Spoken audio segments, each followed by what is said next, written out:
Hey guys, good evening. Good to see you. Hey Herobrine, good to see you. Hey CR, good to see you. And you too, Harvey. Uh, and you too, Thor. Welcome, guys. And you also, Michiko Marco. You're also very welcome. So, we do as we always do.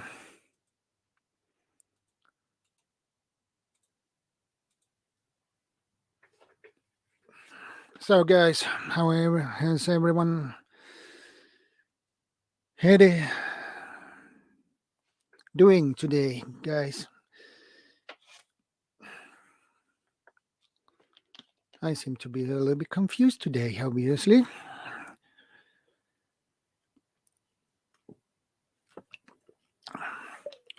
Okay, now we lost two people. Anyone who are up for to join me up here, it would be awesome.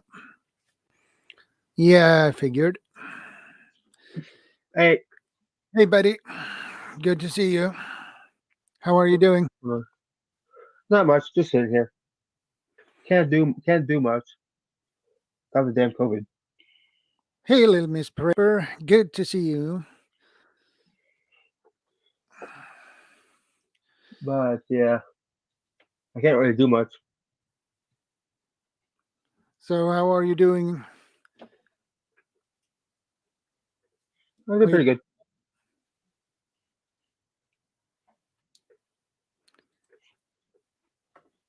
Are you doing good, Hero?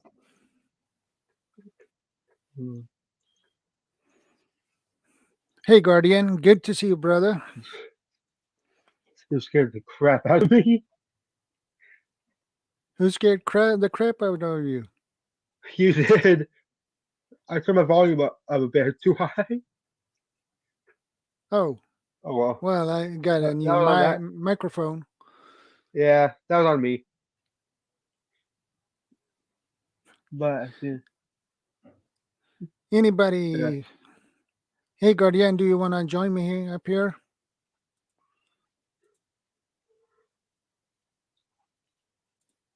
I do like this again. Some people and pin the link, StreamYard link in the top of the chat, but I don't do that. It's better to send out a new one. Yeah.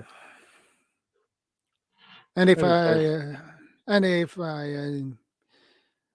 seem to be a little bit odd today, well, that means my stomach is a mess, but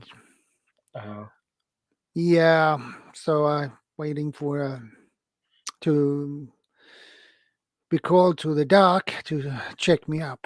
So yeah, I just got and COVID. I have had this problem with my stomach since June 1st or 2nd week in June last year. Damn.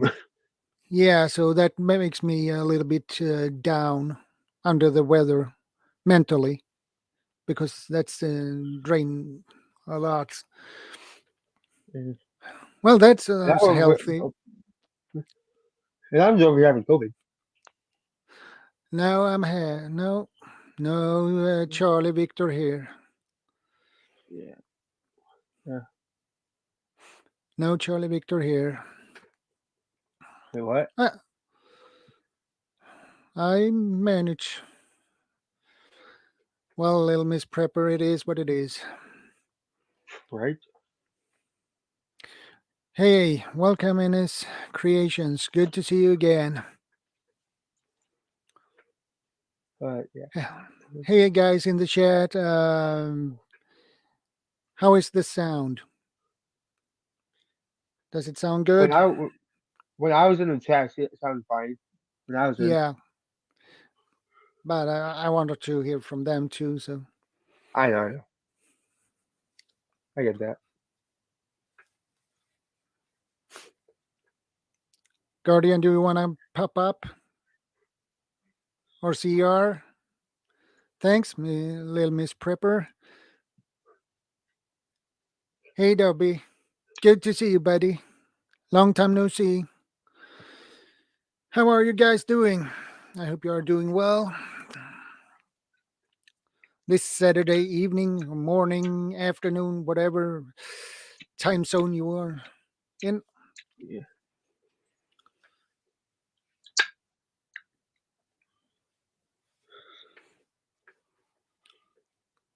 Well, 7 already. Hey, Thor, do you want to join me up here?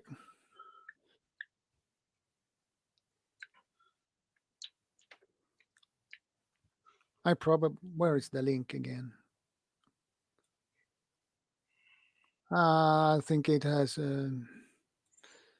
It's. I put out up a new one.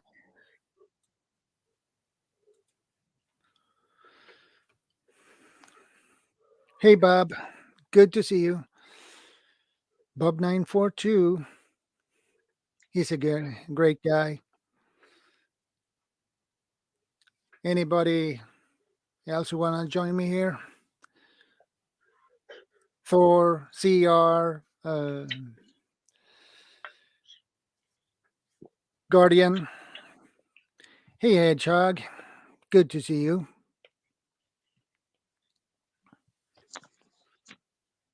Good to see you guys. And I'm always looking forward to these streams every Saturday. Yeah. Last week you had it on a Friday.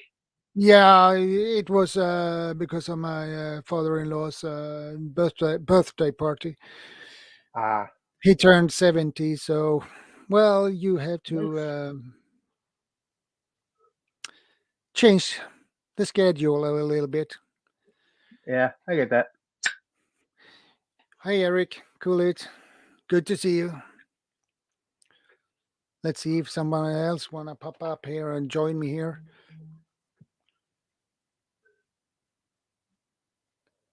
Okay, Thor. Good to know. So, Hero, do you get any new knives for your collection? Not really new knives as yet. For my channel, I hit 100 subs on my channel. Hey, Welcome, Bob. Good to see you again. Hey guys. but yeah, I got like 100 subs on my channel recently. So I was planning to do a giveaway of this one on my channel. Okay. Yeah, it's That just a looks. little frayed. Yeah, that looks nice. Mm-hmm. Yeah. Its sprays are not that good, but they're decent. Bit of a price, but whereas the old ones were. This one seems to be pretty good. I haven't used it, but going by the materials such, yeah. But Hey, I well, just have yet to do the giveaway video. what's on your mind today, fellows? What's up? Not much in COVID, so I can't do anything. So yeah. Yeah. Yeah, Charlie Victor is a mess, basically. Yeah, it is. It has messed up the whole world, so. Mm-hmm. And I guess we have to live with it until it, well, burns out by itself or turn to be a seasonal flu or something. Yeah, that's kind of what it's Yeah. turned it into. Yeah. Sorry to yeah. One of Oh, my All I have to say. one of my customers catched the Charlie Victor, so he had been suffering from it 2 weeks now, and he's. I met him earlier this week because I delivered his groceries to him, and he was in really bad shape. Actually, he said, "Now I go to bed and sleep," and I said, "Do that." oh boy. Yeah, and he's 45 years old, by the way. Mm-hmm. My good grandma has the virus, and she's like 80s. So yeah, Well, Yeah. it's more dangerous for those who are elder Mm-hmm. yeah. because they have But underlying diseases that can affect yeah, their if they catch it. here's the deal. She's also on oxygen, so yeah. Well, it looks like the hedgehogs are with us. Same with CR. Yeah. Yeah, My nana does not want to go to that test X-ray. Anyway, Yeah. What I got right. going on in my house as far as prepping goes is, well, we're gonna go visit overseas, and we've got to jump through some hoops to be able to get out of the country and go to another country. But Uh, I'm clearing off stuff that's being sent by these. We're sending boxes over there. They're called Bayan box, and they're 3 foot by 3 foot box. They're a oh, what hundred box? buck, $100 a piece, and the empty space that I'm clearing shelving off of our personal belongings, putting it in our house over there. I plan on using that to stock up some more food. And What kind of boxes? Bayan, that's a Filipino word for countrymen Oh, returning home. oh. Okay, My I've never heard that one. well, my wife's Filipino, and we've got a house overseas, and that's how we're That makes sense. transferring a whole bunch of our stuff over there. You know, Uh, last month we sent 2 boxes. Now we've got 3 boxes, and I've got one of them just about 2/3 full of our personal belongings that are.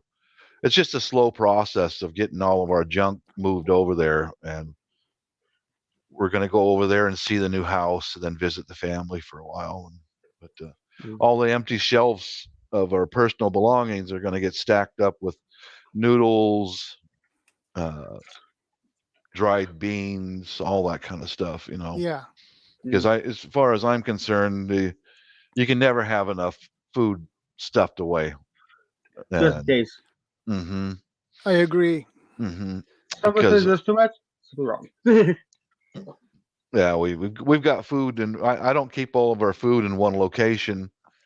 Inside the house, it's in 3 different locations, and you know, That's kind of smart. hmm and one of the locations is a steel box that I welded together. It's a big box, and it's full of our some of our food, and it's locked so that if anyone comes in and Uh, ransacks, they can grab the stuff off the shelves and leave or whatever they're going to do. But there's going to be some left behind that they can't put their hands on. And you can't yeah. pick the box up and carry it out of the house. It's too big. And too heavy, If it's probably. locked in there. Uh-huh. Yeah. Uh-huh. If And someone tries doing that, they're stupid. it's bolted to the floor too. That makes a big difference. You know. Why can't I That pick this thing makes up? everything more difficult. Uh-huh. Yeah. Mhm. It's like, why can't I pick this up? Oh wait, time go. Gotta go. Mhm. Hey, Vanessa, good to see you. That's why I do say quite a few times on my videos and gave a real quick tutorial, learn how to weld. You can Yeah. a welder now will run off a household current, and Right. if you weld and you can be a little creative with cutting metal, and you can make anything you want. Example is Yeah. that box for food. You know. Yeah, What the heck is saving this? not much going on in my house today. Mrs. is working, and I just woke up not more than about 10 minutes ago.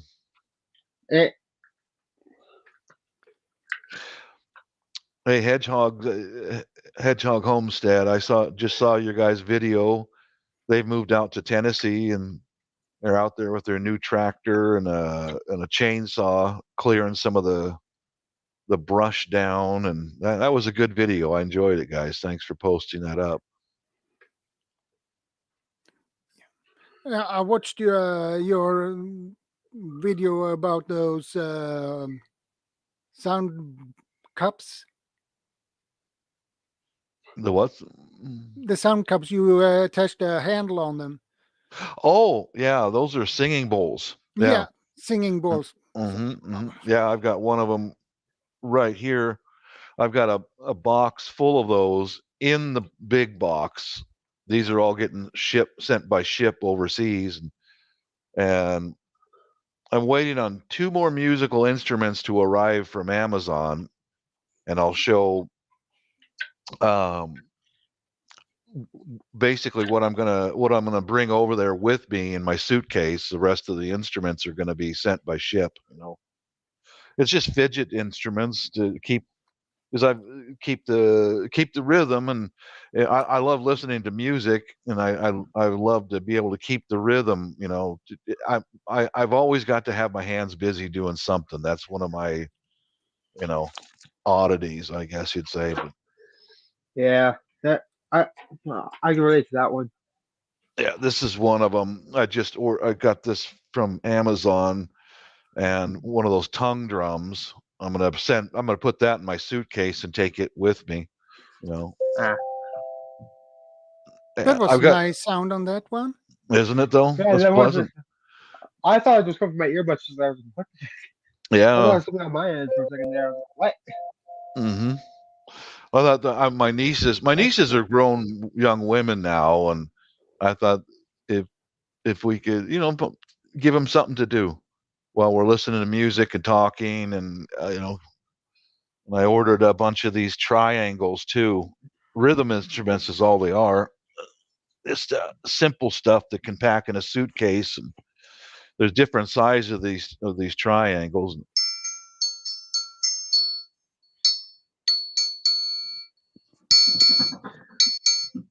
Something to keep the family ouch. occupied, and that's all. But I handmade a bunch of weird ones out of kitchen utensils. I'll make a video Hey, about those today. Those will get sent by ship also. ah, Yeah, well, that's about all I've got doing for prepping recently is clearing shelves. Then we'll go out and get some more cases of noodles and other food to fill the places up in the storage up in the closets and all that stuff. So remind me to try to Yeah, find one of my sharpening stones. in the next paycheck, I will begin to fill up one of my shelves at least with water. hmm At the, it's a start to yeah, begin to fill them up in the basement. That is what I plan. That is the perfect, next job. So perfect, very good. I need to take a little bit at a time. I can't just buy the hmm whole thing and fill everything That's them how up. I've done it. That's how I've done it over the years. Is just every time I go to the supermarket, I'll buy a couple more cans of food and put them away. Then I have like in my home, my daughter's vegan, and Yeah, we've got to make sure that she's got something for her diet. yeah, So what I did was asked her what while I'm filling up the box and all that, what would you prefer to have for your diet? So she said, beans, Dad, any kind of beans you can get. How about what do you want them, dry or canned? And she says, any kind of beans, however you can get them. I was like, okay.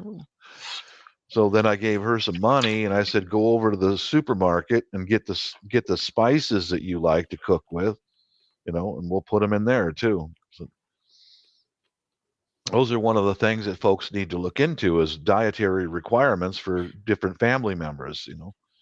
yeah, If you, if you have a family member that's diabetic, you got to take that into consideration. yeah. Yeah. You Hey, have to. Guardian. Hey, good to see you here. Nice to see you. Yeah. Guardian says he tried to contact you on his stream yesterday. You're not easy to contact. Yeah, Understandable. Guardian. I'll I'll send you my email. I'll go through your channel and I'll send you my email address. I could just ask if you don't share it out after I send it to you. You know, 'Cause I'm real cautious about my home address and all that because I live in Seattle where all the radical crazies live. Yeah, That's why I'm very cautious about my name and my location. and that is understandable. Hmm. And Guardian says, sounds good, 100%. Okay. Okay. Yeah, Guardian. I'll make a video today of my homemade musical instruments that I'm going to send by ship, and then I'll I'll look up your channel and send you an email. So far, I've only got just a very few people on my email list and Yeah, trusted people. yeah. Hey, Al, that's King. Welcome to the stream. Good to see you.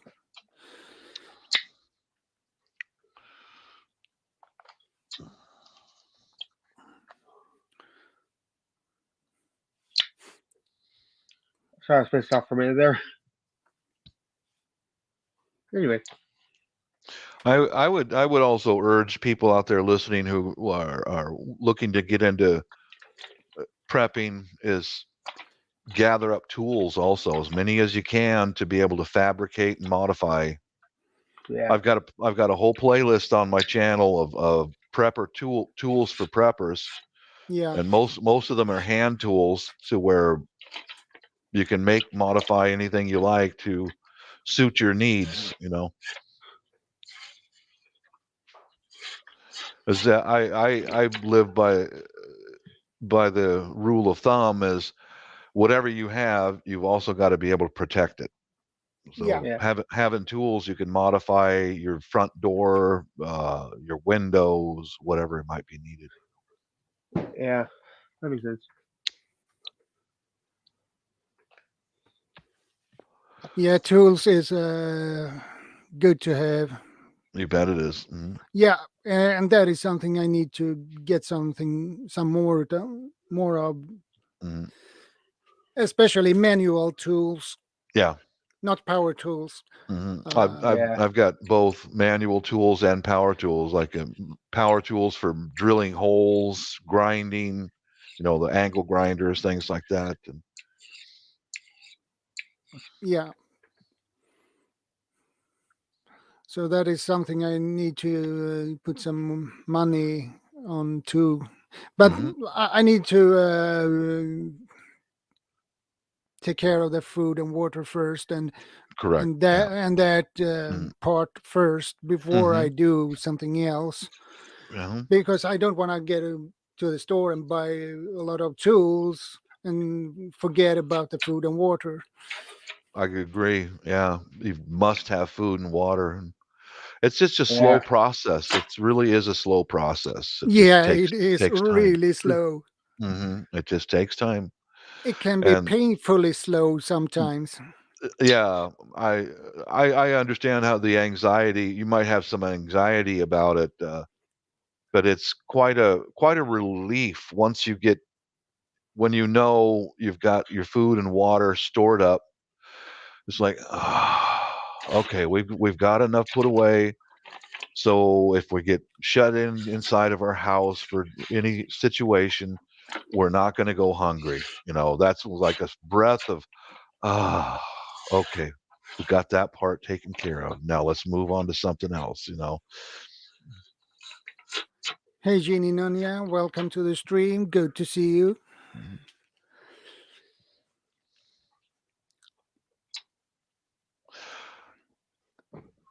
And water is more important than food, Uh-huh. yeah.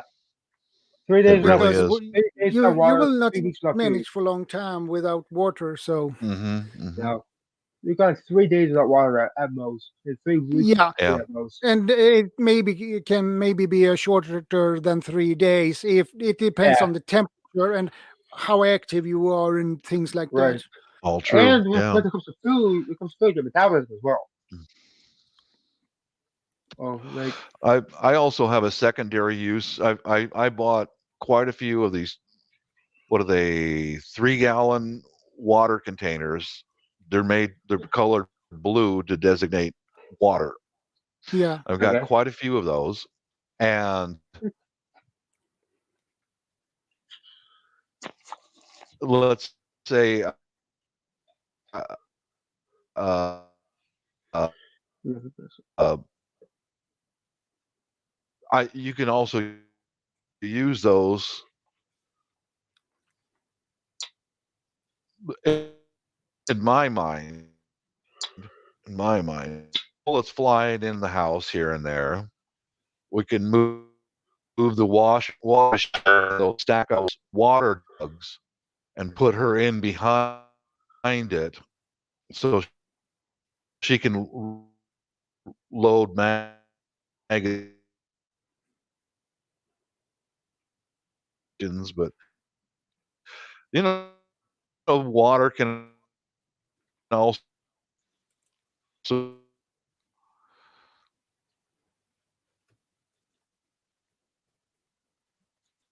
Oh, or we got a lagging going A on. lot. Now, I thought I had, Well, so hmm I reset and it was like, okay, that worked. hmm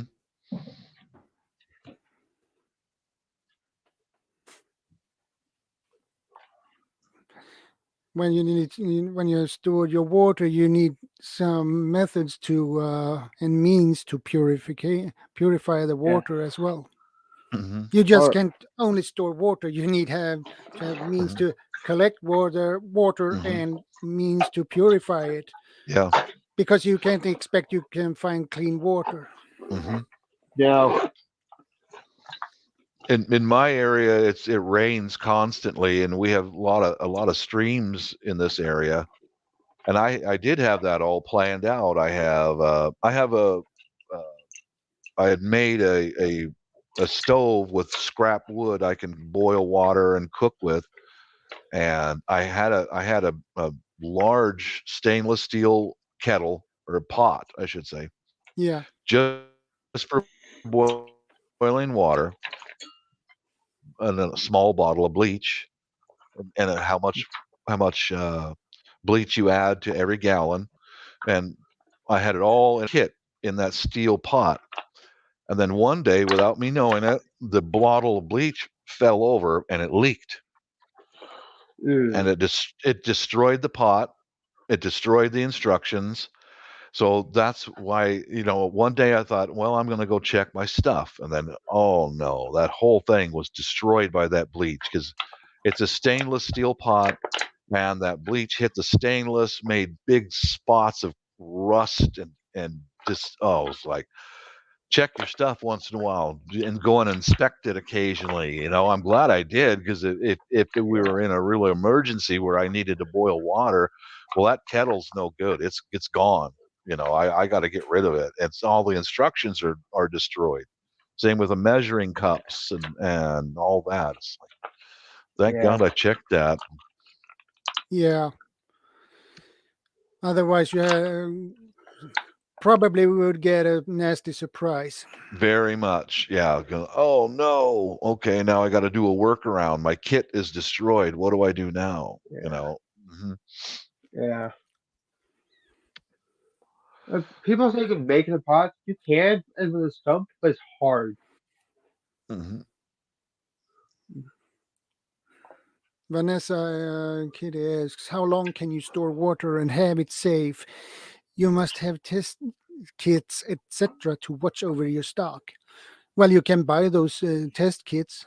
Mhm. Yeah, easily.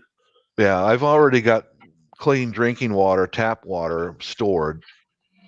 And as far as I know, you can leave it in there and it'll last for a very long time. Just shake it up before you drink it. But that's also why I had Yeah. the big kettle, so I could take 3 gallons of pour it into there and then boil it on an open fire on uh, a fire. I made a stand out of bed frames and used a paint can to cook with, and put it inside there, and the heat chimneys straight up, and it will cook and boil the water. But there's also a formula, which I can't recall what it is. I think it's like 2 or 3 drops of bleach in a gallon of water, and then shake it up,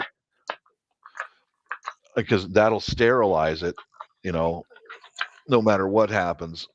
Yeah. I what I know is 2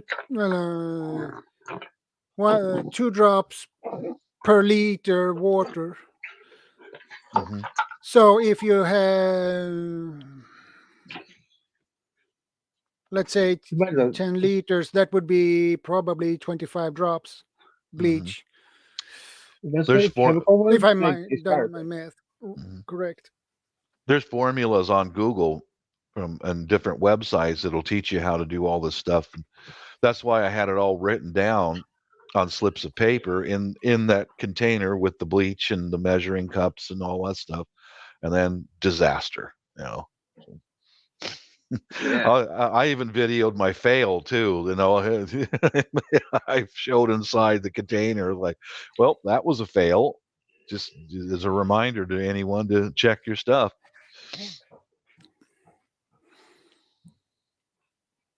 Yes, you can boil the water. Hmm. Making a distiller rig helps too. Uh, Yeah. that Yeah. is a little needs a little bit of work to make a Yeah. distiller rig, Hmm. because Yeah. you probably need to weld the things Yeah. together. Hmm. You can't just make it out in the field on the bed. Yeah. Like you have to have certain things in order to do that. If you're like Yeah. out in the woods or whatever, then no. Yeah.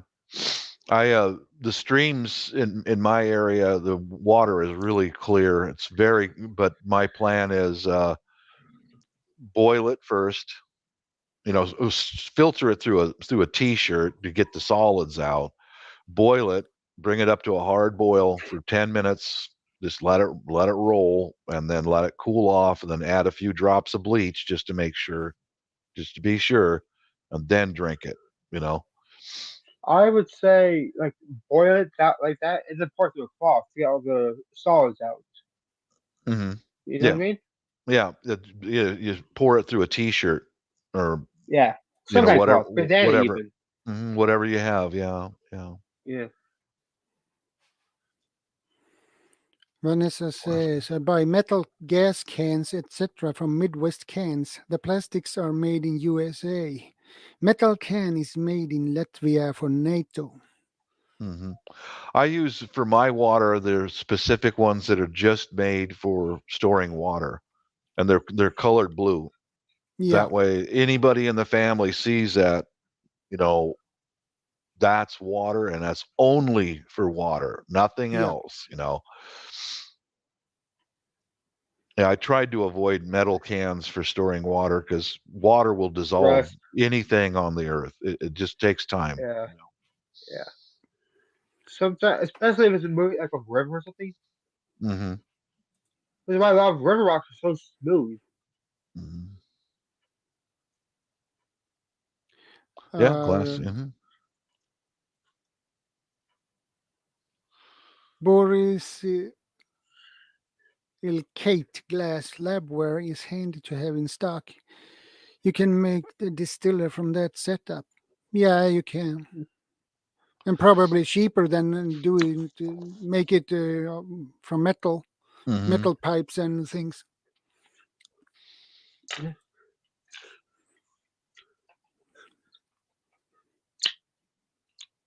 Yeah, distiller from that setup. Yeah, it's true.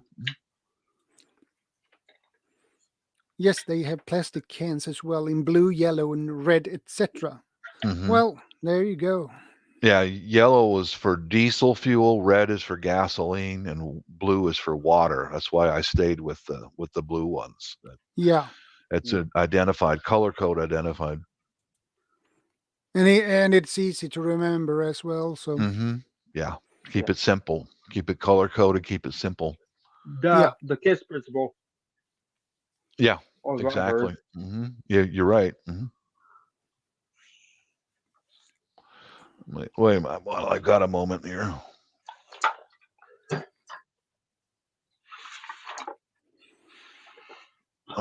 Here's Guardian prepping. I'll go to his channel. Okay, Guardian, I've got a moment here, and I'll send you. Okay,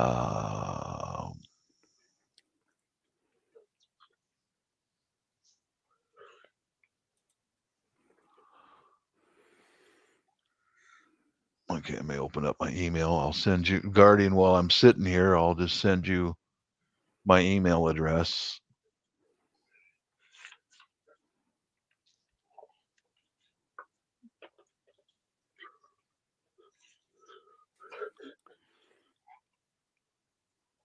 I use the red metal cans each month, 21 cans stored in out building, rotated constantly.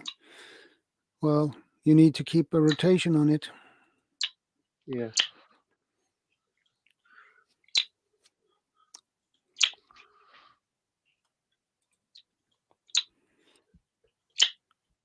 Vanessa says Harbor Freight sells a 7-8 inch jiggler siphon hose. I bought several to hand out. Well, that is good. That is good, Vanessa. That is something I need to buy as well. A siphon. Copy and paste. Yeah. The subject is. I also buy real milk crates from Tractor Supplies.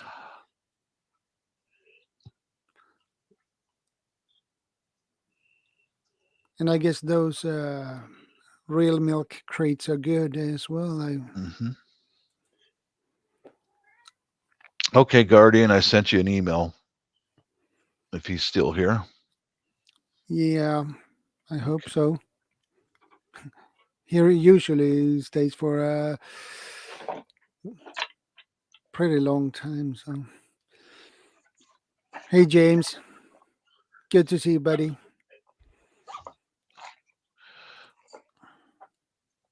Let's see, where are we at? Okay, back to the stream. There we go. Okay. Yeah. Yeah, just milk crates. Or it depends on if they are used or not used.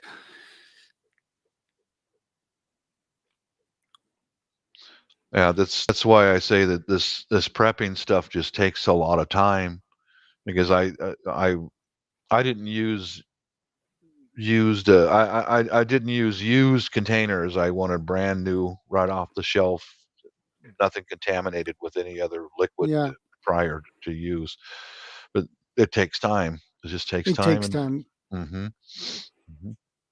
Yeah, food and water first. Yeah, that's a must-have. No matter what happens, you've always got to have some of that stuff. But I've already sent canned goods to our house overseas, and with our house, this is a rental house. There's only so much I can do.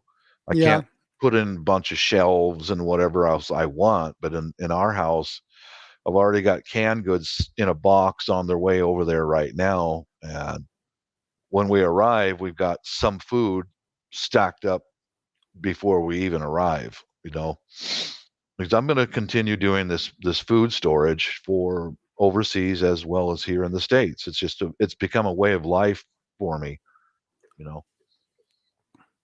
yeah, and different countries has different rules especially when you send food, because you can't uh, send a specific type of food because that can carry certain diseases that can knock out a whole country's production of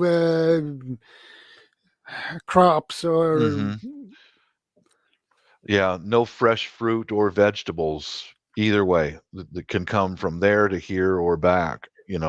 Nothing. No fresh. Those customs will seize it, but if it's in cans, it's good. yeah, if it's in cans, yes. I have canned fruit cocktail, the larger can, and that is good to send. So if I Yes. would like to, so Hmm. good Yeah. to know. Especially where we're moving to. We're moving to the southern part of the Philippines, where there's uh, some of the radical Muslims that live there, and they kick off fighting occasionally. So I want to be sure that whoever is in our house can have enough to eat to sit there and stay in the house Yeah, and have enough to be comfortable. yeah, That's but it's like that here in Seattle also. We're full of radicals and looters and all that, so it's like, yeah. you know, you can't escape that kind of stuff, I think. But No.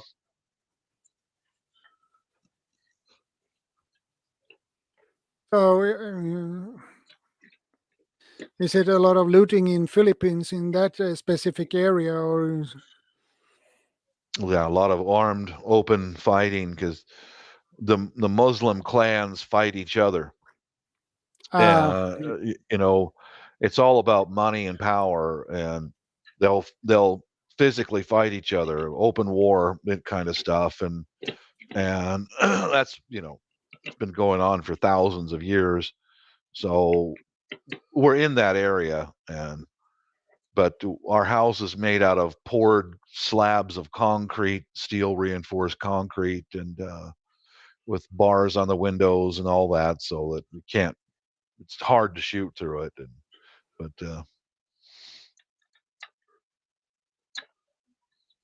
That would get annoying after a while. mm, it seems like it is a pretty tough area to live in. yeah, it can be. It Yeah. can be. Yeah, but the the ci- the city government that runs that city is very tough. They don't put up with any crap from anybody. You know, um, it's not. It's a different system of governing. There's a reaction immediately. I mean, right now, if somebody's starting some nonsense, they send in the national police first, and then they call in the army immediately, right now, and they put a stop Okay, to it. So here in the states, they've got to send it through the state legislation, and then they've got to vote on it, and on and on. And by the time anything gets decided, everything, like all the Walgreen pharmacies in the area were looted and burned to the ground before anyone in the state capital could even come up with a decision what to do. There it's immediate, it's instant. And yeah. The, the governments and the laws are pretty tough in Philippines, yeah, and they are famous for acting quickly. So quickly. Hmm. I guess if somebody rubs someone, that you have probably in 2 minutes the cops there. They're there. Yeah, there's different levels of law enforcement there than it is here. There's different Okay, because the local level is called barangay. That means like barrio or neighborhood police officers. Kind of okay, like That neighborhood watch. Yeah, like that, but they're commissioned. They are police officers. Oh. They don't wear uniforms, but they carry 45s and M16s, and they have their Mm. own vehicles that they patrol around the neighborhoods, and they have the power to detain you until the national police come and arrest you. You see, so if when there's any kind of violence breaks out, the barangay police are there immediately because they live there.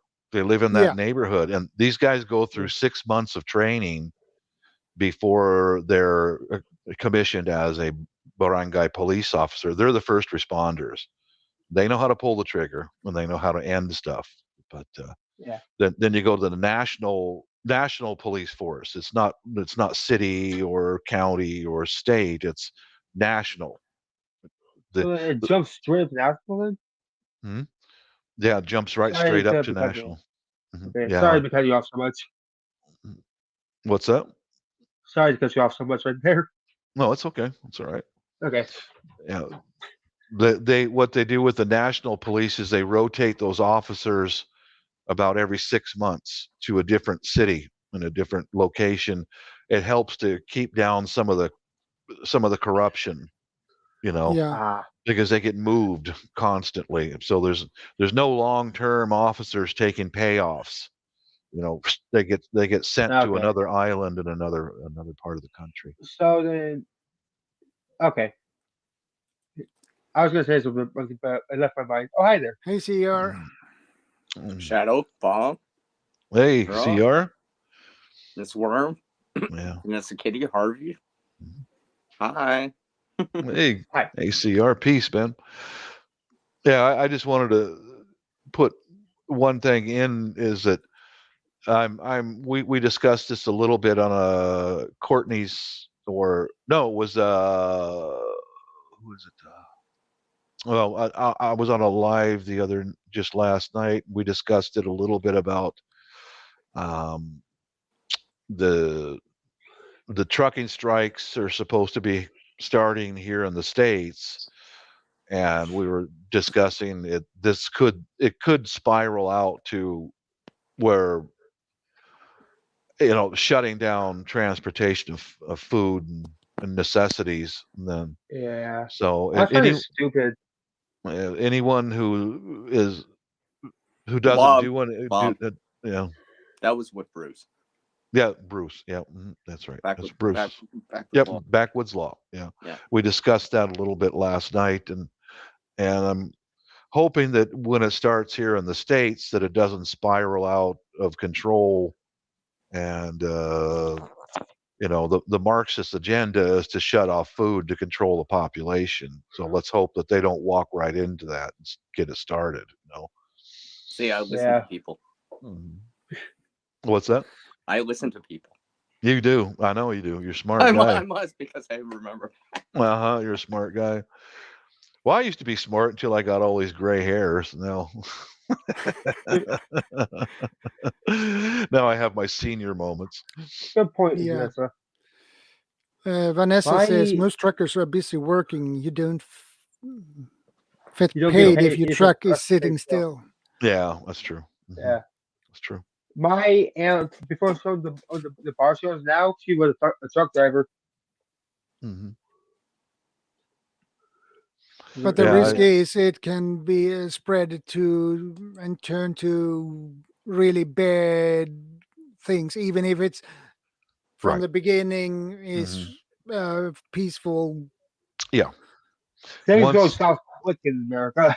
Yeah, especially, you look at an example of just a few of those people who filed into the Capitol building, which has been done before in the 60s and the 70s during the Vietnam War protests. That's happened before. They recently, when they went into the Capitol building, the government got involved and they labeled these guys as domestic terrorists and locked them up and if you get government involved in trying to stop the illegal truck drivers, they could impose anything that they want and make this stuff escalate. And that's why I urge anyone in the States, put at least a few days of food and water aside. I'm not saying panic buy or anything like that, but for God's sakes, That's God's the thing in my town, big. Can I add something in real quick? In my town. I was gonna say was when you did that stream, that airtime, that's what I was saying already. Regardless of what happens, you still need to prepare. Regardless if it went this way or that way, because it's gonna go somewhere. So you gotta be ready one way or another. I knew for sure. You don't have to prepare for something. Hopefully it would have been good, but prepare for the worst, hope for the best. Exactly, CR. Yeah. Mm-hmm. And or learn how to hunt. with the population increase in Canada and the States, the more people you get into one area, the more possibilities of problems arising. So just take it easy, man. Every time you go to the supermarket to pick up this and that, pick up a few extra cans of food and stick them away. Yeah. Well, not just cans. Dry Yeah. stuff, right? Dry stuff. That too. Mm-hmm. Dry stuff, rice, spaghetti, pastas, right? Because they you got it. they can last a lot longer. You need water, but if you already got the water, then you're pretty good. Yep. Because those will be able to handle much more the environmental changes. They won't get cold as long as you keep them dry. You're good. You're solid. Hey, Yeah, Charlie. exactly. But like here in my town, Good to see you, Charlie. panic buying in my town, it is a very big thing at the moment. Is it really? We had some of that. Yeah, that again. Because like if you look at some parts of the Walmart here, it's full. Certain parts of the food section though is empty. Yeah. It's like seriously. Yeah, that's why you should do this kind of stuff all year. Just do it constantly. Just a little by little, little by little. At bare minimum, learn how to hunt and grow your own food. Yeah. Okay, guys, I'm gonna show something that Harvey wanted to show. So, but this is fair use, YouTube. So fair use. Remember that, YouTube. Okay. I don't want to have any problems. Okay. I don't gotta get you anyway. I've had that happen to me before. So,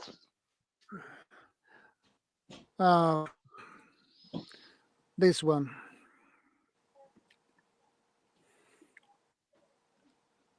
I hope it's pop up. I hope. There we go. It's up. There we go. Is it up? Yep. Okay. Yep. There it is. My computer was a little. I'm sorry, but my computer is a little bit slow. It doesn't. This is a bit ridiculous. So. I don't understand why it's a lot of happening. Like what started all this? See, or maybe know something about it, or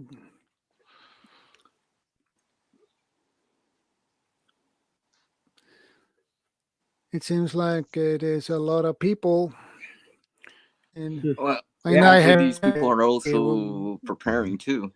Yeah. Like I said, I mean, if you're gonna do something, no matter what you do out there, there's gonna be pros and cons and consequences to your actions. So hopefully you're ready. You're right, CR. You are so right. My thing is, I don't understand why this is happening though. I don't remember why it started.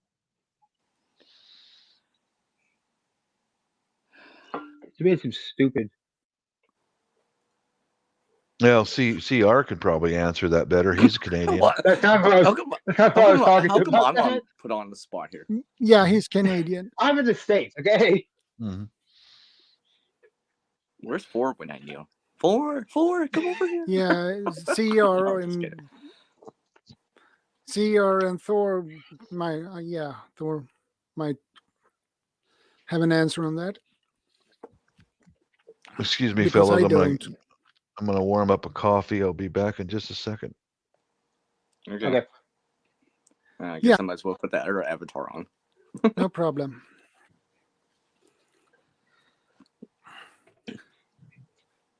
So, guys, anyway, it's a lot of people. I want to be very clear that I don't mind people voicing their opinion, right? However, when you start hurting other people to voice your opinion, that's a little bit different. That's a little bit different, in my opinion. Right? Yeah. Racing down on the opposite side of the highway just to get to somewhere, while someone else is just trying to get groceries back home. That's not good. I heard a story like that. I heard a story like that. Now it's like, wow, that's not good. Like, I know not everyone represents every last thing or the movement or whatever, but I mean, look what things have shown us in the past in the last 2 years. At least in the last 2 years, right? That's why I saw this. I'm like, yeah, we're gonna have a repeat of what's went out in other places in the world. It's just that we're having it here in Canada or along the border or something like that.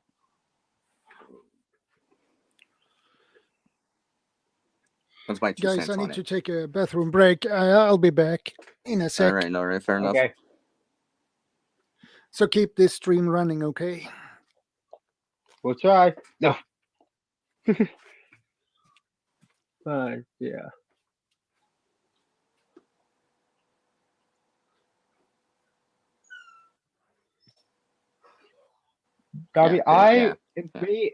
Personally, I don't think support any truck drivers because they're the reason why we have food and stuff.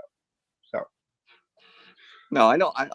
I have followers on the channel that are truck drivers too, right? And I understand. I just don't understand why this happens. Why people are blocking the roads. I just don't get that.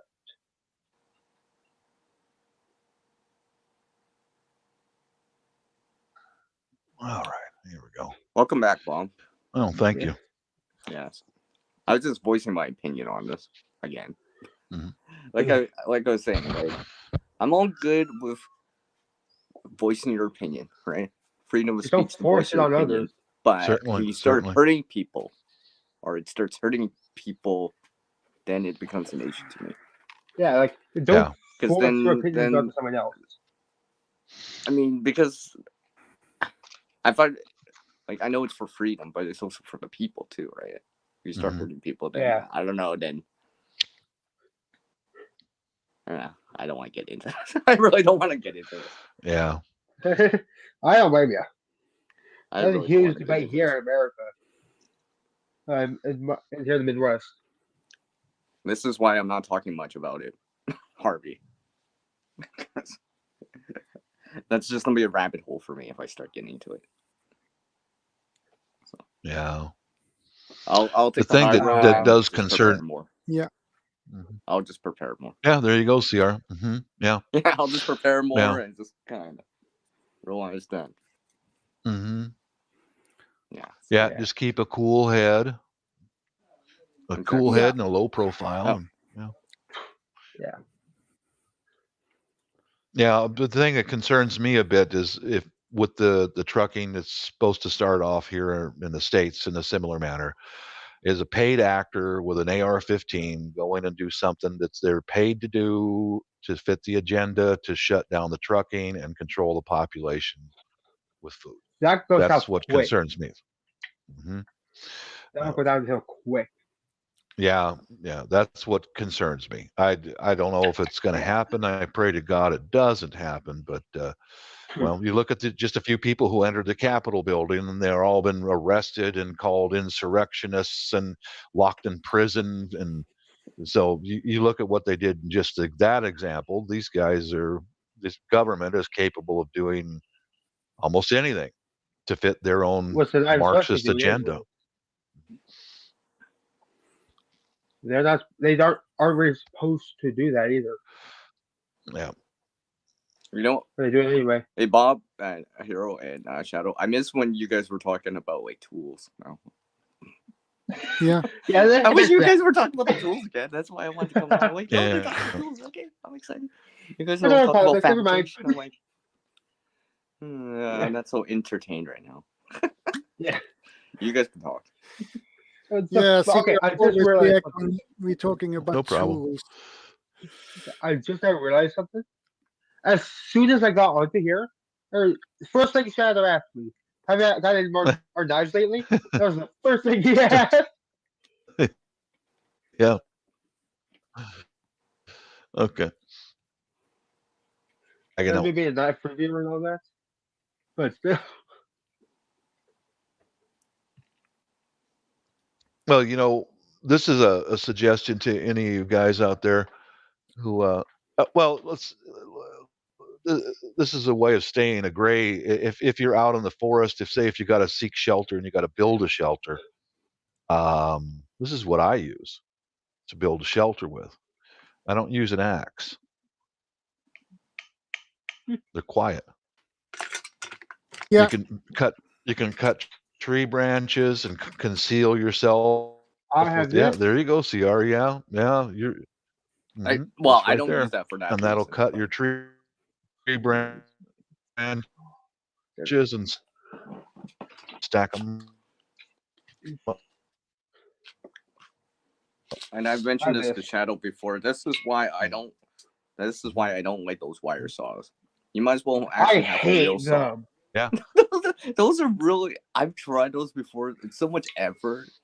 Like No, it's not that. for the way Mine that never you're worked. saving in terms of carrying it, you're expending it, the energy, actually doing the task. Trying to. Like for me, it never worked. Like I'll get stuck immediately, and then I can never get to work again. And those wire saws has a tendency to break, to snap I mean, off. there is So some thin. better ones, and there is some wired. The chain ones are probably a little bit Yeah, better and pocket stuff like chainsaws. that. But Pocket chainsaws are much for a better. common person, I can go down to like some store or whatever hardware store and just get a reciprocating saw blade. If you're not getting I into kind of more like, those folding saws, for example, right? Pruning saws and stuff like that. And we lost Bob. yeah, he's back. I should not Right? know I that. mean, Whoa.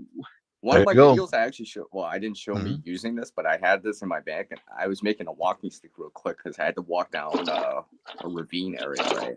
So just I love because the it was so walking stick. steep that I actually had to use it to get back up. So Sure. Oh, I'm jeez. like, yeah, There you go. maybe it's not as light as a wire saw, but I'll be able to do stuff fairly quickly. Yeah, I've had bad luck with wire saws. I tried 2 different ones, and they both broke. Yeah, So they it's like, suck. just throw it. I won't do. I on my bug out card, I've got long handled pruning shears for cutting larger branches. Yeah. Well, Yeah. they have those ratchet ones too, right? Those are wow. Yeah. Those are pretty good. Yeah. You could do something like really big, like the size of your head, like Yeah. nothing. Yeah. They're They're heavy, though. lightweight. Yeah, the ones I've got are pretty lightweight, and I've taken them out into this abandoned orchard, and I went in there and cleaned up this abandoned orchard with just a couple different sizes of those and some hand pruners. And man, you could do a day's work with these things, and they're quiet too. Nobody even knew I was in there. Was with Where'd Bob go? I don't hear him. I'm here. Yeah. Hey, Bob, that reminds me, have you ever seen those? I've seen some of these multi-tools that are like, it'll be a fold-out, just not a fold-out knife, but it's a fold-out saw too, or those ones that have a saw on one side and a blade on the other side, and you just rotate it. I've It's seen like those around. a swing blade. Yeah, I've seen those around. Who has that? Yeah, Dix has one. He showed one before on his channel. I just thought those were kind of interesting.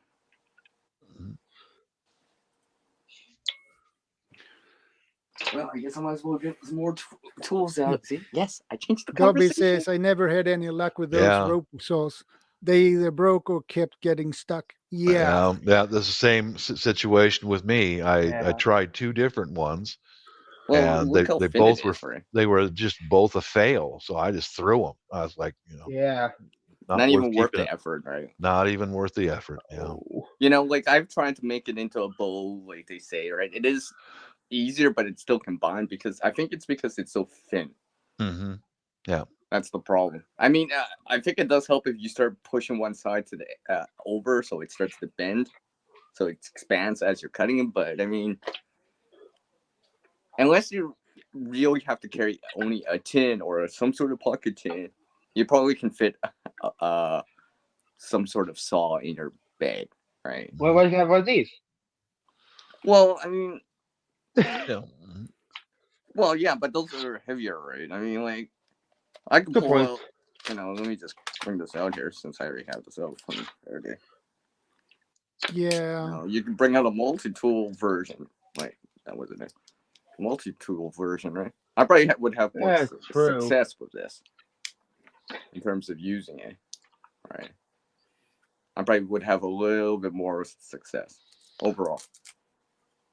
Yeah, This is my R-rated knife.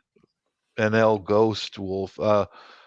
Yeah, there are some really good pruning shears, but stick with the good solid brand names like Fiskars and a few Yeah. others that are recognizable brand names. If you buy the cheap ones, and that's probably the result you're going to get.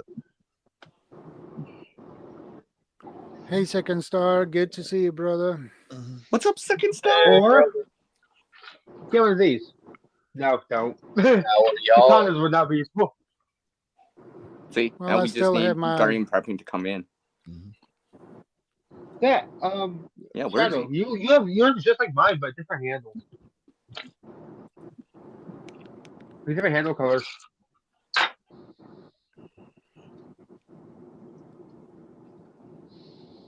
How are you doing, Second Star? How are you doing, my friend? Yeah, I'm doing okay, brother. I'm heading to work right now, but This is actually my just favorite. stopping by to keep y'all company. Okay. No, more like we're keeping you company while you Oh, drive into oh. work. It's like these guys are Yeah. having fun, and I have to work. Right. I So saw- what are we talking about? I just popped in. Well, you know what Anything. you saw. You know what you saw. Get it? What you? Mhm. Yep. Wait, that was your 10. Yep. I was gonna make that look like. Dang it. Well, I tried. I do have to say one thing about the Air Force, what is it called? String saw or whatever it is. Those were actually meant for the Air Force for when their plane was down, and it's better at cutting metal than it is cutting wood or anything. It was really Good point. like if they were around their downed plane, they could cut off pieces of metal and everything and help them create a shelter. I mean, Well, it's that's not right. for wood. Yeah. And it's lightweight, Yeah, right? true. So obviously, if you're flying, you want to carry as little as possible because weight's always Oh. an issue. Right. This was at one point was the Air Force issued knife. Okay. Yeah. Yeah. That's why I got the saw back right here to escape the aircraft and to make traps. Yes. They had their specific knife to help them with like wood processing and stuff, but that metal saw was meant to like take off, pieces of metal from their plane or whatever to Okay. build a shelter. Yeah. Oh yeah, So like I was wings taught and that- stuff like that. Yeah. Yeah. I was taught that they used to cut them their way out of the aircraft anyway, and that's why it doesn't come super sharp half the time. But Yeah, too sharp, the thing if they don't- is,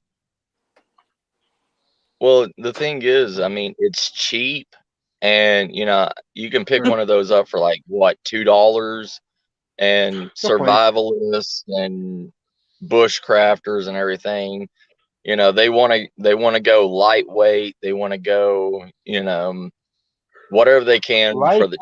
cheapest. Definitely has some weight to So it. they kind of try to glamorize it, making it a bow saw and doing all this stuff. But the thing is, it works on friction.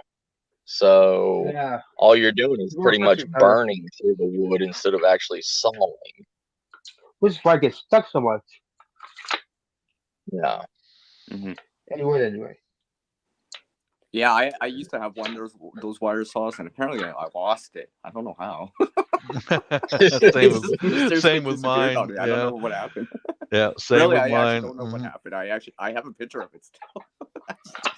I actually bent it into like a bow, right? I'm like, I tried that out. I'm like, yeah, it does work better in that way if you have to use it. It does definitely work better in that way. But I was just like trying to do this like little stick. I'm like, man, this is taking forever.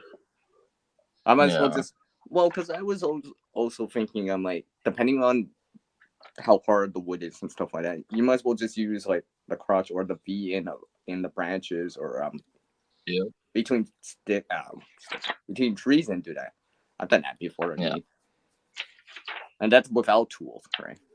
Sure. Yeah. Like that right there. Well, because it Well, takes less another good effort. thing.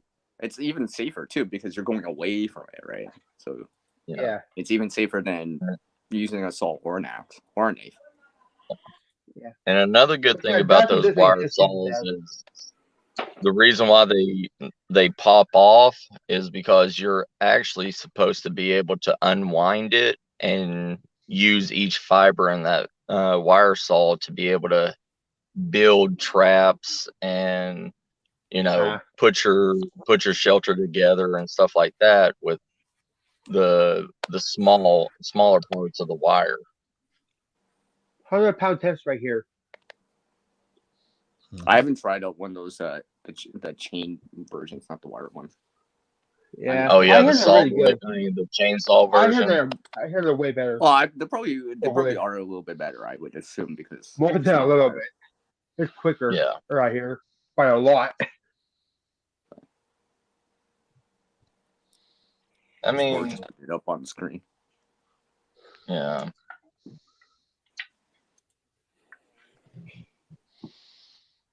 But I mean, nothing beats a good Swiss Army knife.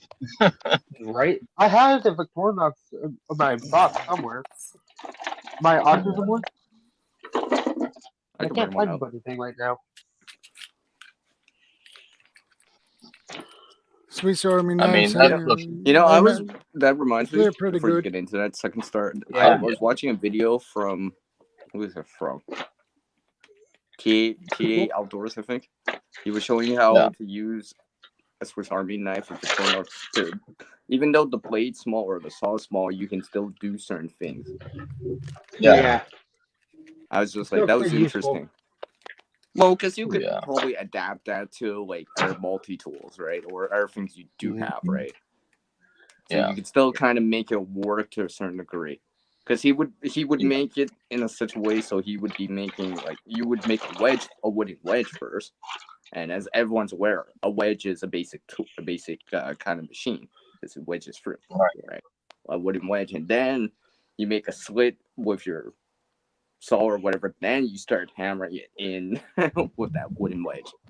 So you do bigger stuff, even though like you're taking a little tool, but you're doing stuff this big. That's because you're starting to make tools to help you. Yeah. Also, like if you notch certain woods, like hardwood and everything, if you notch it to a certain degree, you can literally break it and Wow, create that goes for anything. Create the cuts that you want. Dobby says, I keep multiple types of Leatherman within easy reach in case of I really need it. I want to see the Leatherman signal. I like Leatherman. Like, don't get me wrong, Leatherman is a good tool for what it was made for. It was made for, heavy duty construction, basic. No, this signal's meant for like some outdoorsy stuff, like camping, survival, stuff like that. It's actually built for that. No. I mean, I've literally broken the knife blade on my Leatherman multiple times out in the wilderness trying to process stuff and trying to make specific, like deadfall traps, bigger board traps. Yeah, because they use a very soft steel. Yeah, I mean the knife blade isn't that strong. So if you're relying just on a Leatherman's blade, don't put too much faith in it because it will snap on you. Well, this is why when I saw this video, I was just like remembering. I'm like, yeah, that's a good idea in terms of just making a slit at the top before, and then trying to baton with your kind of folder in this case for whatever, right? But using it to start the slit and using a wooden wedge to finish it. That way you kind of preserve your man-made tools a little bit more. Takes a little bit more time, but I mean, like, if you're not breaking your tool, that's always a good thing, right? Because once you start breaking the tool, then it's less effective, right? Yeah. But you got to remember, any tool like any tool in the wilderness can break on you. I mean, it was man-made for a reason, you know, to be replaceable. Yeah. But if it's like a long-term situation or something like that, most of these things, even fiberglass like handles and stuff, wear out and split and break. Yeah. And but you know, it's you can take care. I mean, you know, that's why it's easy. That's why a lot of like bushcrafters and stuff use, you know, tomahawk heads. You know, they just take the head of the tomahawk axe, because you can make a wooden handle easy for a tomahawk axe, but if you take a 5-pound axe head, you have a lot of work to do to make a handle to fit that. Well, that's where skills become involved, right? If you have the skills and knowledge of doing that, right? And the time too, right? Because obviously you gotta source it out as best as you can where you're finding. Okay, the grain's fairly straight. Right? There's no notches in this wood or something like that because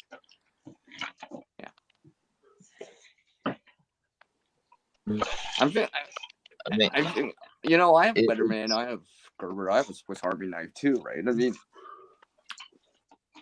they're more quality in terms of for what you're getting, but I mean, really, any folder out there, you can break a folder. It's not like you can't.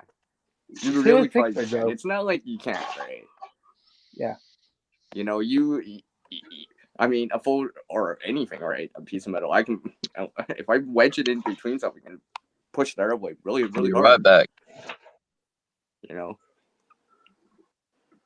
but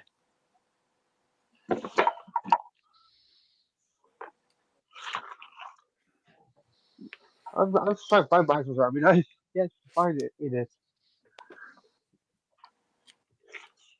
you're not saying much, Bob. I thought Bob froze and I'm like, I'm just thinking, just sitting here thinking, yeah. Mm-hmm. I'm like, we're talking about tools. I'm like, come on, Bob's gonna say something, right? Oh yeah, well, yeah, it's important to have tools in your home so you can make and modify anything that you need. You know, you take your gear out and test it in the field and see how you can modify it at home and put it back in your bag. You know, but that's and also you know modify your tools, right? There's one thing I've been doing a lot more, and I told Shadow this, and I think Star knows this, and I've mentioned this before with other people. Probably the easiest thing is to actually add a 9-degree, because in the bushcrafting community, it's been well known to have a 90-degree spine on the back of your knife, right? So you can scrape your ferrocerium rod, scrape fat wood or whatever, right? Yeah. My philosophy is, why not do that with multi-tools that you have? There's places on multi-tools you can do this, right? For example, if I bring out a Swiss Army knife or whatever, right? Well, for example, like right here or whatever, right? This side, I probably could make it into a 9-degree, just enough, right? Not too much, because I'll be pushing that way, right? So I don't have to worry. It's not the push back, right? And I could do that if I wanted to, just to add functionality without bulk or weight increase. And besides, it just makes sense. So, you don't have your knife, you have the ferrocerium rod or something like that, and you got this multi-tool, you broke the knife on it, you still have something to scrape with, or scrape fat wood with, or something like that. And try to preserve your knife edge as long as possible. Because I was thinking, I'm like, it's one thing if you're out there planned and stuff like that, but if it turns into survival, you don't know how long it's going to be. You don't have to extend the life of everything, right? You got to be careful. Dulling that knife just makes it that much harder. Breaking that knife makes it that much harder. Yeah. Losing that shelter makes it that much harder. Losing a glove makes it that much harder. Yeah.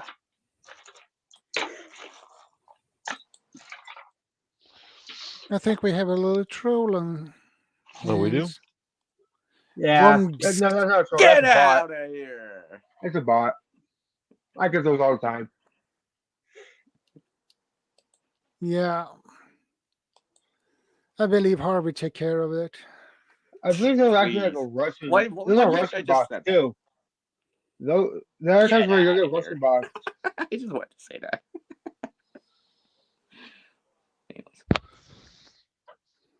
Anyways, all kids aside. I mean, like, Bob, like, I got this air tool here. Like, it's a file, and so, like, right here. For example, one of these, I actually put a 90-degree spline on it, too. Yeah. Yep. So, I mean, like, so it gives me that option. So, you know, I don't have to, let's say, I don't have to I'll be right back. use this part, but I can use this part. And it, you know, and I don't mind wearing down that little spine of the file. And it gives me more options too, right?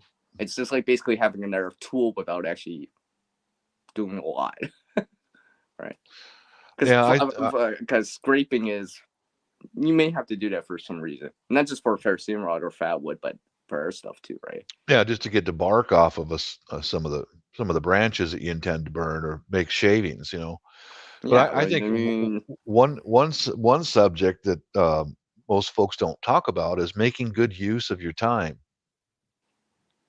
Make good use of your time while you're sitting there watching videos or listening to music. okay, You know, Bob, I'll start making something. you know what I'm talking about. You know, like you came up with a suggestion of doing planing off a surface. You're going to need files and sharpening stones. Gather that kind of stuff up, and then while you're just sitting here idly listening to music, watching videos, doing whatever, after you get done with your housework, take a few minutes and then work on those projects. Rather than just sitting doing nothing like what I'm doing right now, just drinking coffee. I usually make good use of my time and put it towards prepping or Yeah, whatever the you're task may be. multitasking, right? You know, Right. nothing Right. wrong with relaxing every so often, but I'm one of those people that if I'm watching, I'm doing something else too, right? Yeah, I It's like fidget. kind of like seeing it in terms of like, oh, someone's knitting and watching a movie or Right. something. Exactly. Yeah. Yeah. I fidget. I'm almost constantly doing something to make good use of my time, you know. But that's a good habit for people to get into. Have a long-term goal and work on that little bit by little bit. Put it down. Go wash the dishes. Come back. You know, listen to music. Mess around with whatever your project is. You know. Mm-hmm. I mean, it could be sewing or something like that. I mean, like, Yeah. because next thing you know, you're like done. Yeah. Right, Yeah. because it's just like time passes by. It doesn't even feel like you're doing work because you're just multitasking. Next thing you know, it's like, hey, the stream's done. over and I'm done this project. What? There you go. Yeah. Right. Yeah. Yeah. I see, you know, a lot of ladies in my family when I was growing up would sit there and knit and crochet. And next thing you know, she's got a muffler to keep her neck warm, you know, or a pair of mittens or whatever they make, you know. Make good use Well, of your time.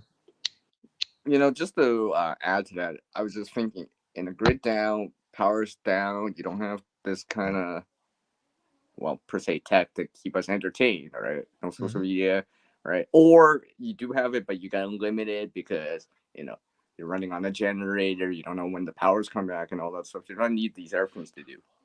Yeah. Other things that you could do by hand, whatever it is, knitting, sewing, or whatever, filing something. I mean, not file, but filing. Right? I'll show Like you. that with hand tools and stuff like that. Being able to do stuff like that to keep you busy. Well, and improving your situation too, right? Maybe it's cold and you're knitting something to keep warm. Even though you got a bunch of clothes, but it's like, well, just in case. I'll show you what I was doing the last power outage. Just a second. Just give me a second. All right. See, Shadow, I got Bob to like show us something here. Yeah, Bob has a lot of stuff. I can't. Meow. Meow. Sorry, I'll be right. I'll be right with y'all. I'm Yeah. taking care of It's something okay. on the radio. It's okay, Second Star. It's okay, my friend. All right. I'll be right back. I'm showing us something soon anyway, so. Well, you have to do that too, Dubby.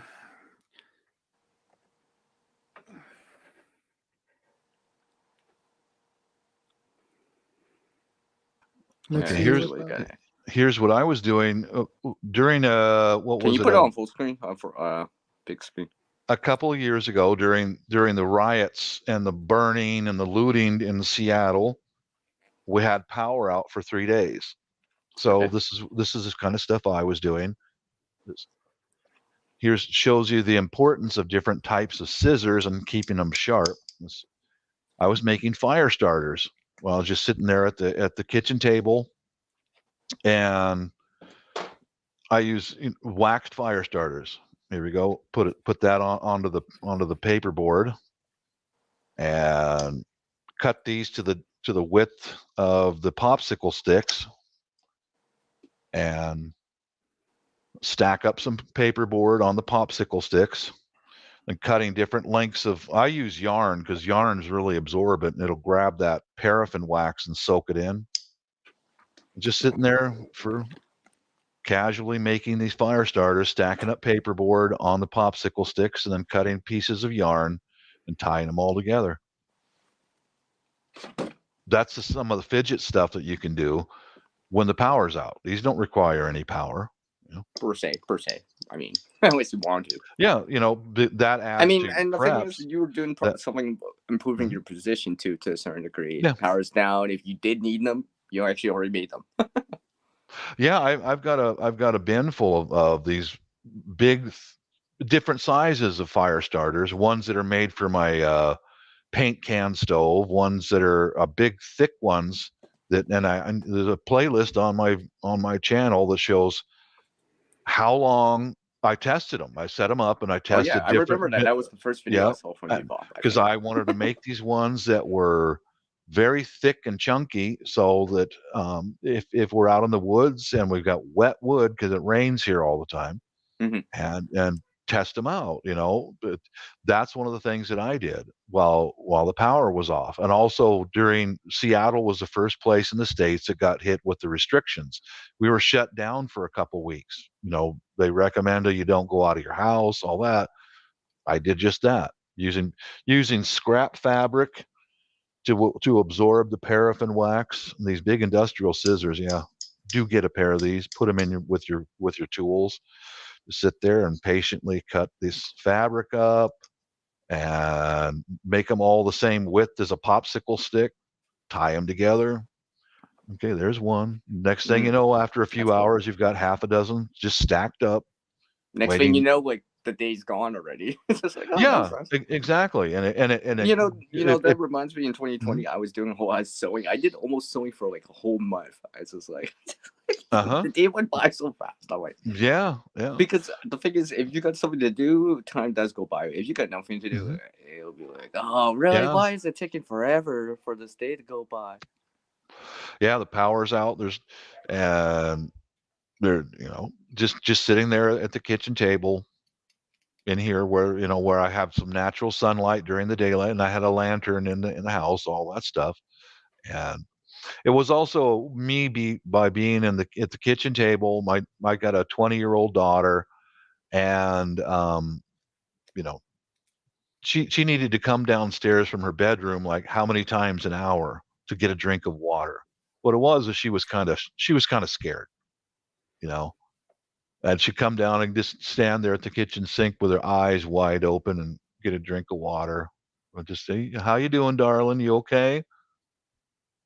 It's like what she was doing was making sure the dad's on site, just making sure that, because she was nervous, and I can't blame her. But those are some of the things you can do in your idle time. Make fire starters, or it's just simple stuff. Yeah, and I guess that was a normal reaction. Mm-hmm. Yeah. Everybody reacts different Yeah. when the grid goes down. Yeah. Yeah. And I remember I would just say, I know what she's doing. She's just making sure that she wasn't sitting there at the house alone, making sure dad's on site. And the second day, I always carried a revolver on my hip. She knows that. I do all summer long, but she second or third time in the day 2, she came down to get a drink of water. Get a drink of water. She's nervous. And I said, I got my shotgun right there, and I got my pistol. You're safe. You're cool. Relax. You chill. You know. And when she needed to recharge her phone, she recharged her phone on the car. Just started up the car and ran it for a few minutes so she could recharge her phone and text all of her buddies. And I pulled up We're a okay.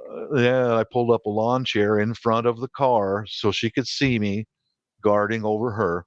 Yeah, where you feel like, okay, Bob's got my back. Yeah, exactly. Yeah, that's important things to do for your family and your loved ones, to make sure that they know that they're not alone, that someone's got their back. Yeah, you're not alone in this, right? I mean, Yeah. like even if I was Comfort. recharging that phone like that, I would have just turned off the phone, just let it go, right? Because I know if I need a charge now, I'll just turn it off and let it go for the 5 minutes or whatever. But yeah, she's an extra small, petite Asian daughter, and she's got all of her buddies, and they're still texting each other even though the power's off. So it's like that made her feel better that she's still in contact with her friends. And great big tall giant dad is. That's why I pulled the chair in front of the car, let her recharge her thing, and then that's some things that people should look into. And I think that it might be a good thing now that I come to think of it, is that maybe the old board games like Monopoly. Well, to a certain degree, right? I mean, or cards. To keep everybody in unity. Play cards. That might be a good, just a deck of cards. Just keep that stacked up with Monopoly or Risk or whatever, so the family is maybe not unified. Maybe not Risk. That might be a little bit that may be too competitive, right? I'm just thinking of that. Things just like little things like that. I mean, like there's crib. Well, crib. I guess Uno. You can improvise. Well, if you have the cards, you can improvise a crib board. Yeah, some stuff like that. That's not too difficult. Even if you got to do old school, just we're writing it down on a piece of paper with a number. All right. Yeah, I've gathered up a few percussion instruments to take overseas with us, so that we've got a big family overseas while we're just hanging out. Those kind of things bring people together. Sit there and make a rhythm. Things like that. They did that in Italy in 2020 with people were outside with just poncho pants. Yeah, I remember that.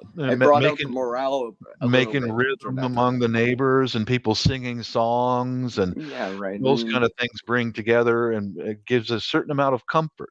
I see we have preparedness veteran in here. How are you doing? Yeah, Preparedness Veteran has a great channel. Let me look up his channel. Take a look.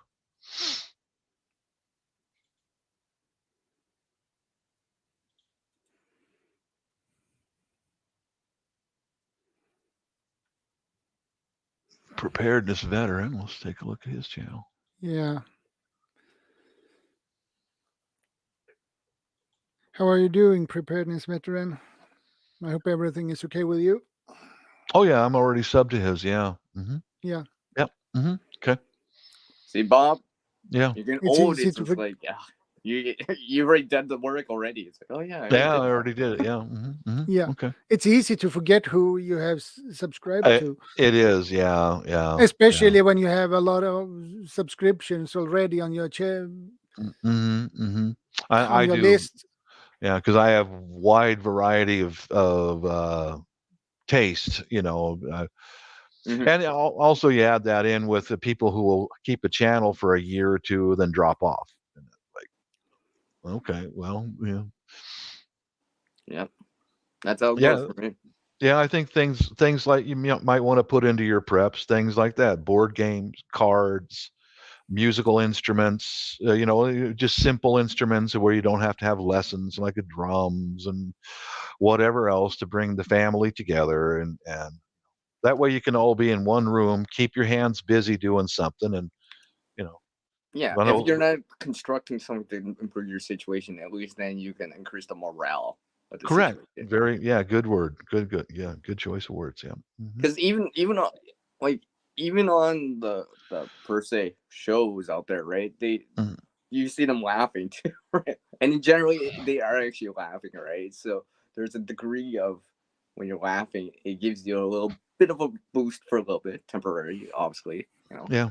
But if you start doing stuff to improve your situation, like, hey, I made this arrowhead now, okay, then start to improve your situation. You have options. It's like, okay, things are starting to look up. Yep. Yeah, just some different things to keep you all busy and in unity. Kind of on the same board. Oh, combat board games, cool. Yeah. I mean, I got chess here, checkers. There you go. Yeah. Right. I mean, you can play that for a long period of time. Oh yeah, and again and again and again. Yeah. And the thing is, what I've learned is in a situation, let's say if you're sheltering a place or whatever, most of us did it. Most of us did it anyway. Is to vary up the activities every so often. Vary it up, so it doesn't get too stale over time, right? So yeah. So for like an hour, go fabricate something for 2 hours, come back, and okay, I'm gonna sharpen this knife for 30 minutes. Okay, I'm not gonna wind up do some braiding for half an hour, and the next thing you know, the day's done. Hey, sorry about that. Hey, second sir. Hey.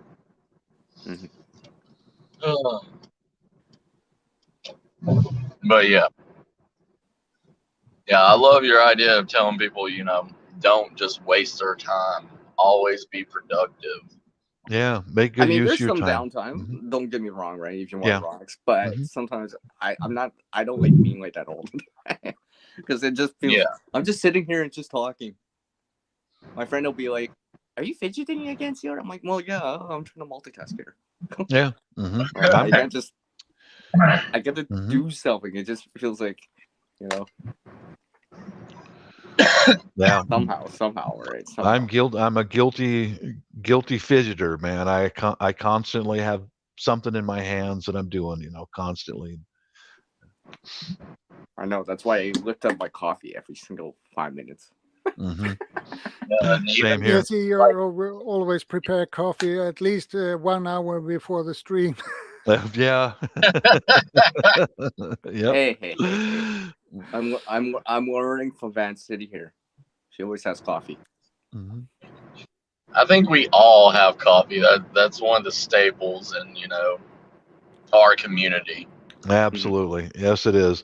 That's why I've got a lot of it in my preps, instant coffee and brewed coffees. I've got a stainless steel, an old original stainless steel copper bottom percolator, and so I can put it on my paint can fire thing, and heck yeah, that's one of the first things I do, man. Make a pot of coffee. I've noticed. Well, the morale boosting effects of that alone, yes, right? it is. It really is. It's a comfort food, Yeah, because it gives you a sense of normalcy, right? So it's just like, I can just take that few minutes to have a sip. It's like, okay, now I can start making a plan again. Yeah. The grocery stores here in Texas and everything. All right. Yeah, the grocery stores here in Texas have stopped selling whole bean coffee, so all their whole bean bags and everything went on sale for like 75 cents a bag. Oh, I stockpiled all that up. Yeah, score. I spent like $300 and wiped the whole entire store out of all of it, and I've got coffee to last me like 5 years. Well, I guess ranging from like 1 ounce bags to like 5 pound bags. so. If I ever have to like bug out over to the US, I'll be like, yes, Second Star's got coffee still. It'll be like 4 years in. I'll be like, yes, he's still got coffee. I love you, bro. Right. Yeah. I brought my metal I'll cup. take care I of got you, my Sierra. cup. I brought a percolator. I got sugar. I mean, I got honey. Mhm. I'm good. I just need Yeah. the coffee. Yep. See, or you should have your percolator at this in the same room, just at the same. Oh yeah, whatever. So you can brew it at the same time. So you Uh-huh. have it. Actually, you know, close. Uncle Al, to be honest, not about that, but what Uncle Al always says about a thermos to have. Uncle Al mentions this a lot in his videos at times. He still mentions it every so often. Mhm. Where are you, Uncle Al, by the way? He'll mention a thermos, right? To keep hot water in or something like that. Or to like kind of cook in, per se, right? And I'm like, yeah. Simple thing, you know. Because it could be like it's winter time, for example. Let's say if it's colder out. I know some people were doing that, using thermoses to keep liquids hot, so they could have hot coffee at least longer period of time if it was Certainly. grids down or cold and stuff like that. You know, to just keep it warm, right? Instead of just having it in a mug. That, 10 minutes later it's cold, right? Yeah. I've seen people do that. I'm like, yeah, thermoses are relatively easy to get to. You know, especially if you get ones I'll that tell vacuum you. seal the glass and all that stuff. They sure are. They're easy to find. You can buy new ones or used ones, either one, whatever your budget requires. Yeah. I'll tell you what the best thermos is. The ones, the Coleman thermos from the 1970s. That thing outlasts. I have one of them, and it keeps coffee. I'll pour coffee in there, and it'll keep hot for like 18 hours. And that's better. I bought that thing for like $5 at a thrift store. There you that go. That thing's better than a Yeti or whatever. Did you use it last year, Second Star? Yeah. I bet you it came in handy. It was just like, you know, because now, because I was just thinking, instead of reheating coffee all the time, I'm using, I got to use this air fire starter. I got to use more propane. I got to use, more butane to reheat the coffee that got cold. Yeah. You're keeping it hot by insulating it, right? What I've also done, this kind of goes back to tools here. Where's that thing at? I made it's down here. I welded together some scrap steel. Yeah. Where is that sucker? It's usually pretty close by. I use a tea light to keep my coffee warm. And I had that in the house. What the heck did I do with that dang thing? It's around here. I'll show it to you as soon as I can. Yeah, I can just picture it in my head right now, and that wouldn't be just so hard to put together, improvise too. That's what. And that's kind of the same idea that my grandfather thermos or whatever. You have tea lights and you're making coffee, right? Yeah. Because in a cold situation, you'd be like, hot, warm coffee would be a lot better than cold coffee. Yeah. Like my grandfather, he would break a piece of terracotta, like roofing terracotta off, and put like 2 tea lights underneath it, and the tea lights would heat up the terracotta, and he'd put his cup on there and just keep it warm. Yeah, this is what I made out of scrap steel, because I got a welder, and I made a little pedestal here. So I can put the tea light. Oh, that's so cute. That's right so inside there. That's so adorable, Bob. And then this puts heat right on the bottom of this steel plate, and set my coffee cup on that. And I put a kind of a windscreen around it, because I've had this out on the front porch in a chilly morning. And I noticed that before I put the windscreen on it, the wind would blow across the coffee cup and cool it off very quick. There you go. Just like that. That's one thing. If you don't have a thermos, you could use an option like what you're talking about with your grandfather, using a terracotta tile and keeping his coffee warm that way. Yeah. Or your tea. Yeah. something like that. Mhm. I keep saying it again and again, man. You guys out there, you got to get some kind of a welder and learn how to weld. It's not hard to do. It's really not hard to do. It's regarding not hard to prepping, do. apparently we need to do this. Mhm. That's one I of the know things that how I to made. spot weld. That's as much as I go. Mhm. Now there's I mean, plenty I've of grinded stuff that plenty of videos out there on YouTube, guys showing the real basic, the fundamentals of it, and just gather up scrap steel and just start practicing. And next thing you know, you got it, and now you can make anything you want to. Mhm. Well, I mean, I kind of figure if you can grind, weld, and well, Yeah. literally forge and fire, right? You can do a lot of fabrication. There's a lot you can do that. That's one Once of you manipulate metal and wood, you got and it. other materials. I mean, sky's the limit what you can create. I mean, yeah, that coffee warmer is one of the things that I first thing I started doing was, of course, I've always had food and water, and then start buying. I've got a ring roller. I've got a cheap bender, and what's that? Here. Just simple stuff, put that out for 'em. and then you can buy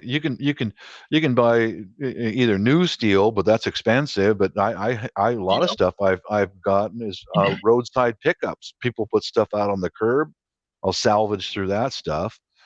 And many things that I've made to secure my home is made out of steel bed frames at secondhand stores.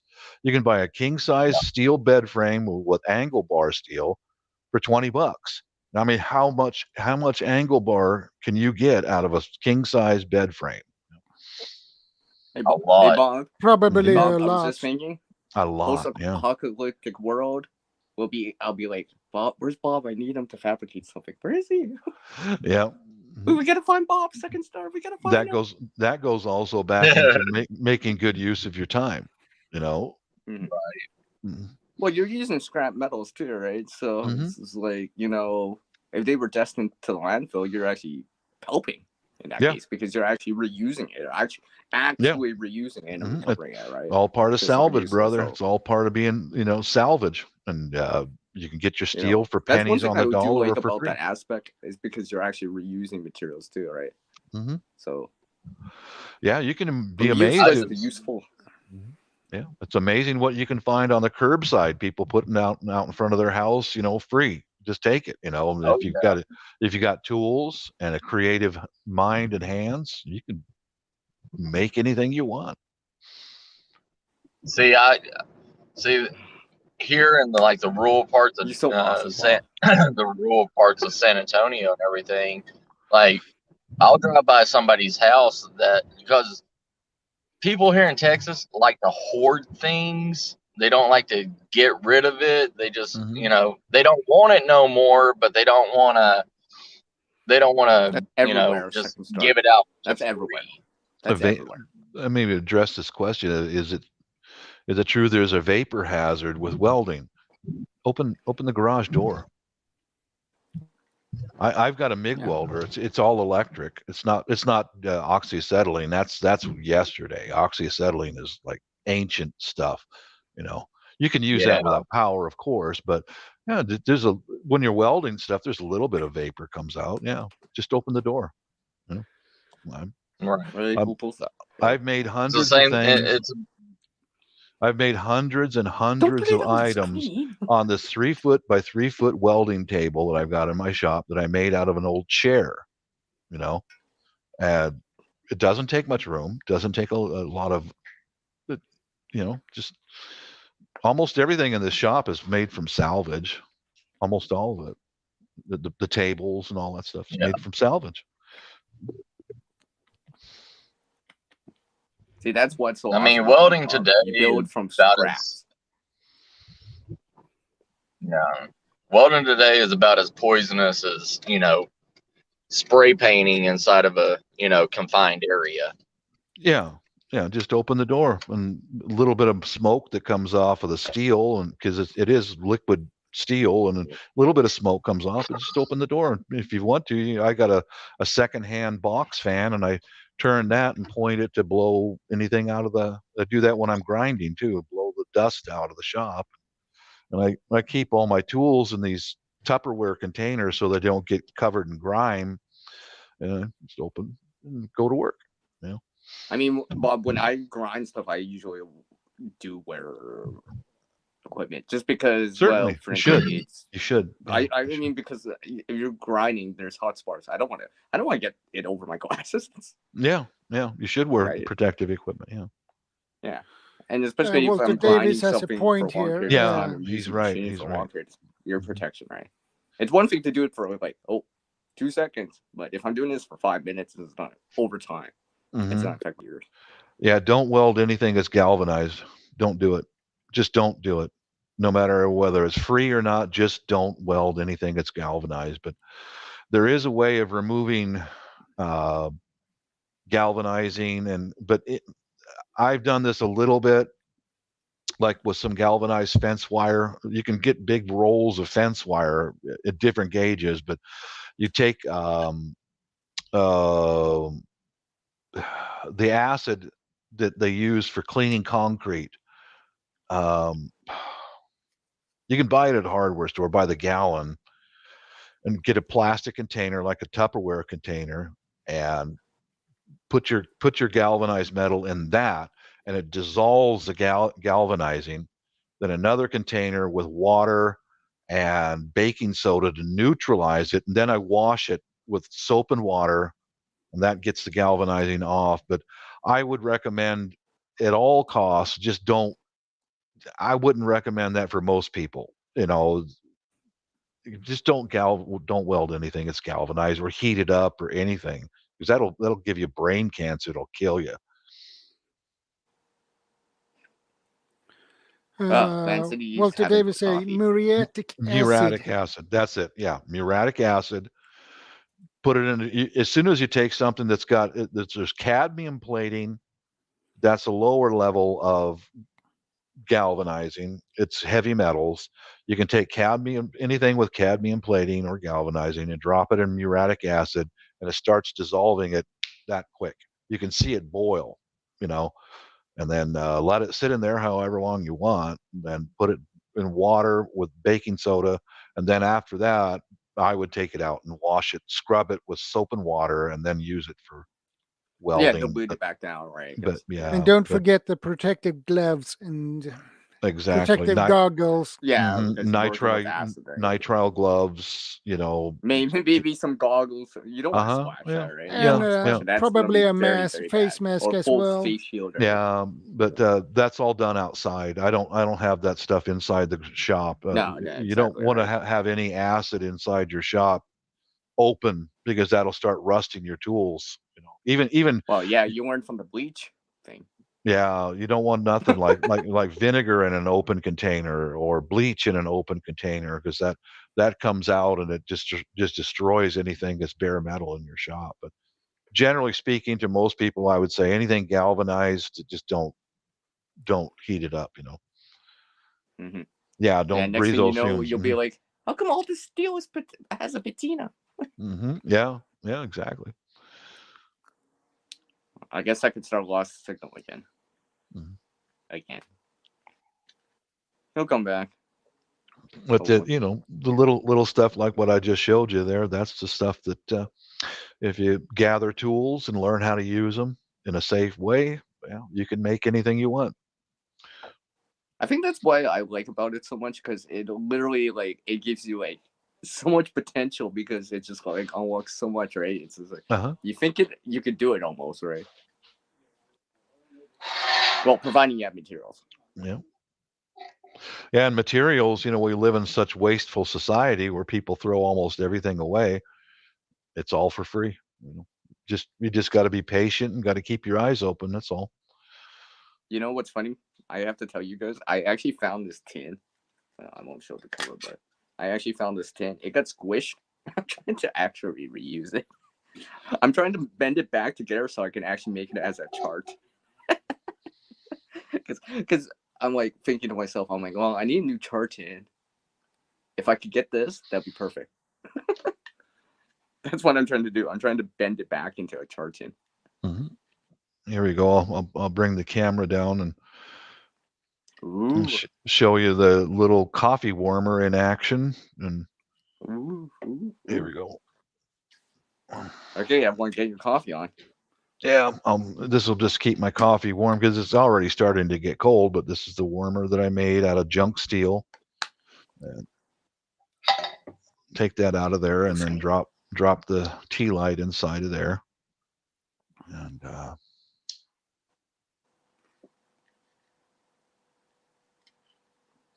I've got a little peg down there with a hole in the bottom of this so it doesn't fall over. See if I can do this on the camera. There we go. And then put my coffee cup right there. If you learn how to fabricate, you can, anything is possible from that point on. As soon as you get, I used a cheap bender for this stuff here. Just it's a cheap Harbor Freight bender, and there you go. But not bragging or anything, guys, but just making recommendations and suggestions of things that you can do to make your prepping more flexible and cheaper, so you don't have to buy everything.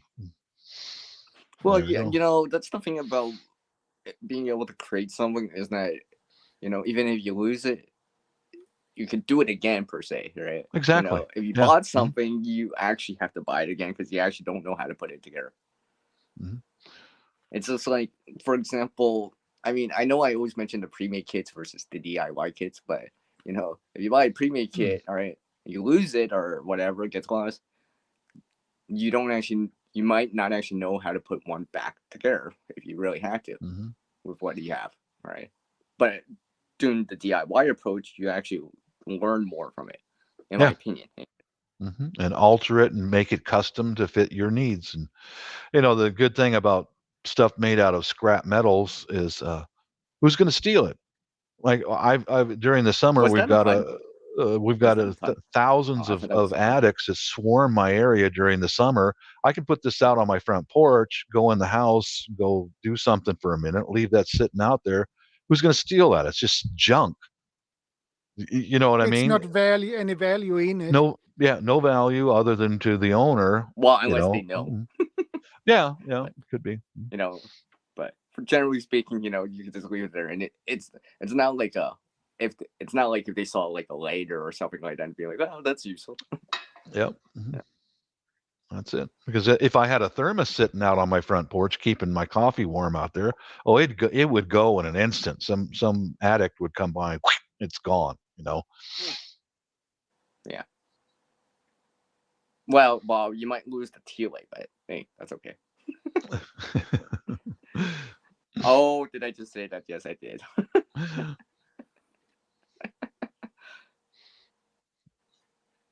Yeah, I'm gonna have one. I just feel so warm with all this warm thoughts.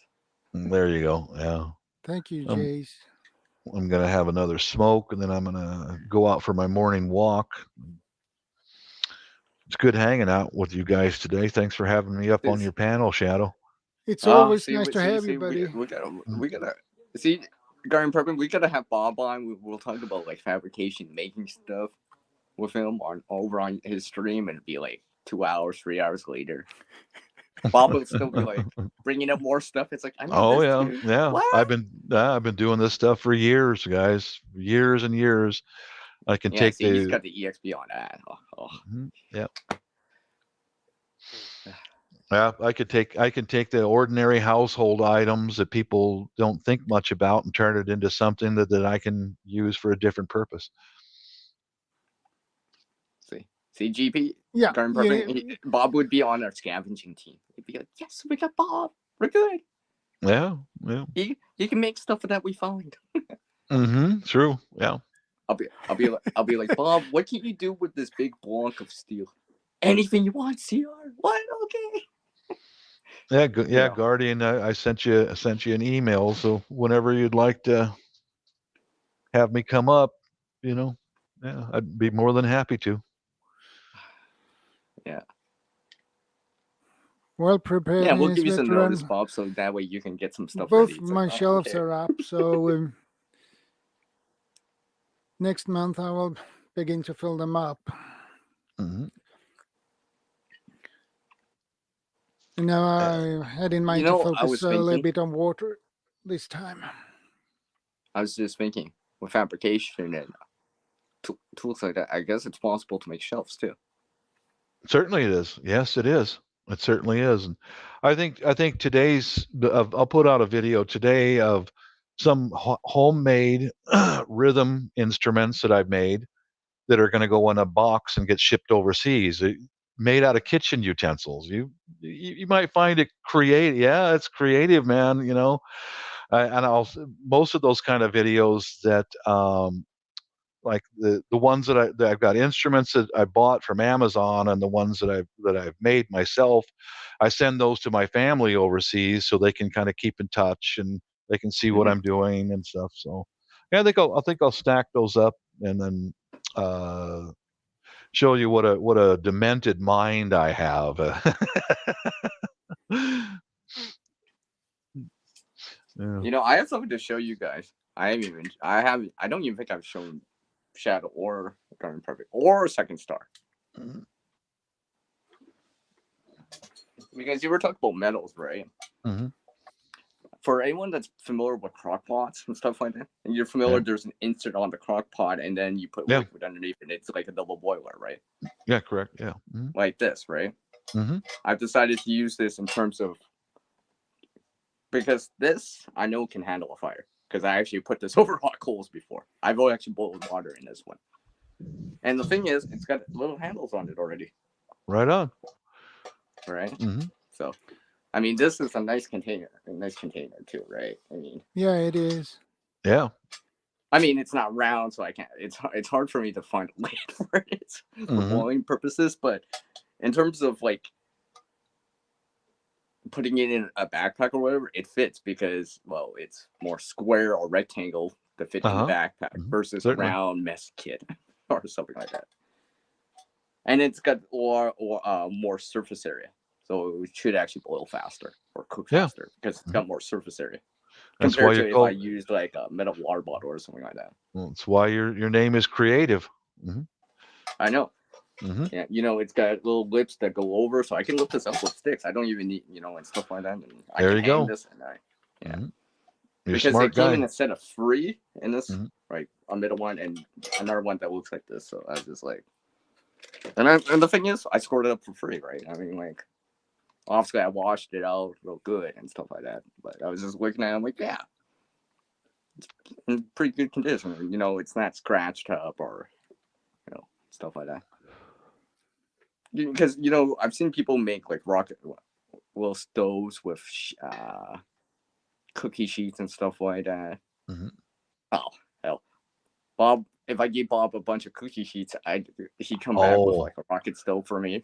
All kinds of stuff. You bet I can, because I've got slip roller, ring rollers, and I'll just give you an example. This is just an example. Just an example. This is some new sheet steel that I had in the shop. Same with this top plate, but all the rest of this is made out of salvage. Like this pedestal is made out of old sewing machine parts. I bought several sewing machines and I take them apart, and there's all kinds of neat machine parts. So I welded those all together. These 2 posts, these pillars, those are made out of an old chair that were alongside the road for free. And I just cut them to length and welded it all together. And sewing machine, a chair. I don't remember what the base was. It was just a piece of roadside steel. And then this is new, but all the rest of it is salvage.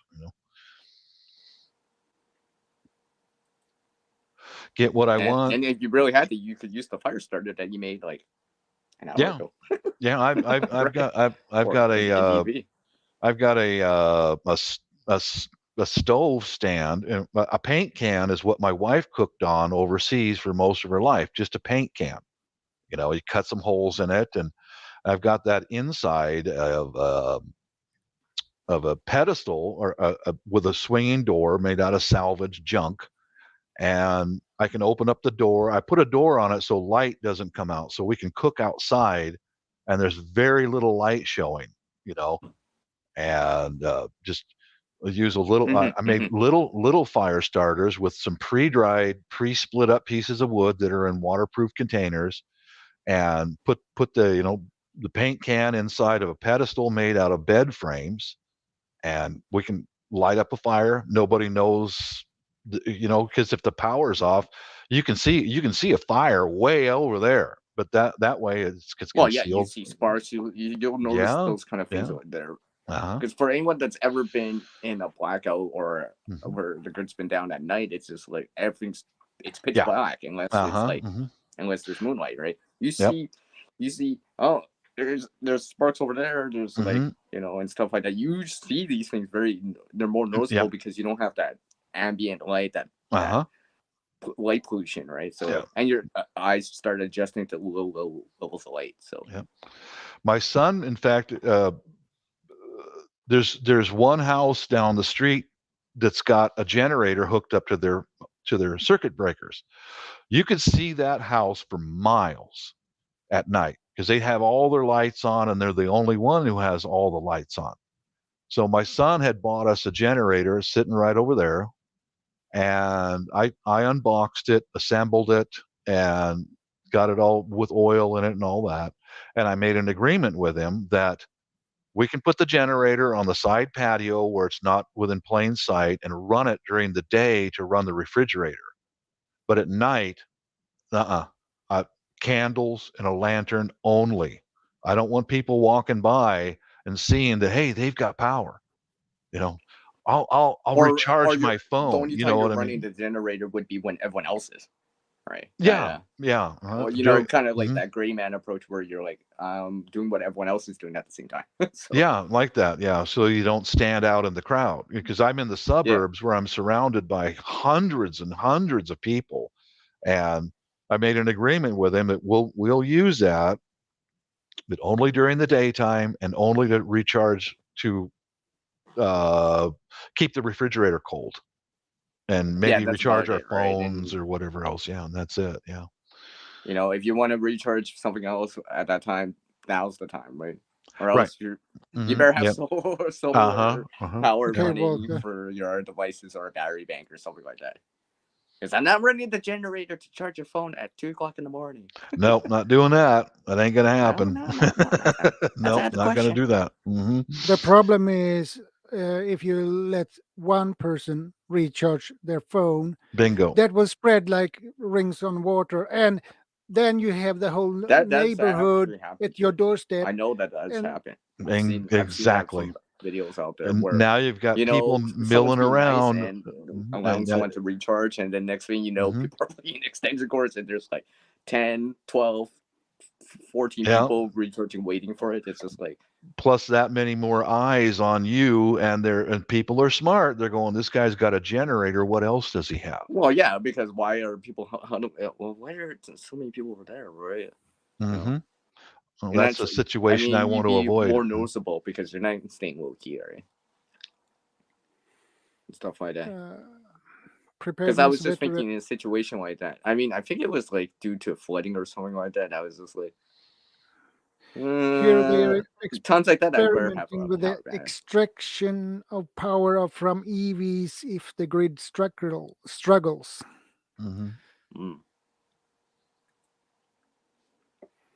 Yeah, I want to. No matter what happens, I want to stay here in my house as long as possible, and keep a gray man. Just walk on low, right? Yeah, walk on by. Nothing to see here. Just keep walking under the radar. Yeah. I've been doing this stuff for a long time, guys. Oh yeah, I could tell. You have some knowledge and experience to back it up. Yeah. Guardian, we use that it's not expression just gear, right? It's not just here. supplies and food and water, but actual experience and knowledge to back it up too, right? Yep. Yeah. Well, examples like the lack of experience and knowledge is like my daughter. She, early 20s, and she hadn't been through too many power outages, and that's why when we lost power for day after day after day, she was getting nervous. And this one goes back to, again, comfort. reassurance that she just conveniently had to come down and get a drink of water 2 or 3 times an hour, because she's scared. But she wouldn't admit it. She wouldn't admit that she's scared. But that's just. Well, I didn't admit it, Dad. Yeah, no, I'm just thirsty, He's not Dad. gonna admit that to you, Bruce. I'm just thirsty. I just need another drink. I don't want to worry, Dad. Yeah, you've got a water faucet up on the second floor by your bedroom, but she just so happens has to come down to the kitchen next to Dad. She's like, no, I just came down to checking on you, Dad, just making sure you're good. I can just see that. Secretly, she's thinking that. It's like, no, I just want water. Diesel over petrol generators, fuel safer to store and long. Now I can't speak either. Yeah. Well, this one, I was impressed with the selection of the generator that my son got. It'll run on gasoline and propane, and I've got a propane bottle, a big one, right over there, and so smart guy. I think I might keep him around.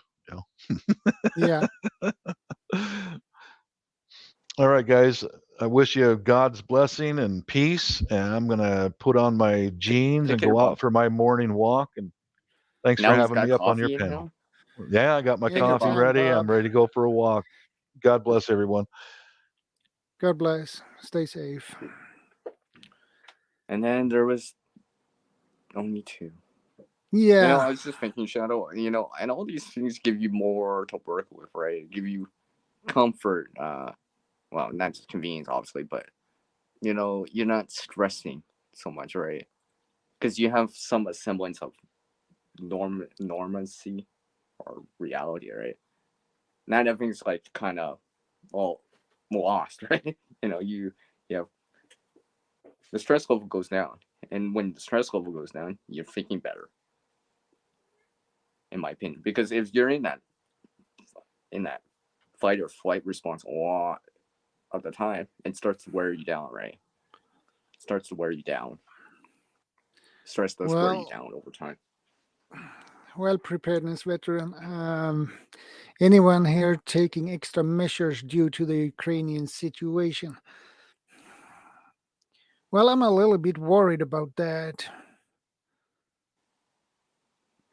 Because we never know what the Russians are doing. If they want to do what they say or not, it is hard to know because they are so unpredictable. Hey, Killsberg and Bushcraft, welcome to the stream. Good to see you. No, there is safety in numbers and stuff like that, but Dobby says, you two look lonely all by yourself now. Well, it is. Join if you want. You can be helpful and join. Guardian prepping. Yeah. Just put him on he said he should join us. Yeah, like an hour ago. Yeah, was it an hour ago? Yeah, probably. Yeah, right. Yeah, you are probably right. Come on, Harvey, or Vance, just bring up his conversation, timestamp, and be like, oh, yeah, see, an hour ago. Just kidding. Yeah, just kidding.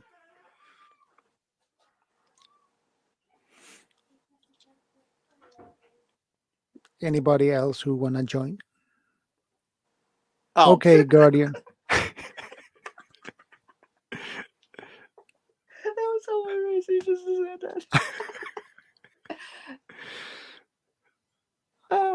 that. He's so funny. See, he's listening. He's like, oh, okay, guys, fine, I'll come. Give me 5 more minutes. 5 more minutes turns to out to be 10. 5 more minutes turns into like 5 more hours. Yeah. I'm looking at the time, right? It's 1/4 right now, right? For everyone. So let's see how long it takes. We'll be waiting. I'll feel it. Hi, Still on Oh. the parking lot? I am. What? I thought he was. I thought Garden Prepping was joking about. Hi. Hey, Hi, how are you? good to my see Canadian you. friend? I'm just saying hi. I got this. How Canadian, eh? Oh yeah. Okay. I was just like, oh, she's at Timmy's again. Yeah. Yeah, I am. Coffee or tea or whatever it is. It's a coffee. Yeah, it's a coffee. And then I've got a backup in this. These are really good little thermoses. That looks nice. Yeah, it holds heat all She's- day. Oh. Yeah. Yeah. Are you doing like Are you doing a pocket dump in the parking lot for us? It's just like, dang, she's doing a pocket dump or something for us. No, I'm actually here. I'm just saying hello. I'm not driving. I'm gonna peace out. But you two all by yourselves. I just had to say hi. And I'm actually in the bug out truck. So there's actually some really cool stuff in this truck. There's it's got its own air compressor and it lifts up and down and it That's good. you can sleep in it. We made a video about some of the stuff in it. Let me show you a few things. Well, this is really small. We got some. You should do a camp out in it. Some tools. You probably can camp with me. Right? Do it in the spring. Do a camp out in the driveway. It's like, I'm just camping out in the vehicle. Yeah. Yeah, this thing's good. Anyway. I just want to say hi, and maybe I'll jump on later in a more stable spot. Bye, guys. Very kind of you. Bye. Bye. Oh, and by the way, we're still waiting for Garden Prepping, by the way. I think I pushed that back out there. No pressure, right? Guardian needs another shirt for the stream.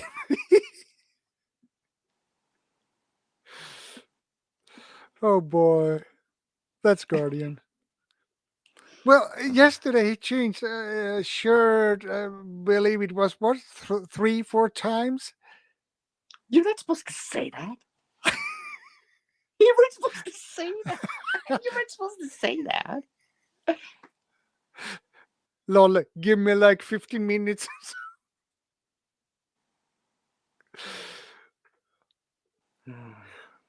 ROFL. I don't get that short. It's short for something.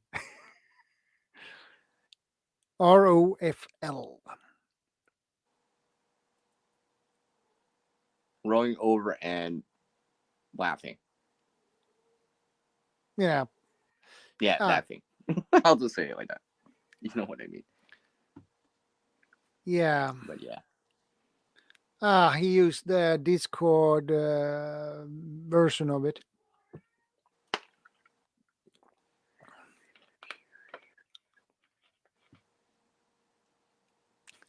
Preparedness veteran says, roll on floor laughing. Laughing. Yeah. Well, I mean, it depends, but usually I know what it is. Thank you, Preparedness, for that. Yes. Now we learned something new today. Yeah, I need to brush up on my acronyms. Yeah, I'm on Greyman Prepping's Discord channel.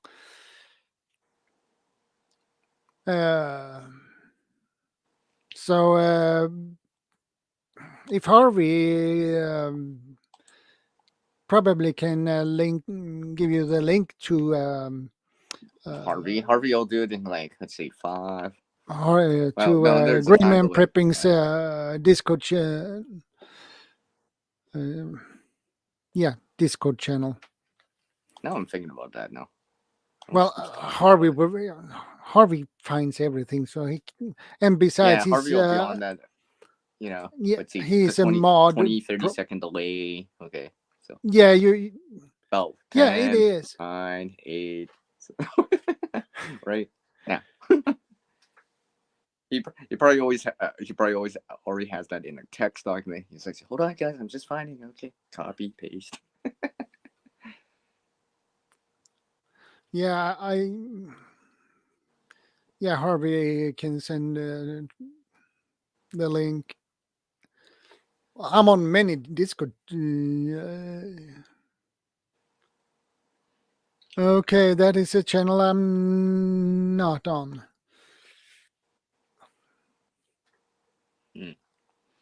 Well, clearly, I need to expand my horizons here. Yeah, sometimes we have to do that.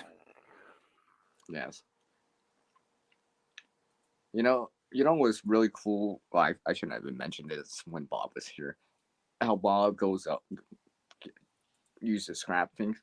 That's why I try to create with scrap things, because they're abundant. That's to a good certain degree, preparedness. right? Okay. Because things are out there, right? I don't know what you see or what other people see, right? I know what I see around here, right? Sometimes I don't. What do you actually see, Shadow, out there? Like, if you went for a walk, what would you see on the side of the road or on the ground? Like man-made stuff, for example, right? Like, I see. I mean, I see a lot of things at times.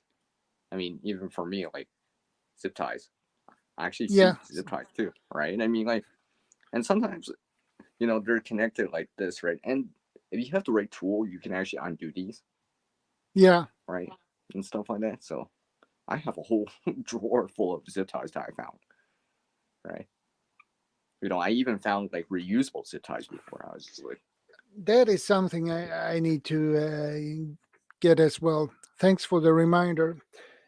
I need about reusable zip ties. Yeah. I know. Where is Guardian, right, Man City? I know, right? That's what that means. IKR. I know, right? That's what it means. But yeah, reusable zip ties, because this could be useful too. Overall, zip ties is very useful. You can set up your tarp. You can do whatever.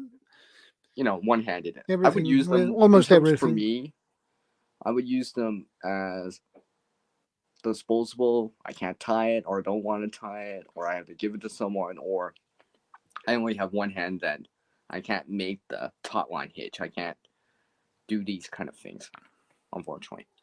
That'd be the reason why I have the zip ties, right? I mean, I even have a bag beside me, and I showed you guys yesterday because I have the same bag, all right? Zip ties, right? Yeah. Or tie around it, right? And the easiest way that I found to keep zip ties, especially since because there's a certain way, if you put them in the opposite way, you can still slide it, right? So that's what I did. So to hold them all together, so I could just be like, right? It keeps them all together. That's what I do. Keeps it easy. Because I don't like them loose in my bag. I wouldn't like that either. Yeah, it gets annoying for me. Stuff like that. So, and the thing about zip ties is that you can daisy chain them together if they're the same ones. You can just add them in, right? If you don't have a longer one, for example, right? Yeah. Let me get something here. A drawer full. Like a drawer full. Yeah, preparedness veteran. Many members, but none really active. Great for instant live chats. Yeah.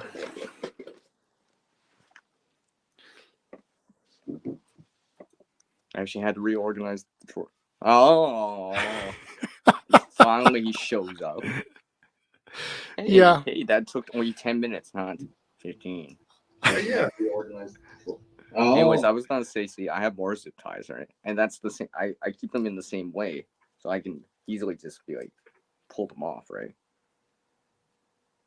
Because they're the way that I put them in is the opposite way, so they don't lock in that position. So, but I can be like, keep them more organized. Some cordage or a hair tie or a ranger band around it, right? So it looks like a fan. Are you guys a fan of this? Right? Yeah. Well, it's pretty smart. Like I've also been watching. Sorry for joining a bit late, by the way. I apologize for that. And the lighting. Like I've been trying to sort the lighting out properly. I did have lighting. It looked nicer yesterday. Yeah, no. I have a light that I borrow. Like, It looks like you're going for this gothic look. no, it's not that at all. It's honestly just a lighting problem. Like, I'll have it resolved soon. It's not that I need to start a lighting fund or something like that. You know, like Please enlighten us with it. Brighten yeah. up our day with it. I know. No, it's and I've got this other light here as well, but the other light doesn't even work all that well. Really? No, I thought you were in preparedness. How come you don't have any lights? I've got candles, and I've got like headlamps, and I've got torches. Oh, see, he has all these lights, but he doesn't want to use them. It's like, no, I'm trying to conserve power. No, You guys don't need to see me. it's not that at all. It's really just like I have a lamp that I sometimes use, and then Yeah, that you're not using right now. What? Come on, GB. Don't be so squeamish with the gear. I mean, like, geez. No, I have lamps that do work on that. And you know what's funny that I looked on before I even like came on camera, right? Because they like show you what a preview. Hey, by the way, to chat, good to see everybody. Yeah, so before I went on to the thing, I'm still busy growing. Like my facial hair is in such a terrible state right now. But when it's dark like this, it actually looks like like the facial hair is bolder than it is. But yeah, it's what I'm going for at some point. So. Yeah. It was cool to see Bob come on. He's always got a lot of, and thank you for popping up Van City as well. Appreciate that. It was awesome to see Bob, and he's definitely somebody that I'd like to arrange for a stream. I think that we could, really have some interesting conversations that have come up. And I want to answer a question that Preparedness Veteran answered earlier too. But this one says, anyone here store rechargeable batteries and non-rechargeable? So yeah, that's a pretty good question. You guys want to answer it? I can definitely answer soon. And mine pertains more to solar, but I'll explain now. Oh, just like this one. Apparently, it just happens to be code 0. I got those them batteries I have. I got them at sale at Cabela. They were in the bargain bin. Those I mean, I need them batteries for my I mouse, have right? is I not need them for my mouse. rechargeable. I need them for my mouse. Stuff like that. Yeah, so I try to, for a lot of the electronics that I have, I usually at least try to have two, an extra spare of the electronics that I usually use. So like for your headlamps and like solar batteries as well. But those specifically for a long-term SHTF type scenario, I have the solar power packs for them as well. So then I'm a big advocate for having enough solar to recharge my devices. And then I have the USB cables, and I've got water. You know what's funny? As well, so that like. You know what's funny? Go for it. Go. You were talking about scavenging in your previous live stream. I've actually found rechargeable batteries before that work.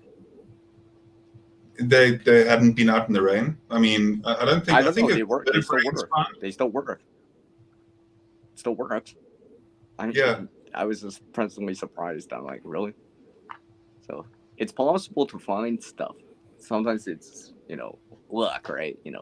But you never know, right? So it's just like I always keep my eyes peeled because gear gets expensive, right? Your preparedness is one of those things is that eventually you gotta buy something or acquire something, right? But acquiring something for free or making it like how Bob's scavenging and fabricating it to make something instead of buying it, it supplements your kind of gear, right? And you start to learn stuff from it, the fabrication. I'd be like, oh hey, people do apparently toss out rechargeable batteries or drop them and or toss up this lighter for some reason, and I just happen to find it, and it just happens to work. Is it not working now when you wanted it to work? Is it like okay? Wow, go do that again just for a second. That's really nice. Like having right, but the thing is windproof as well, yeah. Well, it's not windproof, but the thing is it supplements my supplies, right? I mean, that means if I decide to put this in a bag or whatever, I found disposable lighters before. That means, hey, I can add another lighter to that bag. It supplements that kit, bag, fire kit a little bit more. I have a little bit more to work with, and I didn't have to spend money. I just look going out for a walk, right? I mean, like Bob's going out for a walk too, right? You know, in my luck, you probably find something. If you know, sometimes I find stuff, right? I just take a look. It's funny how that works, but you know, you never know what you find out there. People drop stuff. People do drop stuff. It just happens, right? Brushing, things fall out of your pocket, right? Or So it's just possible. people emptying out a car. Like sometimes somebody will be like emptying out their car and they don't even, because not everybody's, you know, environmentally friendly in that. So they'll just like throw things out of their car, and then sometimes what's thrown out of their car is like useful and valuable as well. And also sometimes when they get new things, they'll just throw out the old, which is something that I've seen throughout people as well, and it's really terrible that people do that. I mean, like everyone's. I guess one of those things is like when people find money, right? Cash, right. Do you have an answer for Prepared Veteran as well over here? This is a good question that Shadow's highlighting. The one over here from Preparedness Veteran that says, you ever notice that rechargeable batteries don't last quite as long? Well, I know there's a memory effect over time, right? I mean, yeah. Some batteries I've had for a while that are kind of on their last legs, right? While other ones they seem newer and they seem to be going for a bit. Stuff like that. I mean, there's the old school cadmium and nickel metal hydrates to the newer rechargeable lithium type of batteries. I mean, like, I think, is it this one? Yeah, see, this is a cadmium one. I think I have a a rechargeable lithium iron phosphate battery too. I have. So, I mean, I don't know. I don't know. Preparedness Veteran. I mean, it depends.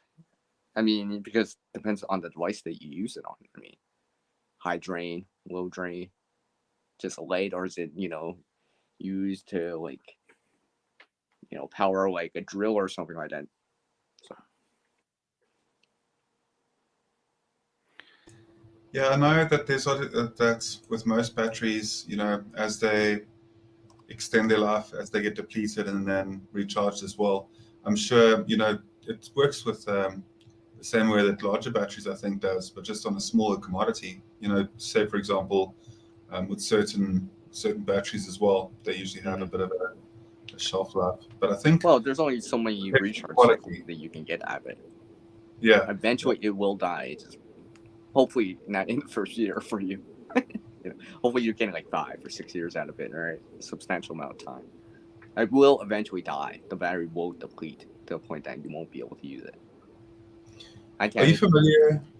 Hey, by the way, are you familiar with the whole that light bulb that's been burning forever in that fire station somewhere in the US? What happens is there's a light bulb that's been on for an incredibly long time. I don't live in the US. Like no, it's not even. I don't. Nor do I. But I'm just saying, like, it's in the US somewhere, and what the whole idea and the interesting aspect to it is that this light bulb's been burning for a couple of decades now, and it still is burning, and it's the same light bulb. So it's at I don't know if it's the Edison bulb. If it's at a fire station, it may be. If it is the Edison as well, but it just proves that, you know, putting electricity on and off definitely, you know, has a damaging effect to it. And not only that, there was, do you know about the light bulb mafia? Like, are you guys familiar with that?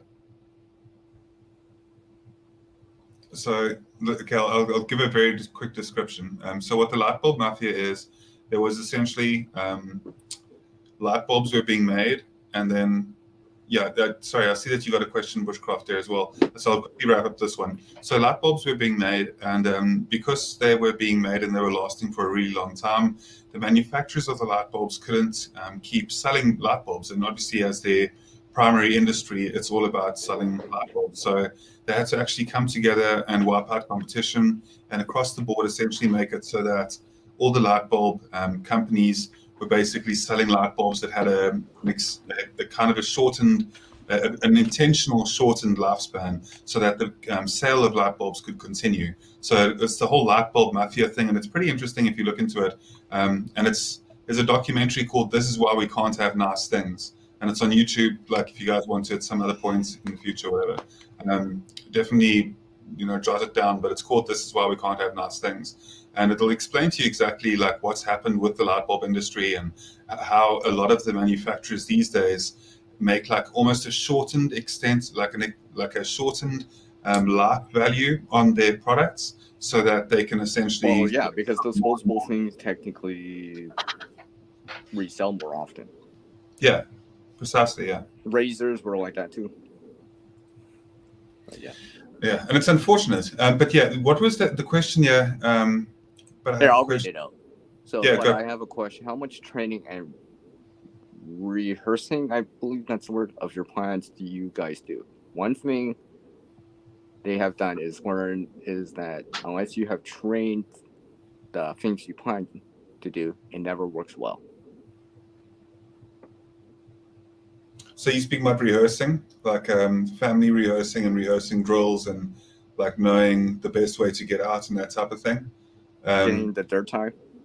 Because we go out to, well, we've got, well, I don't want to speak too much about like actual bug out locations, but one of the bug out locations that we have, because it's always good to have 2 or 3 options, but one of the primary bug out locations that we go to at least once every second month, and we do so by different methods as well.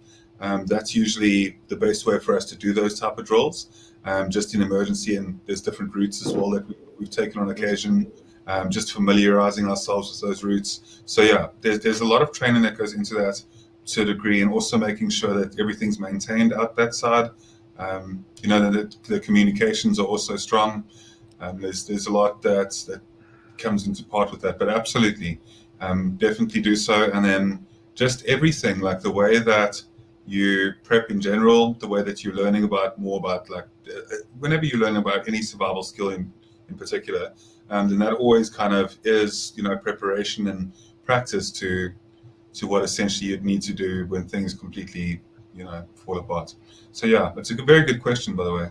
I like that question. I just want to add to that. I mean, because if you're practicing and training and researching, you're also not assuming. It's just like how Bob was saying, like, he was glad he checked on something, because if he didn't, he would have been in for a very bad surprise if he was relying on it or something, right? Because you don't want to be surprised. You want to be kind of more prepared and planned ahead to a certain degree, right?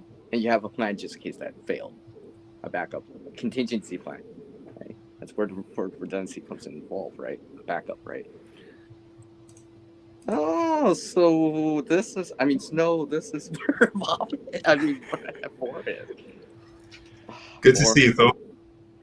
Hey, 4. Good Are to you sure see your you, camera's Thor. not handle the cold out there? Did Thor?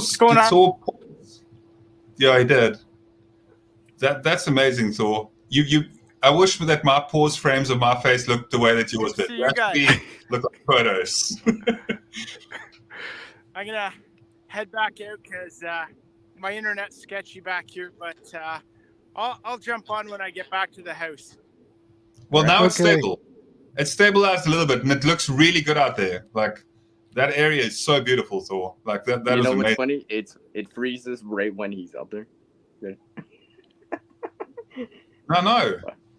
But I'm being serious. If you can still hear me, Thor, that's very interesting.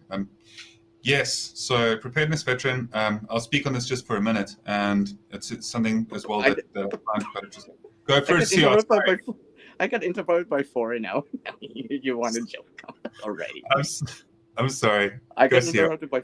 I'm like, oh, 4's coming in. I burst off, and like, okay, now GP's not interrupt me, and now I'm sorry. No. I do apologize. Apologize. Go for it. Wait. Let's get Shadow's permission. This is his stream. This is not your stream or my stream. We're not the host. He's the host. You're right. True.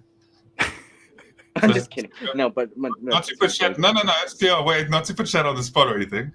But yeah, go CR. I'm just completely messing with you guys. Go CR. Yeah. For bushcraft there. I mean, like, you gotta train with the stuff as much as you can. Right? I mean, like, I think, that's one of the downsides of, like, assuming on a pre-made kit, because most of the time it's a set it and forget it kind of thing, right? I guess to a certain degree it's better to have something than nothing, but if you don't check on it, you might realize, hey, there's a hole in that food bar now. That water, it kind of leaked a little. Oh, hey, look at that. Why is there rust on there? Or something like that. Or some other weird thing that happened, right? I mean, like, I've heard stories where people had been keeping malware space blankets or something like that, like vacuum sealed and stuff like that. They didn't open it for a long period of time. It actually fused together. They couldn't actually separate the layers. Right. So they assumed that, oh yeah, it's good to go. Well, eventually you might want to check on it. And switch it out. Just so you know for sure, right? Because the idea is you don't want to, when you have to use the gear, you want to make sure it's ready to go as much as possible. Like your gear, your plans, your knowledge and experience as ready as possible. So, for the most part, there's no sudden surprises, right? You want to adapt as things come up and maybe have a contingency plan, but you're on a plan, generally. Yeah, preparedness veteran. We have snow here, a lot of it. I can go outside and show snow too. Forrest's not the only one can show snow.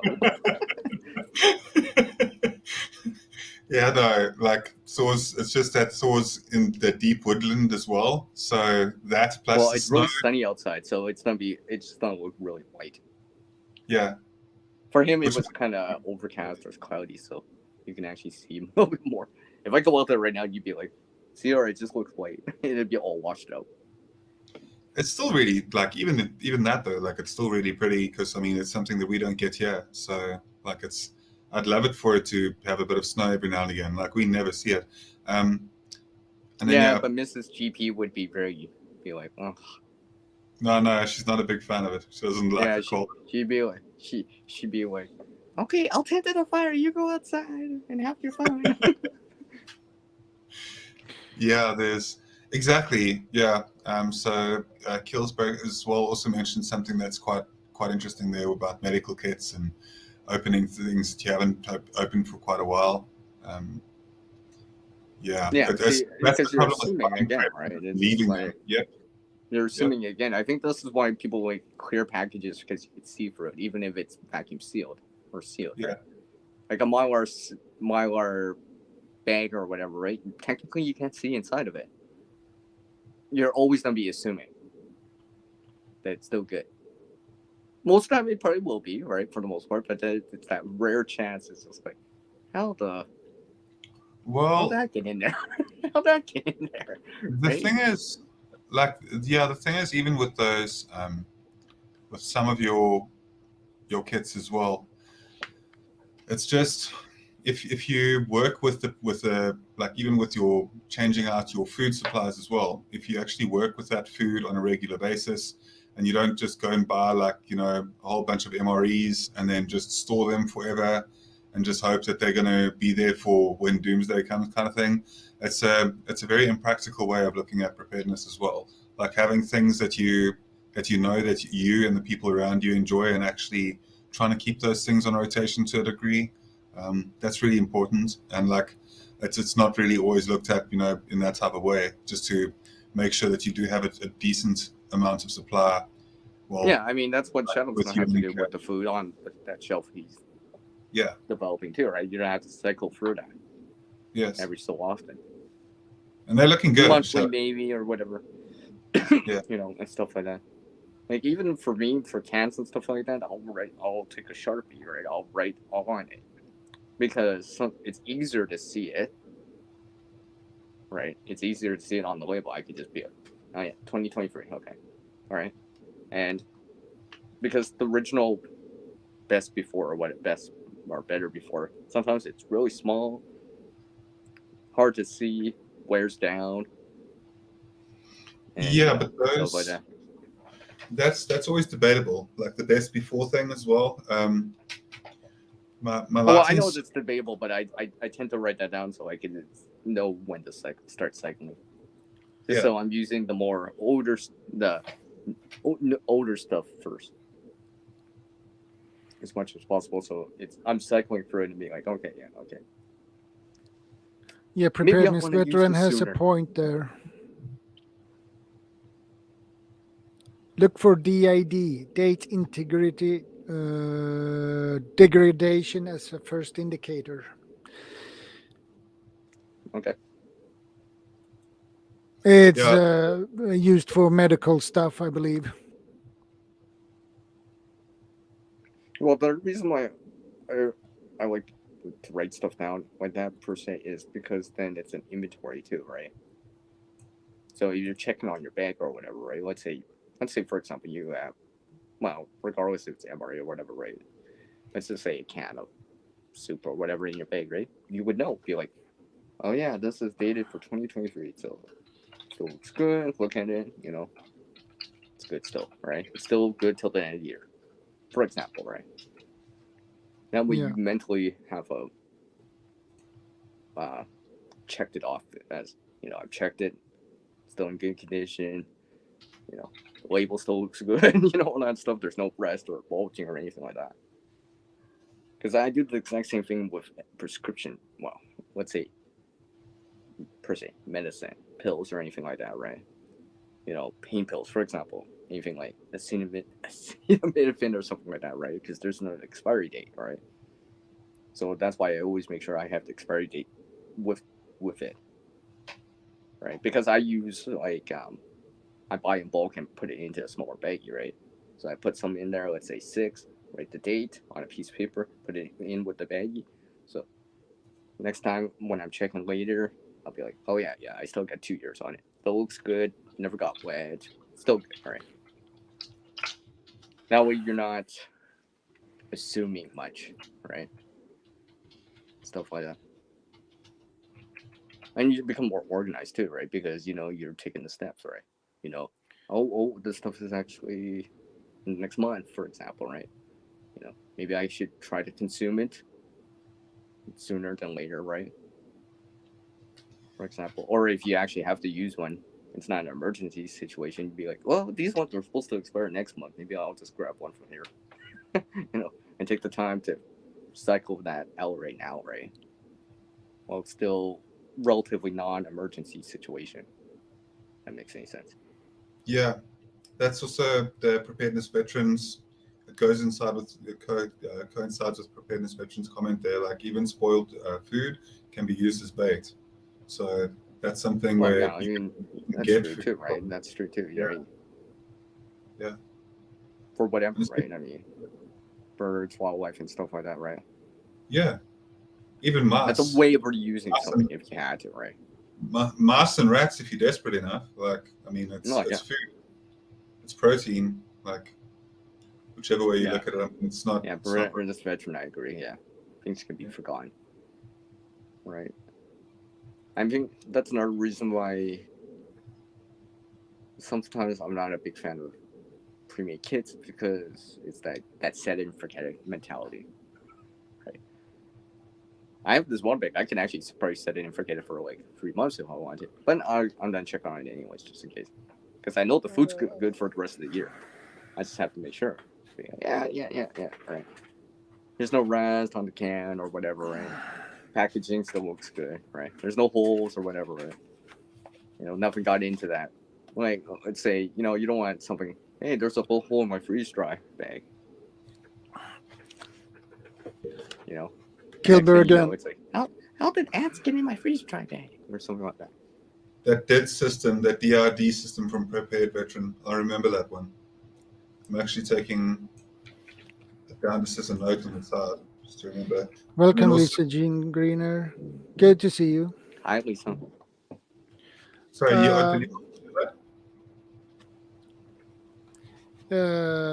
Kilburden.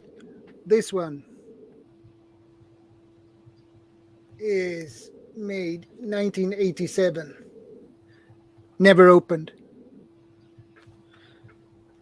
And I got another one from 1990. never been opened, never been used. And this is Swedish Army first aid. So, You yeah. have always two, and the reason why you have two is if you get shot, you have one entrance and one exit wound. So you put one in the front and the other one in the back. Yeah, you have two to back you up.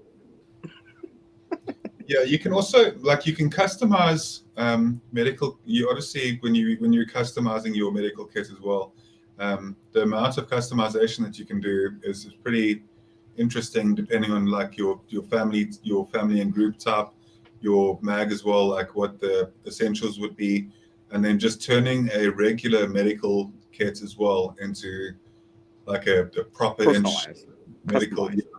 But also way more expanded upon, like having a larger Maybe kit. even more organized. Yeah, exactly. Because I used to have this pouch, and I still actually have this pouch. Technically it was for first aid, right? Type of thing, right?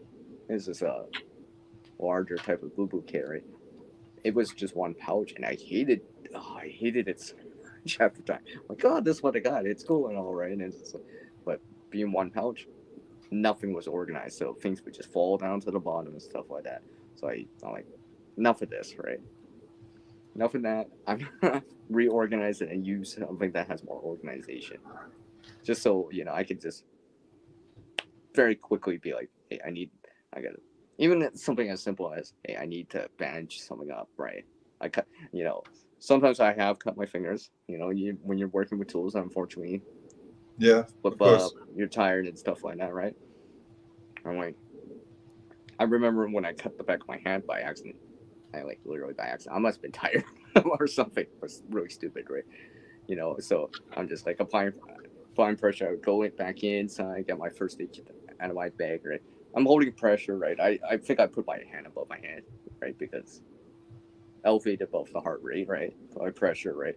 Now, because it's on the back of my hand, I just kept my finger straight because it keeps the skin together, right? And while I was doing that, I'm scanning my stuff out. I was able to do that with one hand. Grab it out of the bag, undo a couple things, and get it out and be like, okay, start bandaging myself up. I had to hold my finger straight for the next 3 days, but it was good. It was good. Yeah. Because it was a cut on the back of my hand, like on the knuckle part. So if you bend it, it's not break open, right? So I actually had to use a splint to keep my finger straight for 3 days straight. It was the only way, or else it would have, because every time that's the hard part of getting cuts on your knuckles, right? You have to, if you bend your finger or whatever, it's not open it up.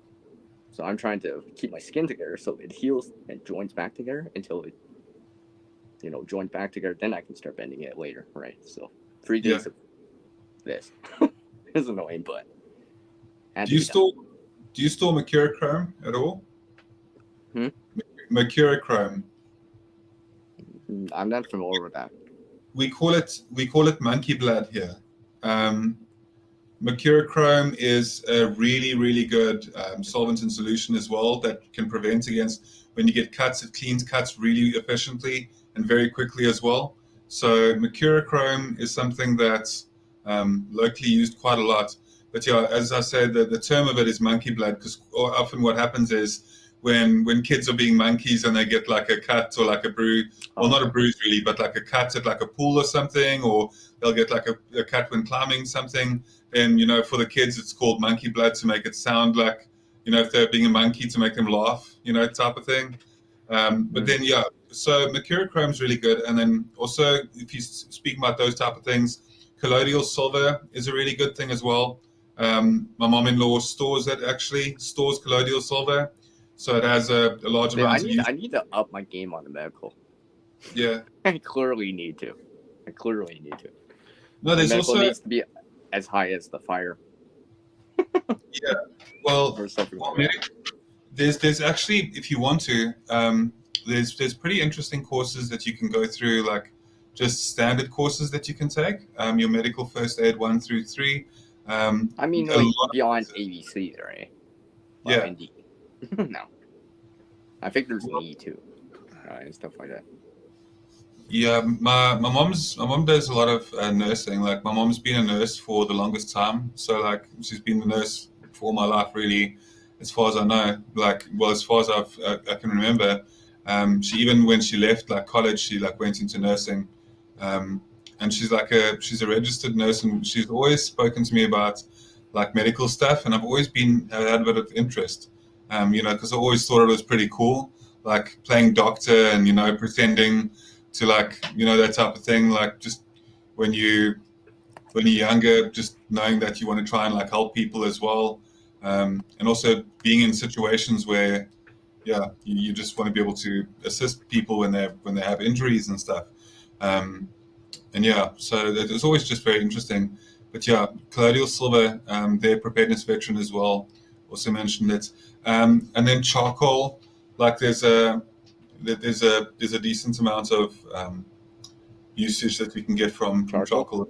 Well, because it has a lot of surface area for what it is, right? Yeah. This says a lot. I know Creek Stewart says that a lot. He says that a lot about charcoal. Yeah. No, it's good. I still want to. I'm busy doing like. I need to do. Well, no, I'm Hey, busy Guardian doing Prepping. Guardian Prepping. Yeah. It's just us. We can say whatever we want now. Hi guys, welcome to Guardian Prepping stream. I'm glad that everybody could join us. Everyone, CR's back. Welcome to our stream. Here's my co-host right here. I don't know what happened to him. Are we still on talking terms with Shadow, CR? Are we still on speaking terms with Shadow?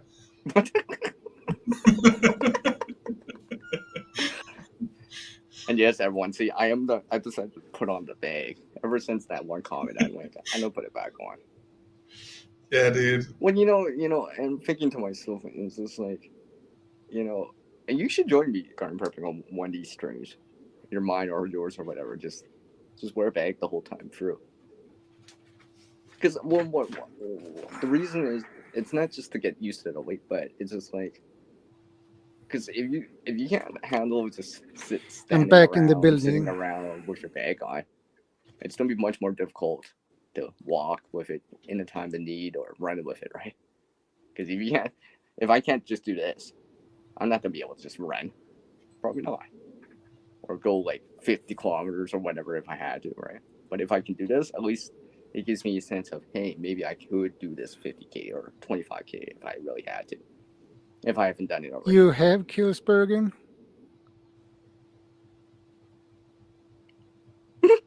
And where? He doesn't even know. I mean, I meet so many people. I met so many people through years. So I can't remember everyone.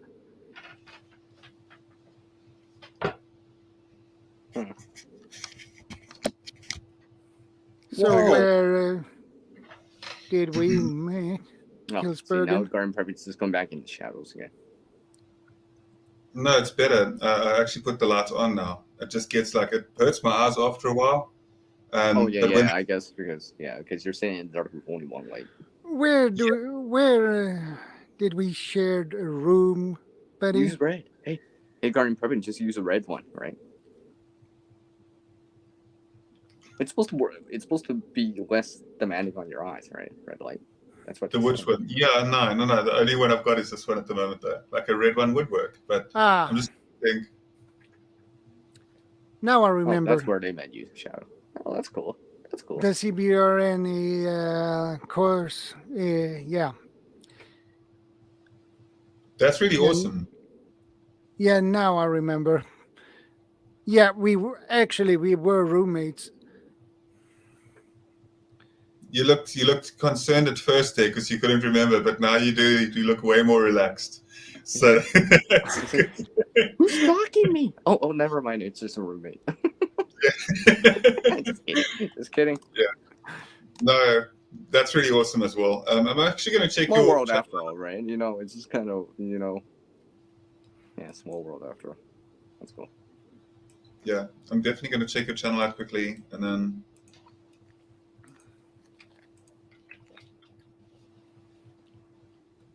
you have a channel Yeah, yet? come to England, I'll train you for free. See, I say yet when I ask you if you've got a channel, because I'm like trying to, just say that. Who asked me that? I got the chat up. I didn't see it. No. Yeah. Hey, preparedness veteran.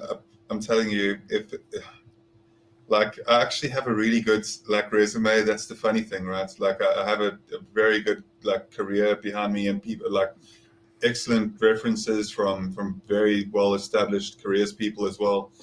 So when it comes to with the England thing, it's always for my family and I, we always think about leaving kind of thing, but there's things which make it challenging. But I think it would be great for all of us, the three of us here on the stream, to go to England and do the training over there by preparedness veteran as well.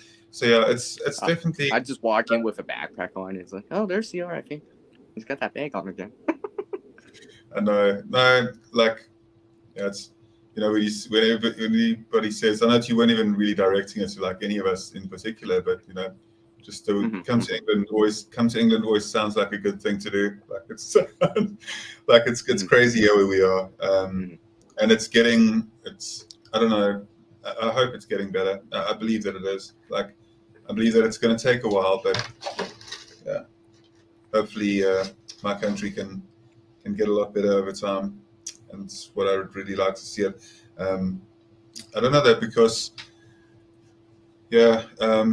it's a big problem when it comes to the future generations. Like my daughter, that's just about to be on the way now.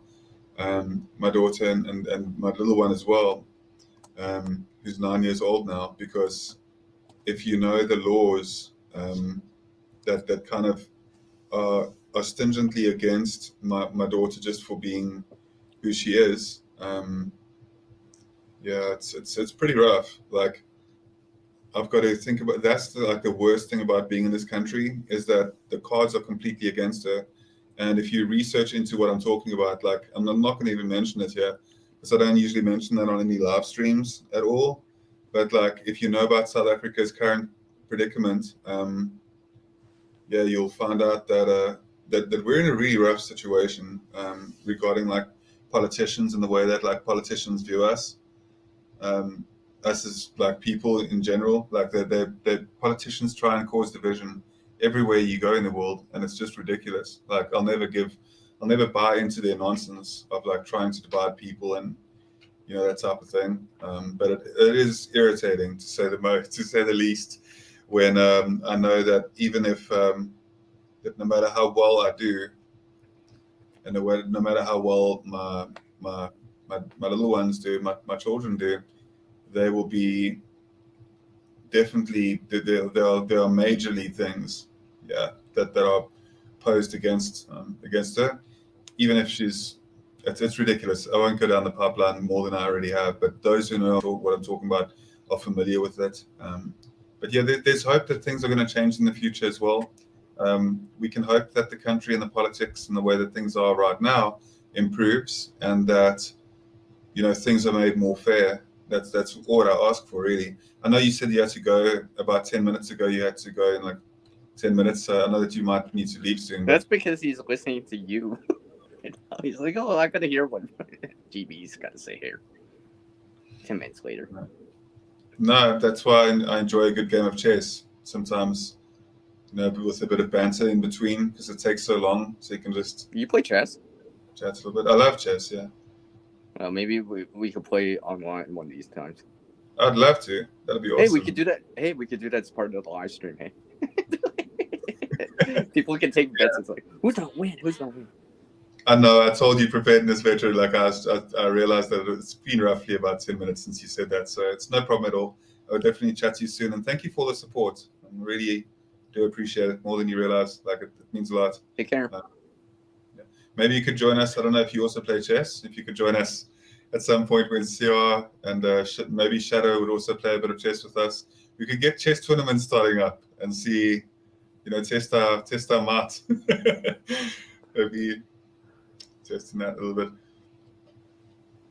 But yeah, chat to you soon. Move to the opposite corner. I know. Take care, preparedness veteran. Stay safe. And I'll also and God bless. Yeah, I'm also almost on the way out as well, because if as you can see, Kay's like kind of not here right now at the moment. So but what I'll do is next week Saturday when I join, I'll make sure the lighting is a lot better, and then I'll also join earlier. We had family here this evening, so I was like a little bit caught up on that side. And I'm sorry for the lighting, and thanks for having me up on the panel as well, Shadow. And I definitely think that it would be nice to catch up anytime during the week if you guys have a bit of spare time as well. That's always nice. And it's it's been a nice bit of a chat. Thank you for having me. Cheers. It's Bye-bye. always nice to have you, buddy. Thank you. Have a good evening, Sierra. Good to see you. Take care.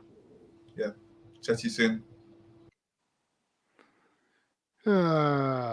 Nice job, Shadow. Later, folks. I always support the channels and watch all videos I sub to. Yeah, it's a good point and good thing to do. Let's see. I voiced this earlier. My opinion on this. I could say it again if you want to. I mean, I said this earlier when Bob was in and stuff like that. So, what is the take on the Canada trucker thing? I'm feeling it is the first white pill in a very long time, but maybe it is just my media bubble.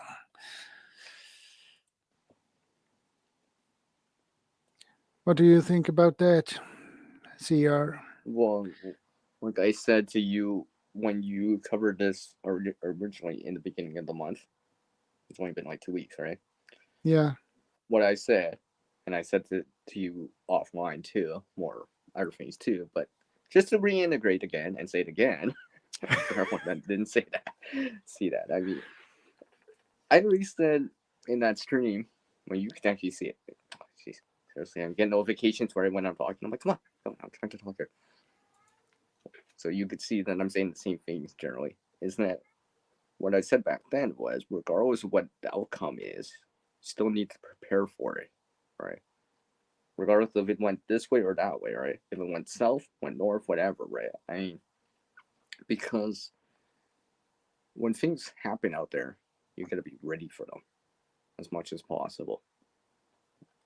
You know, you want to be kind of anticipating things, these hurdles that may come in the distance, right? Whatever it is, some sort of shipping delays. You know, hey, my Amazon package isn't coming for an extra week or two, right? Oh, I gotta wait for that kind of special computer part, right? You know, have something in the meantime, right? Have a backup in the meantime as much as possible, right? So you're less reliant on it as much as possible. Yeah. You know, so you want to be ready for this kind of stuff, right? And because ultimately, I kind of knew this generally was not happening. I mean, like, look what we saw 2020, 2021, right? Look at the things that we saw, right? I mean, like, to me, it was just like, yeah, this is just a similar thing, but with this situation. Because look what happened in our kind of protest too, right? I mean, like, there was counter movements and stuff like that. I think you mentioned that, right? Shadow, there was going to be a counter movement. I was like, yeah. Yeah, it's always... What happens when someone disagrees with someone?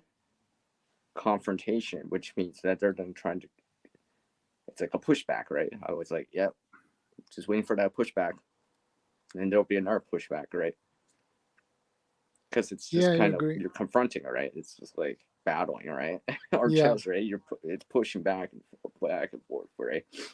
You're trying to get like more gain ground, right? So regardless of what does happen, pushes this way or that way, we need to be ready regardless, right? But that's the more important thing. Yeah. For the rest of us, right? I mean, for the rest of us. Not, I'm not saying don't go support, right? Don't go support. Don't support the people. Don't support the freedom, right? No, I'm not saying that. But also realize that you need to be squared away for these things right now, right? Freedom's important. People are important, but so is your family too, right? Your loved ones Yeah. too, right?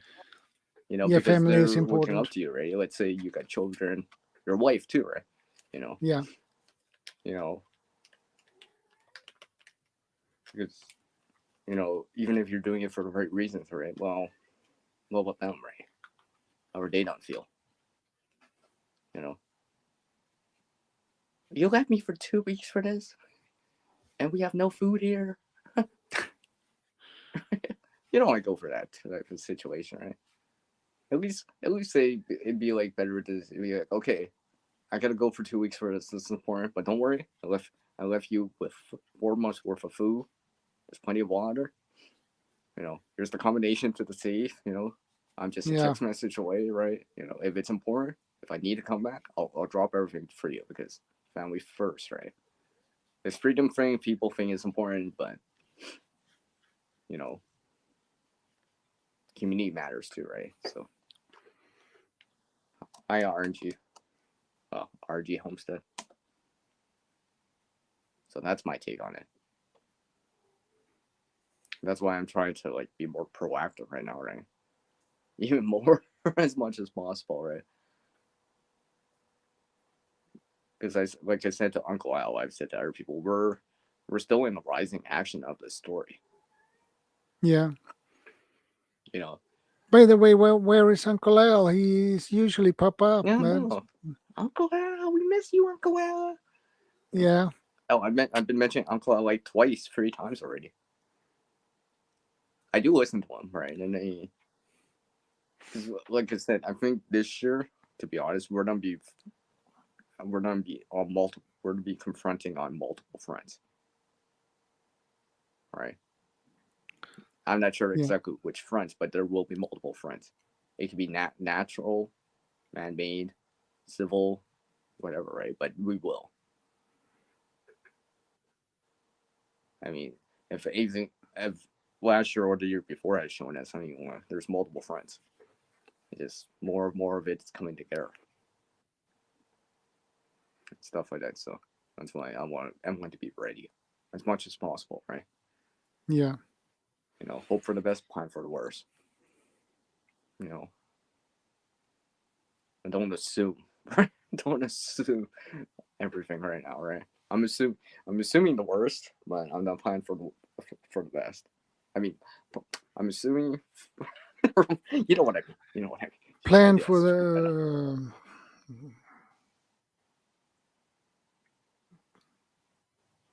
Well, now it's stuck.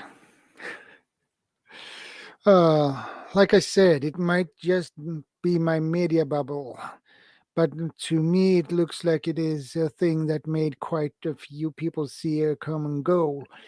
And looking at the live streams, it looks very peaceful. Yeah, it looks very peaceful to me. I think, to be honest, always look. It's just like getting a second opinion for a doctor, right? Get more opinions, right?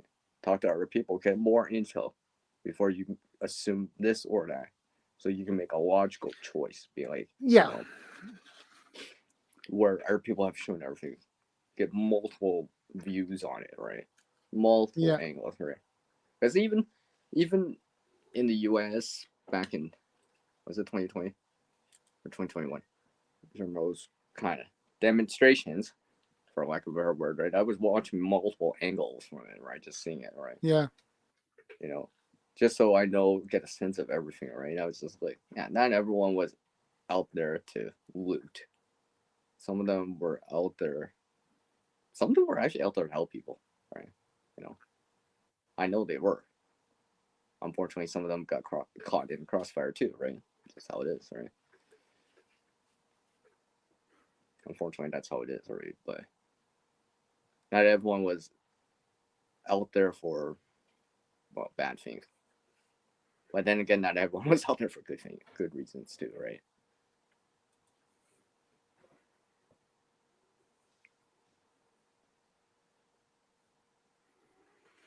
Yeah, RJ. You know, if you want to go Yeah, up there, doing you know, good. feel free, right? I'm not going to stop you or whatever, but do for whatever you're doing it, know the reasons why you're doing it, right? Know the reasons why you're doing it, and like I said, if you're not, or if you do, make sure everything else is squared away too, right? Yeah.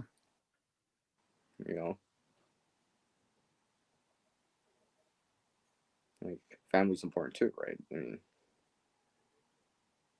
freedom's important, but so is family too, right? So, I mean, I don't mean to be selfish, but I mean,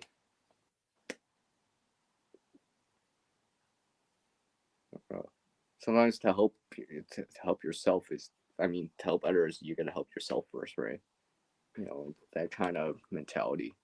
It's just like on an airplane or whatever, the oxygen drops, make sure you got it on first, then help the next person. Because if you pass out, you're not helping anyone. You're no good to anyone if you're going down on the ship too. Yeah, I agree. Yeah, I agree. It's just like trying to help someone, right? Make sure you're good first, then you can start helping other people. Because if you're going down too, Well, it you just makes will it not worse, be right? much help to anyone if you go down. You will Yeah, not right. be I mean, much help to anyone. like Oh, wonderful! We have a little troll again.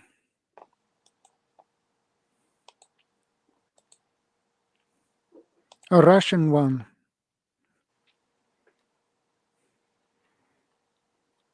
I can't even pronounce that name.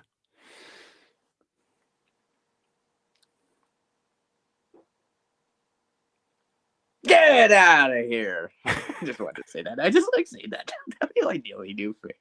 I'm just kidding, but I just want to say that. That's why I don't usually give them time. Anyways, going on here. Because Yeah. I don't like to give them time. Anyways, that's not the point. So, but like I said, sometimes the best help you can give to others is to help yourself first, so you can actually help others, right? You know what I mean? Like, I'm not saying don't help people, right? But sometimes you gotta make sure you're good enough. You can stand up, so you can actually stand up for other people. If that makes any sense, right? There's no point if you're on the ground and down, and But I digress. Okay, that makes sense. Kilsbergen translated the Russian name Veronika Marmasova. I mean, all those things were my opinion, by the way. Those are all my opinions. Yeah. My opinions that I never voice on my channel apparently here for some reason. But you ask. Well, there'll be. Yeah, I figured that when I saw your translation of it. Yeah, there'll be trolls are trolls. They're a pain in the neck, so it's good to get rid of them. I think I've been wearing this bag for like the last 90 minutes at least now. I mean, it's not. Well, it's more of my later bags. I'm trying to actually increase. Well, I have worn this other heavier bag for a stream before, but I'm trying to up my ante on it just to see. Can I actually wear like 15, 20 pounds throughout the whole stream? Well, because like I said, because if I can do that, then at least it'll give me a sense of understanding the strain to endure it, right? Like obviously I'm not doing much, but if I can't do this, I'm pretty sure I'm not gonna be able to just walk. A stressful situation would be even worse, right? Yeah. Running and stuff like that. Yeah, there'll be. Dobby says you're doing something good if they're hanging around. Yeah, probably. I get the same thing on one of my videos last week. I got the same similar troll, Mhm. different name, but the same beam war red thing. And going on from there, I don't like to give them time. That's why I really don't like to. I don't like to. Okay. Right.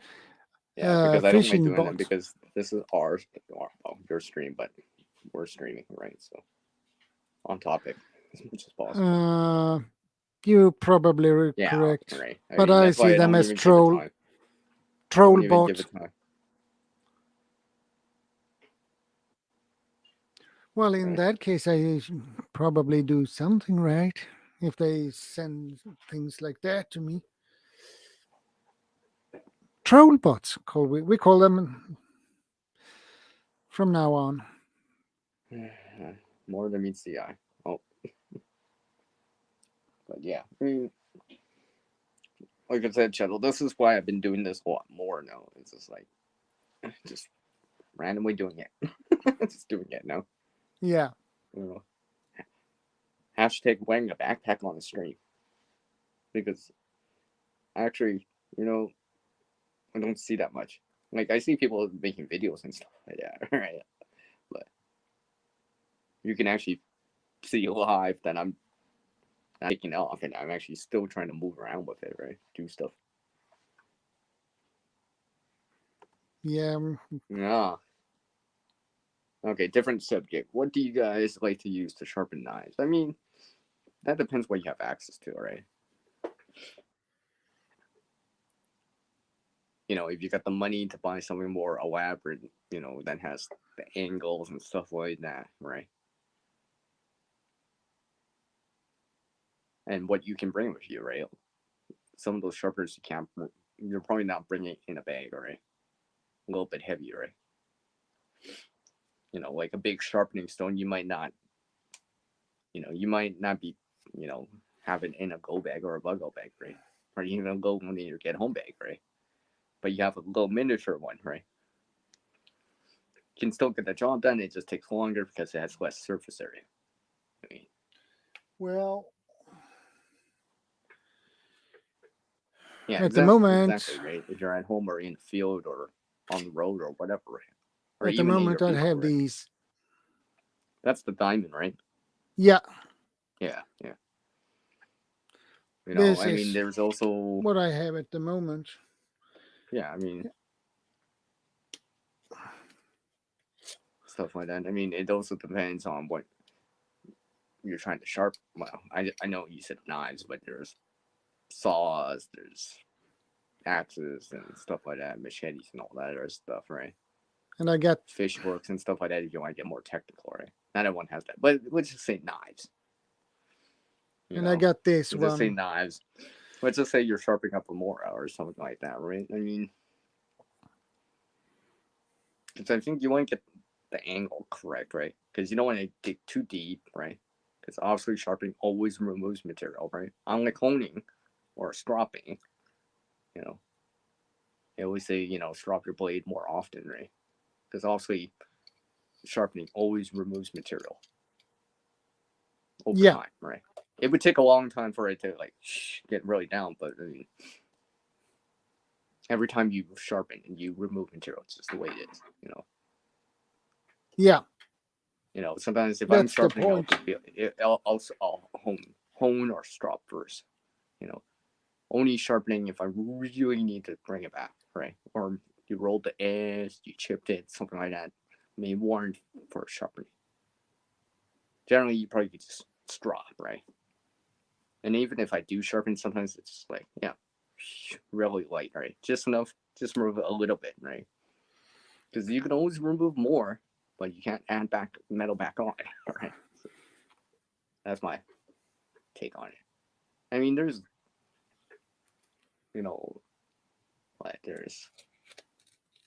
there's coarse, fine, ceramic sharpeners, right? Hold on, let me go get those.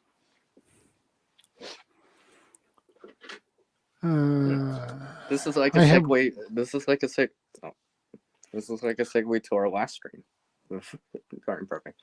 I've shown this before too. I found this. I Yeah. scavenged this off the landscape, right? This is just one of those basic sharpeners, right? I don't have the ceramic thing on this, but it has the fine and the coarse, right? But I don't.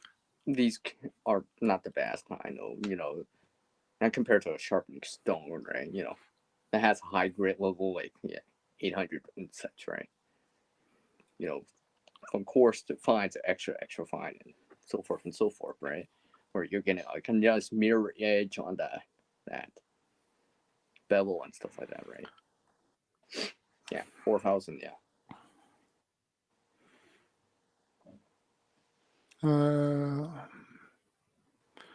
In the woods, I use Westkiwi whetstone and strap. At home, I use a set of Japanese stones and abrasive paper. Yeah, those Japanese sharpening stones are really good, actually. I don't have one, but I know they're supposed to be really good. And stuff like that. Thanks, Jace. He's lurking. Yeah, I think most people in the field, they have something like this, maybe a smaller stone, ceramic, stuff like that, right? Yeah. Until they can, just enough, I chipped the blade or I rolled it or something like that, just so until I can get back, right? Just to get a nice workable utility sharpened until you get back to your kind of homestead home setup that you have, right? That's meant for, really good, right?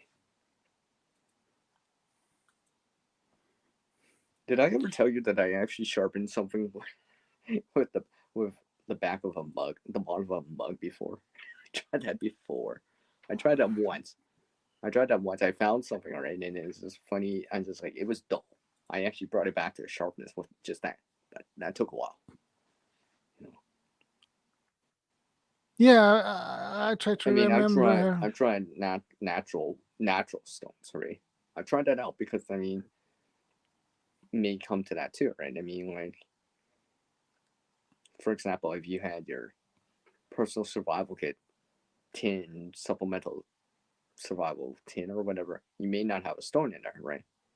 But you have a cutting tool, you're gonna need something. You may need something, right? So it's just like, well, here's a flat rock. I kind of smoothed it out with some a brick, so one side smooth, as flat as possible, right? That's just like, I appreciate just the trying input. it out, right? Just to always looking to improve, do things differently and better.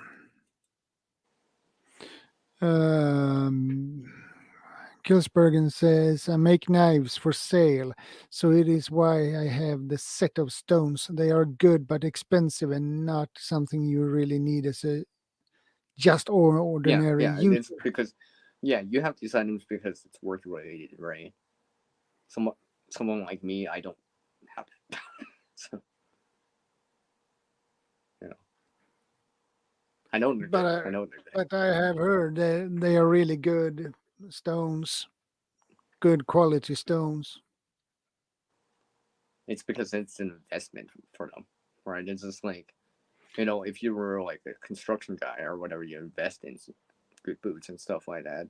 If you're into like hockey or whatever, you invest in a good stick, good skates and stuff like that. And if you're Osminder, you're just showing up right now. Oh, hey Jack, good to see you, buddy. What's up, Jack?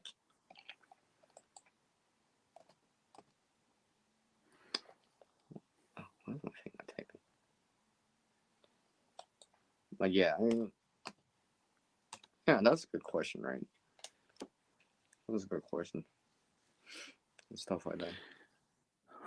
Okay, Jack, there's ways of kind of bringing go back and get your coffee. Blade sharpness, but if you really had to, right? But those are kind of last stage if in a jam kind of thing, right? I watched a video. It is a channel I follow. It was a couple of years ago. But was it really Big Monkey or was it? Um, it was who? I don't remember the channel now. It was among one of the first channels I followed. Um, The video's so old, it's probably it's yeah. and he had Japanese whetstone, um, and he said that is the best stone you can sharpen your knives with. I just You know, try where to you figure get out. that bevel that occurs along near the edge, it looks like a mirror. That's how good it is. Yeah, Like that's how good it is, right? You know, because there's the certain tests that people do, right? Like where it's just like the yeah, finest paper, they stand it up. It's just like they're not even pushing it. It's just right. That's yeah, really sharp, right? yeah. That's Because really sharp. the less pressure you have to push, and it's doing the work, right? But for the rest of us, all I say is if you could, you know, if it could do a circle in the piece of paper, it's pretty Yeah, sharp too because you're making a curve line with something straight, right? That's another thing I it's do too. difficult to cut a circle with a knife. Yeah, that's why that's one of these art tests I like to do too, right? Or like you see people do this paper cutting test. I always Yeah, think if it's that sharp, hold it with your pinky and your thumb, right? Only this tool, right? You know, and do that. Can you do that still, right? This is why with a ferrous seam rod with the striker, I do that the exact same way because if I can do that with that much, just that little force, it's if yeah. I really am in good condition, use all my hand strength, I'll be able to do it. Jing It'll be even vlog, better, right? welcome to the stream. Good to see you. Hi, Jing. Yes, co-host, co-hoster. I should be known as the co-hoster. Yeah. But yeah, see, Shadow, this is why I do certain little things. Since it's like when I'm trying like a scraper as a scraper or whatever, it's like if I could do this with just because let's just say you injure yourself or whatever, right? Like when I injured myself, let's say you injure yourself, you have to splint your hand like this, right? And you can only Yeah, use, right? Using a knife would be difficult because you don't have all the force because you don't have the index finger and the middle finger, right? But if your stuff's really that good, it won't even matter. You won't even notice the difference really because it's either that sharp or your striker for your first seam rod is just that good. It won't be an issue. It'd be like a very minor issue. You'd be like, oh yeah, I could still do this. hey Oh, again, Vanessa Kitty. Vanessa. My favorite part of show. You are both on panel. She's exaggerating on one. She's exaggerating. Vanessa Kitty's exaggerating. What she really means, the favorite part of the show is when I'm not saying anything. Just kidding. Well, she's one of our most wonderful people.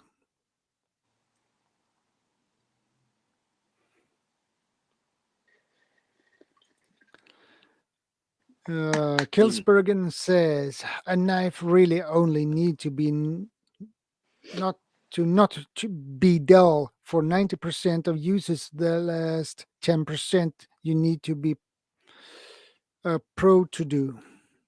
Hmm. Yeah, probably. You know, for me, as long as I'm getting that utility knife kind of sharpness, kind of maybe razor blade type of sharpness, I'm fine with that. You know, I'm fine with that as long as I'm making the feather sticks and whatever it is, right? Kind of the cordage, you know, that kind of thing, right? Yeah. You know, whatever you're using your cutting tool for, whatever butchering, whatever, right?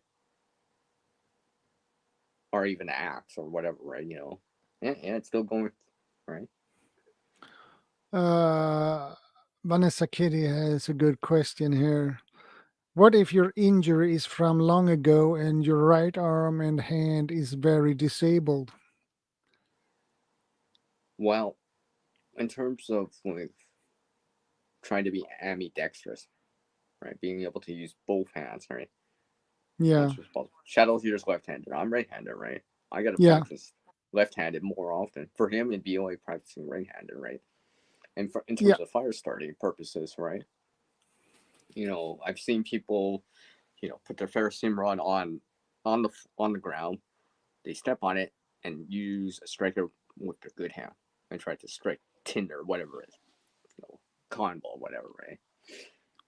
I know there's those the Sparky, the blast match, right? You could do single handedly, but those do work apparently.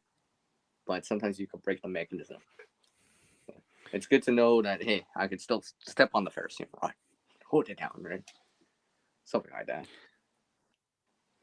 set up a set of 4 diamond stones, a strap, and there you go. I was. Welcome, Louis. Good to see you, buddy. How are you doing? Hey, 3 nights are good, one for medical, one for food, and one for everything else. Yep. yes, still wearing the backpack.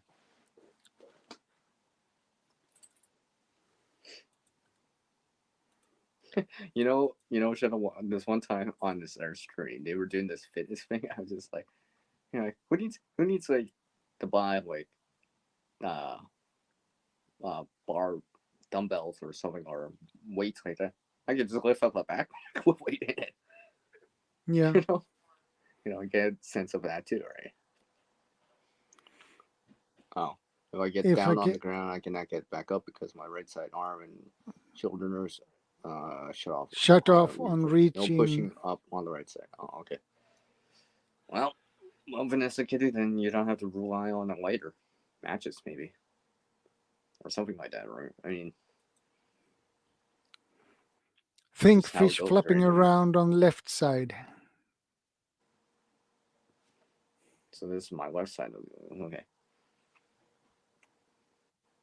Yeah, and this is my left You know, side. you know what I was just kind of thinking. You know how you like flip a coin, like a coin, if you want heads or Yeah, tails or whatever, right? yeah, I was just thinking, if the ferrous seam rod was right here, right, like right here, and I had a striker taped to my hand and thumb, I could just go like this, right?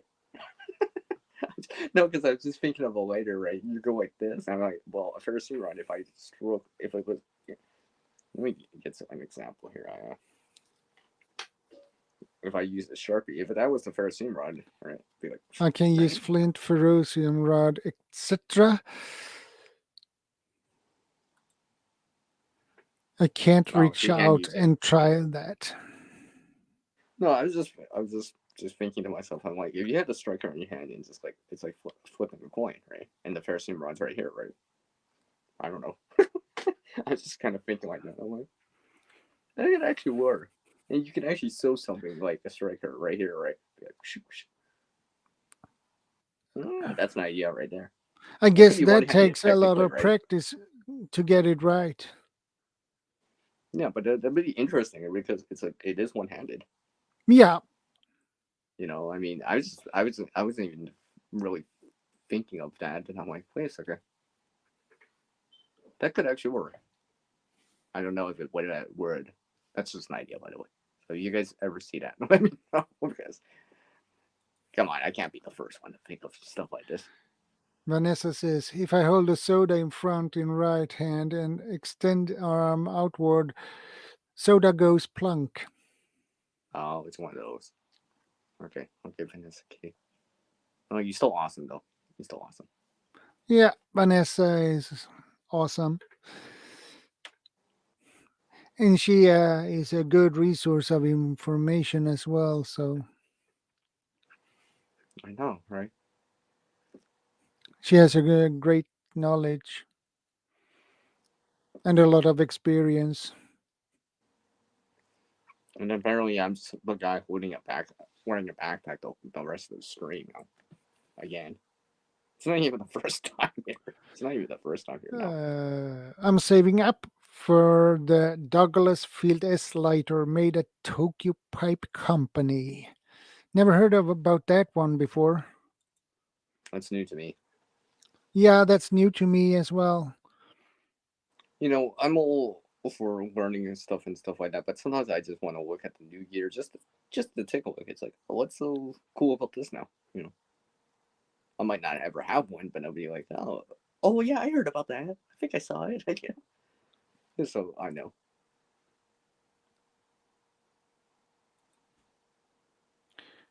One Oh yeah, I know, right, M7. Alex? Okay. Oh, sorry. One M7 is T. He prepared to learn to preserve through injuries and illness.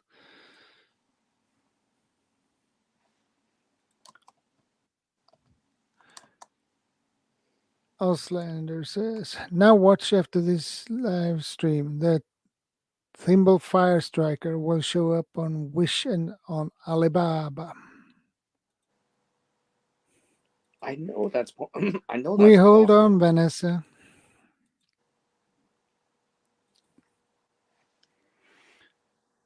See, now I'm thinking about it right now. Walter says, right, make survival gloves with flint and steel in the figures. Sell the idea to Olight, live off the royalties. Yeah, you probably could do that. All right, here's a Ferrocene run, right? Well, I'm not gonna do it, but I'll do this with a hacksaw blade, right? It'd be like you'd be pushing on. I don't know if you could push hard enough. No, because if it's like this long, if your finger's not long enough, it'd be like out here, right? I think you would have to put your here and flip near the edge. So it would be like that, right? Hopefully. I don't know. Maybe. Did you guys see that? If you guys actually see a video of someone actually making one and doing it, let me know. I want to see that. Because there's no way that there's no way that no one else has come up with that. Yeah, Douglas Studio Field S water resistant oil lighter made in Japan. Brass.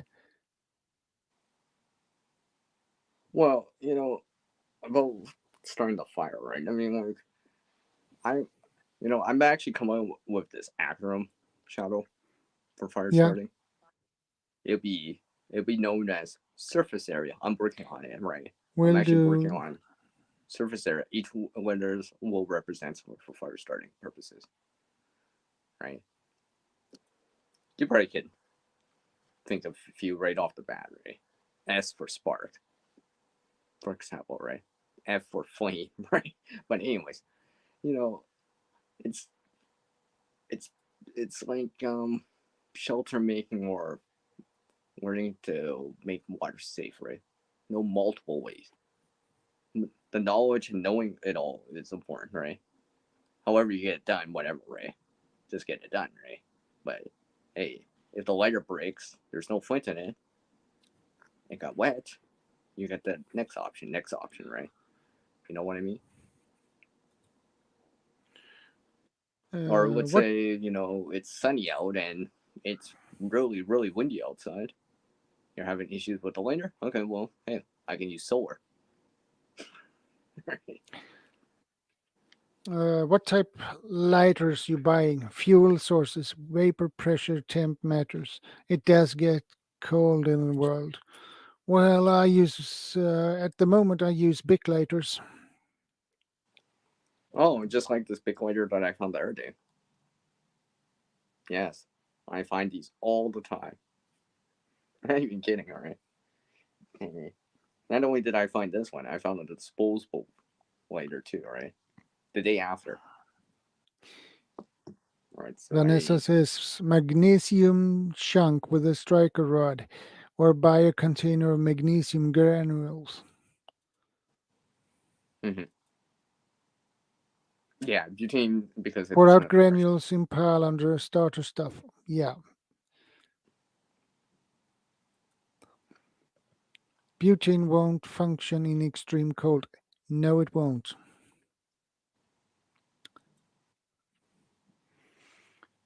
100% Kilsbergen bushcraft. Big lighters last a long time in a storage, and they are high in demand in every single SHTF zone. Great investment, and I have to agree with that. Yeah, so this is the one I found the other day. Yeah.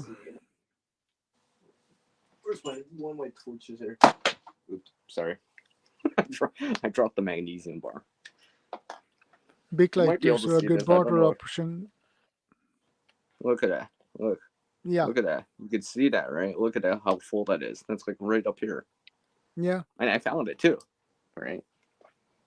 So when people say, there is ways to obtain stuff, right? Sometimes you can get lucky, right? All right. If I was making a new fire kit or whatever, beginning or whatever, I'd be like, hey, I just found a lighter. That means I can supplement the fire kit with this, for example,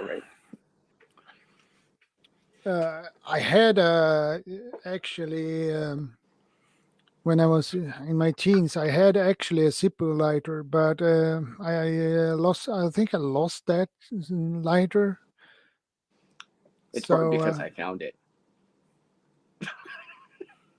It's just kidding.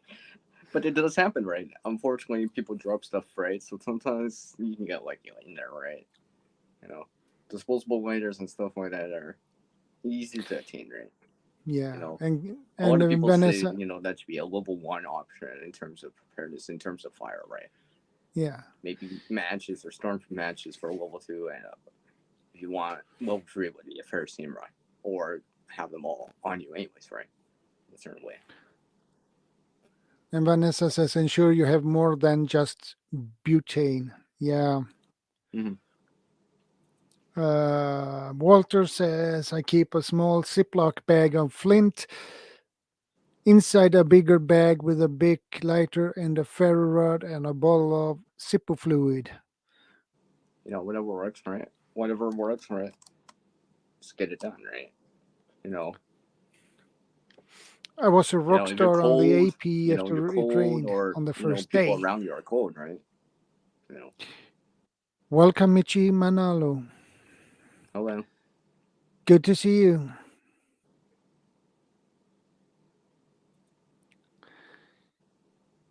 We had the tent heaters fail one at a time in the Arctic conditions.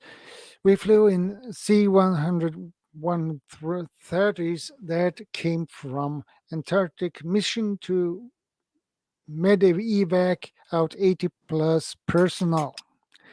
C-130, that's a Hercules.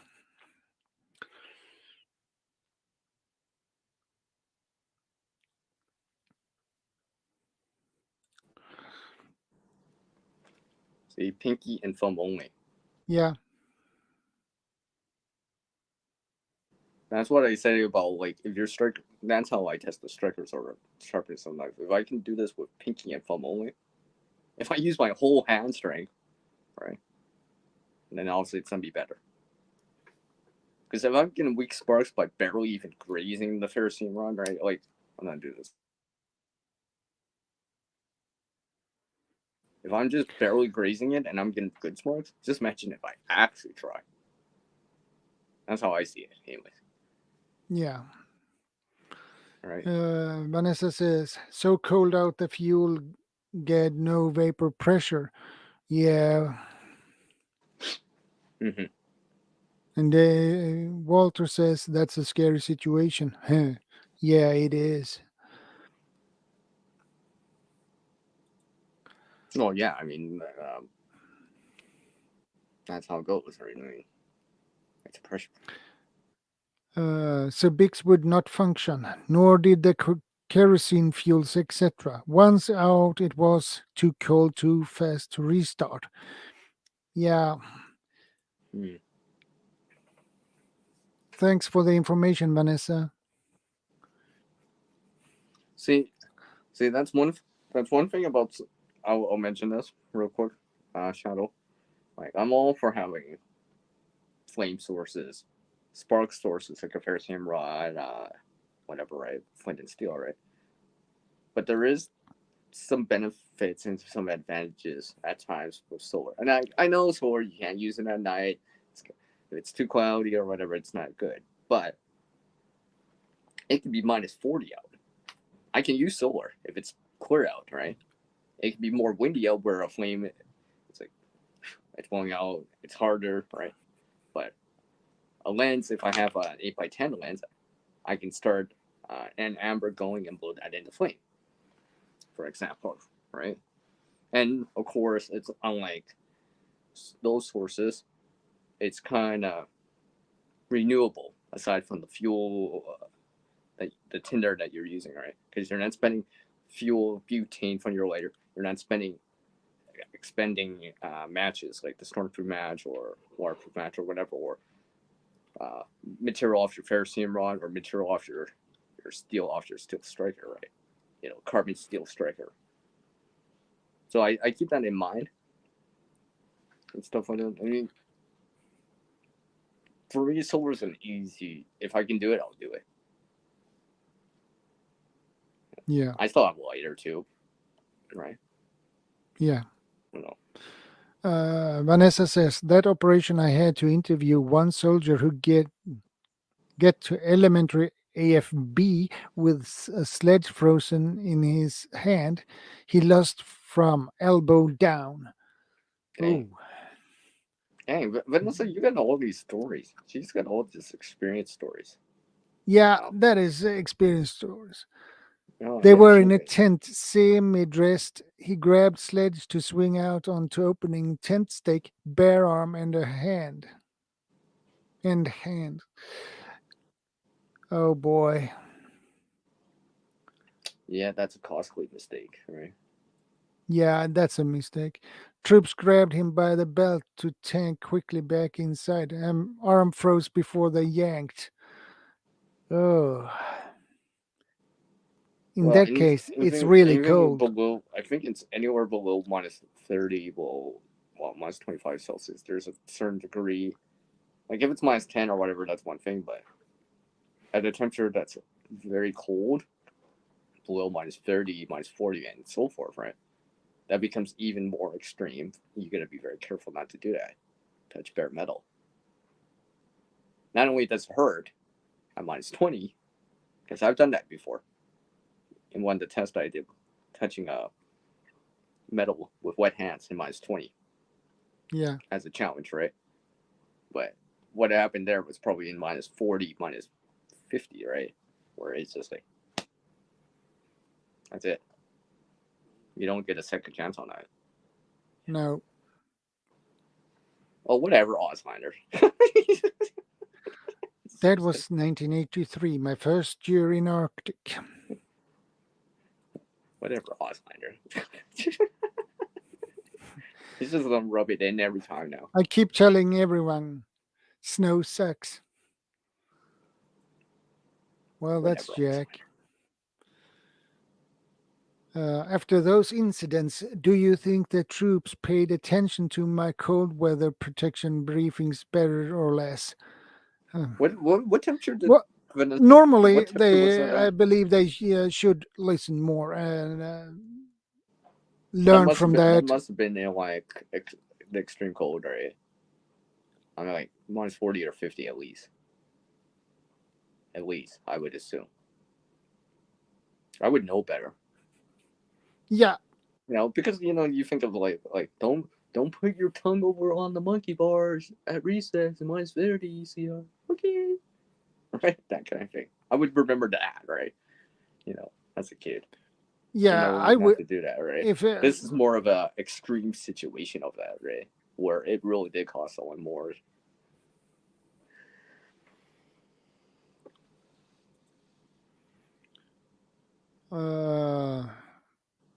Ice fishing in Arctic. I caught fish, brought them above water, dipped back in like a dip candle a few times, then toss on snow back. Yeah, I imagine it had to be that cold, at least minus Now minus 20 30 and below Celsius degrees or less. Fahrenheit. Yeah. Minus 22 Fahrenheit is minus 30 Celsius. That conversion, right? So I knew that sledgehammer must have been sitting outside the whole time, right? So it's literally like really extremely cold. 28 years of living in the northern hemisphere and shoveling that white crap that falls from the sky gives me the right to have an opinion about it. Of course, you have a right to have an opinion, Jack. Feel free to have your opinions. It's your right. Well, I'm gonna start talking about the outback then. You can keep the Well, outback. I have You can keep the been. outback when it's plus 40 out then. Well, I have lived here all my life since.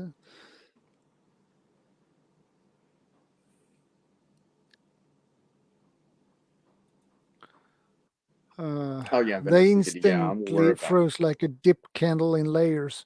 You come back home and place fish in sink to thaw to clean.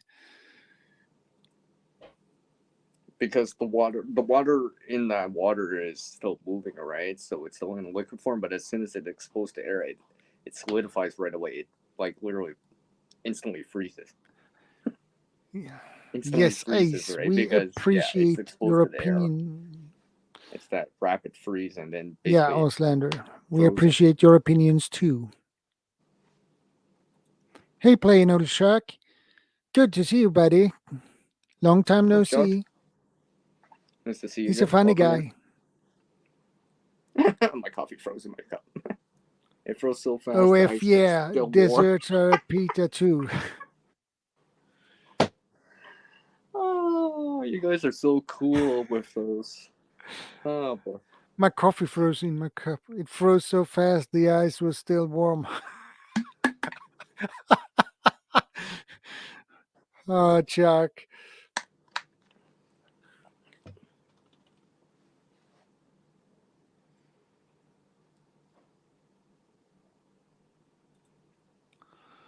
If I become single again, I plan on relocating back to Arctic, about 30 miles from Arctic Circle along Alaskan west coast.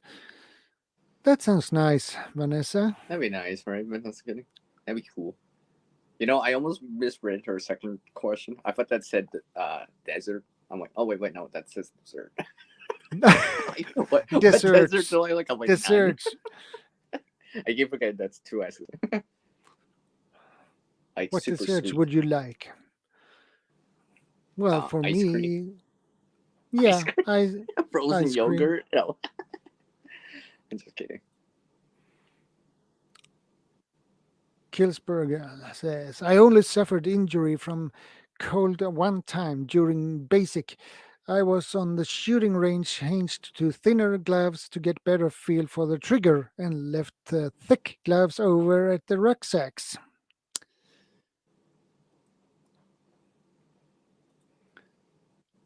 Had to stay 45 minutes in the shooting line. Still to this day, 30 years later, get rheumatics like symptoms in my hands when they get cold.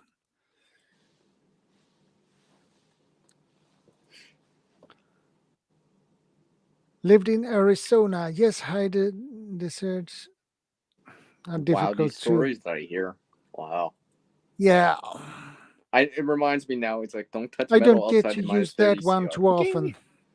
No, I bet you do, Shaq.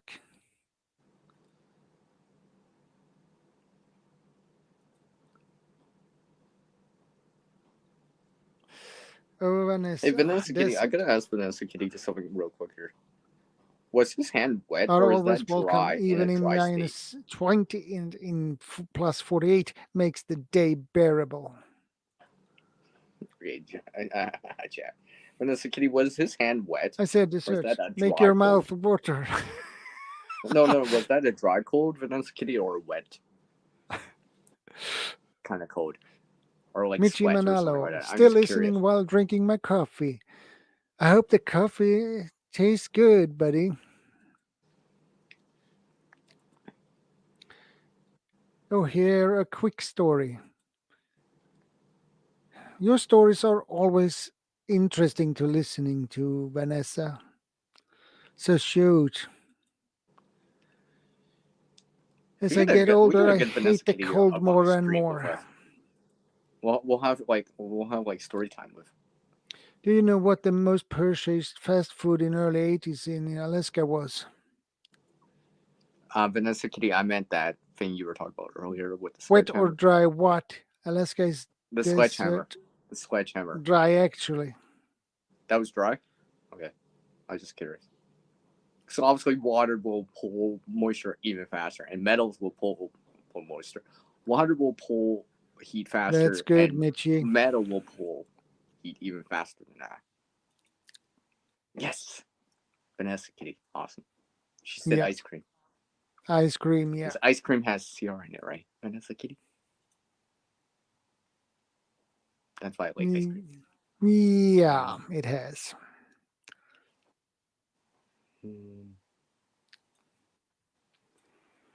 Dang it, now you guys make me feel like I want some ice cream now. Dang.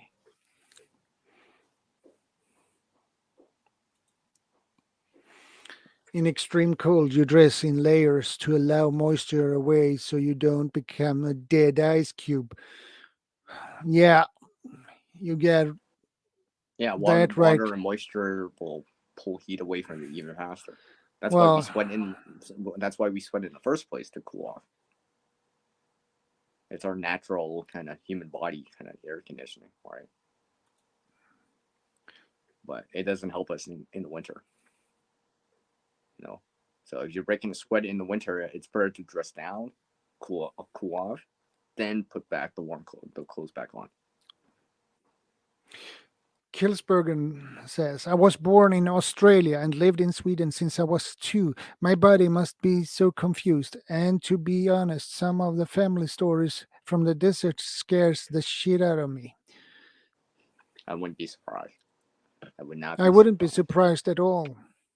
Mm-hmm. It would scare the shit out of me too. So it would scare the crap out of me too. I'm using those words because they have CR in it. I'm trying to be more polite. Yeah, I figured. You like to use words with CR in. Well, see, this is why, like I said to Shadow before, this is why I would never add and preparedness at the end of my channel name, because then it'd be crap. I'm just saying, right? So that's why I would never go in that direction, because it'd be crap. I don't want to be. Oh, I knew I should have planned that better. That acronym better. Now it was just call me. No, hey, no, It was Grant, still no, minus I'm 60, no. still air temp outside. They had their parkas of inside in the heat of 2 stoves. 2 stoves. Yeah, I bet you had to lighten up 2 stoves. Otherwise, everybody has probably been frozen ice popsicles. Tucson when the tarantulas came out in mass. You know.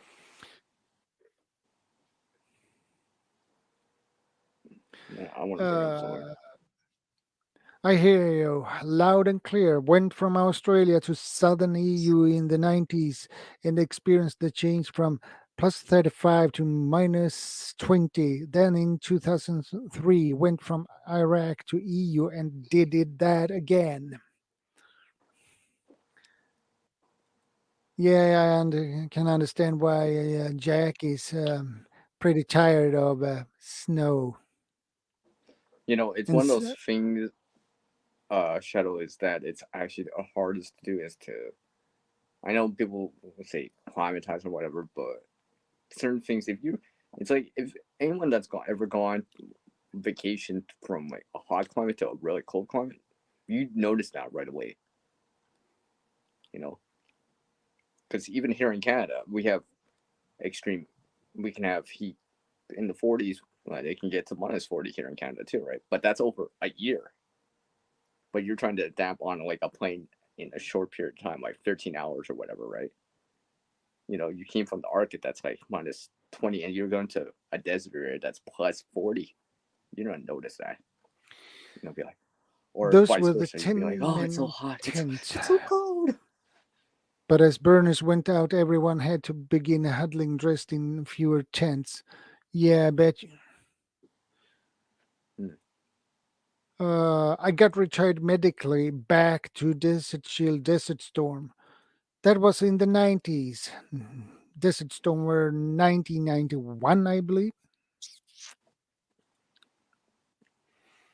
And Jack says in 2003 went on R&R for 2 weeks, got on the plane in jeans and the shirt in Frankfurt, got off the plane onto a bus to the terminal. The cold went through my bones.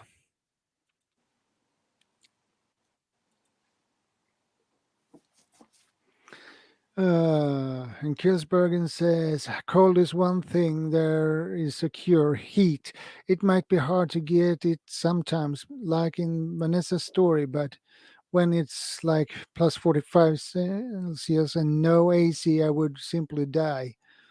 Well, I wouldn't move much either. I can't stand that heat. That is too hot for me. Well, water is the best, right? Water is the best in terms of heat, generally speaking. Hydration is important. Didn't make it to 2001.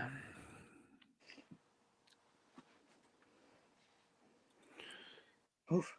Digging That's hard. underground helps. Yeah, It's cool. that is what I The always lower you said. go, right? That I've is what heard I about this always said. before. When it's about 20 degrees here in Sweden, I say I should dig a big hole and dig me down and live underground for the rest of the summer. But it kind of makes sense because when people talk about the cold, right, they're like, oh, stay up here, it's a little bit warmer. It's like, but there's less wind down here, but the cold air sinks, right? The cold air does sink. And I guess in the same way, since heat rises in the summer, the heat would be up higher and higher levels, right? Upstairs in the apartment and stuff like that. Usually basement suites are a little bit cooler, generally speaking. A basement's cooler, right? Yeah. I guess that makes sense. Get sent to Alaska on emergency orders October 30, 1982. I had no cold weather gear. I left Barksdale AFB in Shreveport then.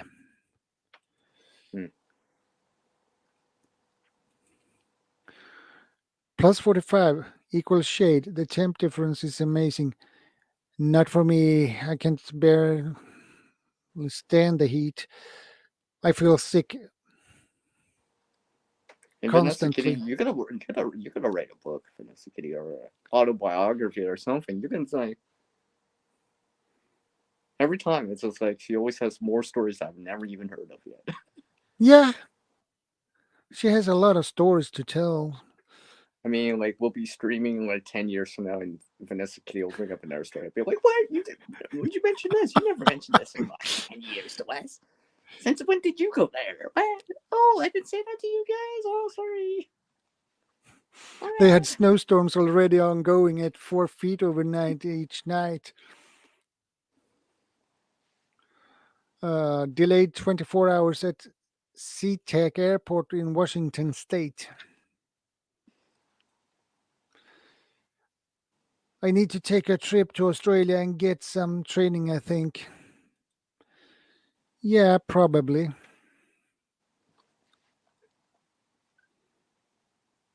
It is a good idea, Kilsbergen. I can't stand that. Everything over 12 plus degrees Celsius is too hot for me. I prefer below 12. Well, we all have our preferences, right, and our kind of range that we can generally handle Yeah. most of the time, right? Because some people can handle cold a little bit better, some people can. Some people have cold hands, some people will have warm hands in that situation still, right? Oh, it's too hot, and some people can handle it. Some people, you know, you're seeing the word so many clothes when it's plus 30, and they're like, what the? Well, other people are like wearing like next to nothing, and they're still hot, right? So I mean, it just depends, right?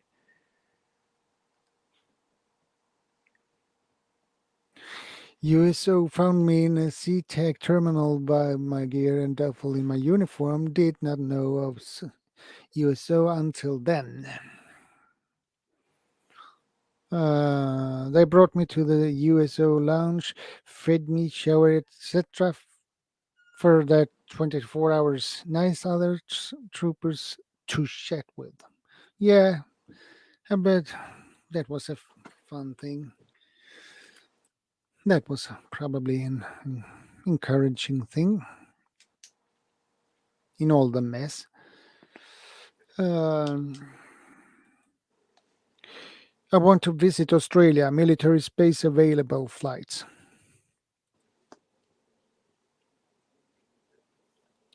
Yeah, Vanessa, I think you should do that. I think Vanessa Kitty needs the red book. Autobiography. Vanessa Kitty's adventures in the cold, in the heat, in the rain, in the snow, in Arctic, from In the minus 50 jungle. to plus 50.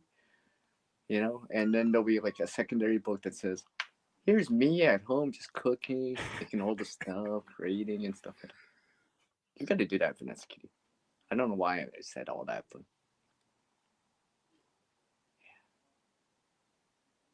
Yeah, yeah, you should make a book, Vanessa Kitty. I'd definitely. be the first one to buy it and be like, can you autograph it? Yes. Well, her stories are really good, actually. Mm-hmm. So she should write a book She's the one about Thanksgiving Eve. Wednesday in 1980, I was stuck at Washington National Airport, number 8 from Indian Head, Maryland. no one came from to no get. no one. I think she means no one. Yeah, okay, no one.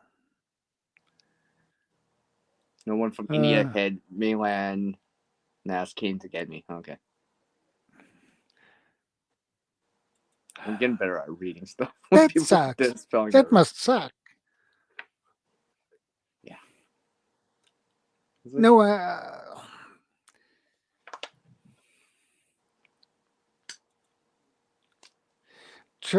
terminal power went out. Crew in airport came in terminal and found me snoring on my duffel bag, waiting flight. See. She used it as a pillow, everyone. See? Well, you take what you have. If you take anything from this, remember you can use your duffel bag as a pillow at the airport, just in case. All right? Yeah, good tip there, Vanessa Kitty. Yep, you take what you have and do the best of it.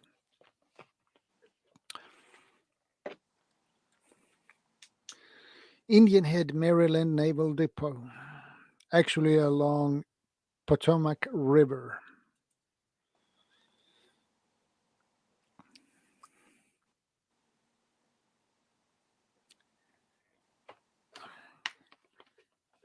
Actually, I really love to hear all these stories.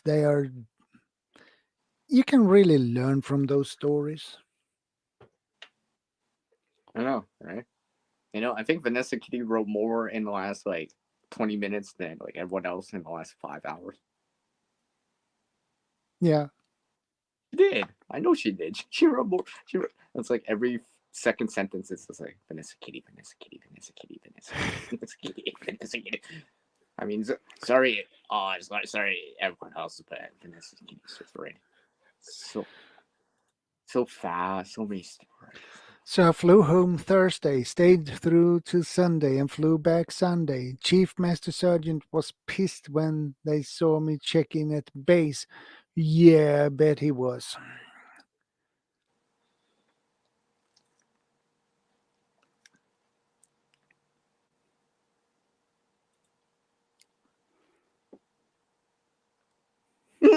I said, why did you not come and pick me up? Good, Vanessa. Oh, you know what? I actually read that. I thought. Lol, everyone that have been I in thought the service knows that at some point you will sleep anywhere. There is that coma stage. I learned to love it.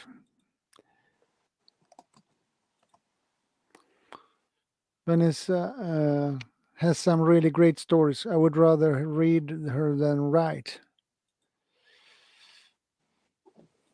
Hey Vanessa, we could just have Welcome, she'd be like the only Bohulana. one commenting Shadow, and we could just read her stories for the next 8 hours. Yeah. Hey, can you help me, Hello, Vanessa Kitty? I can use some friend. more watch time. Good Just morning. write all your stuff. I'll just read it out. Well, and good give me the morning to story. you, Bohulana. It's evening here.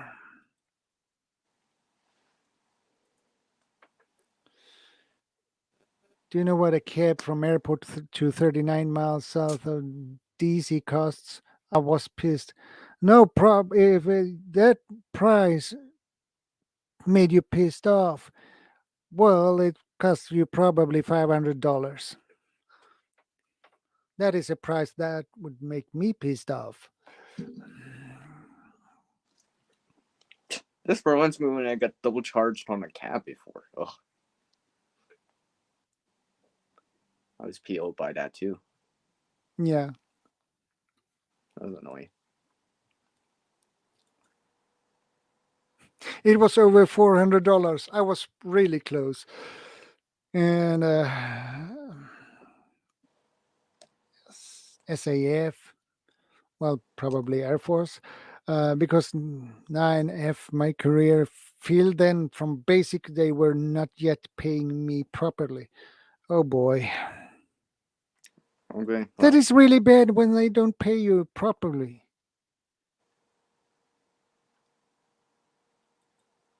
Jack will be back. Get to go. Have to pick something up. We'll be gone for about 40 to 50 minutes. See ya when I Okay, get that back. means you gotta keep the stream going for at least another hour, man. For sure. Can't Well, we disappoint are them. only on 4 hours and 17 minutes and 6 seconds.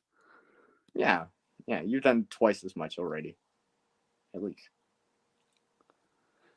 498. Yeah, that was a lot of money back then.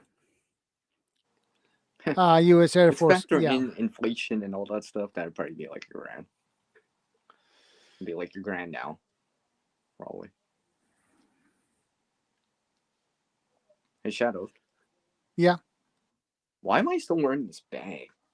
I have no idea. I have no idea, I don't know. Sierra. Why is Sierra wearing this bag this whole time? It's been like almost 2.5 hours.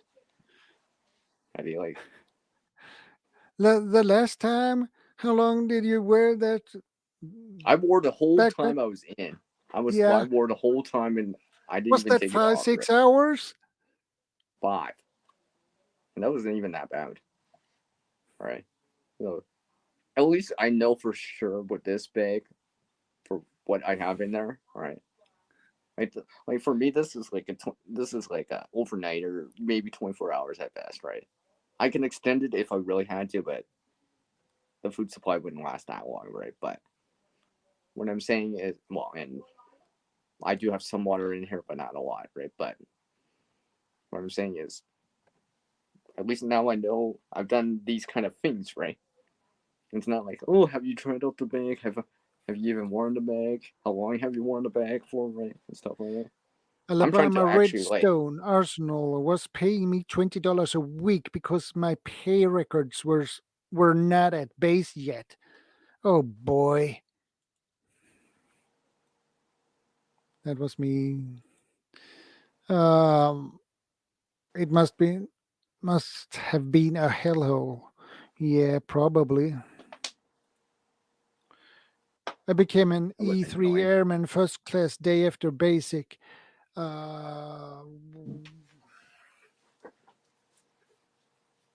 Where do I have that book?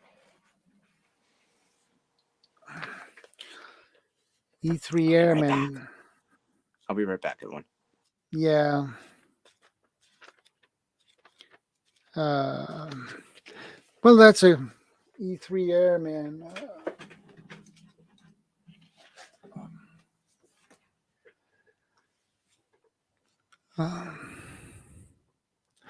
After basic, that is really good. After basic training. I get to fly into Tula, Greenland, watching igloo containers filled with food and my thermometer records. I don't think we have missions there anymore, only flights through.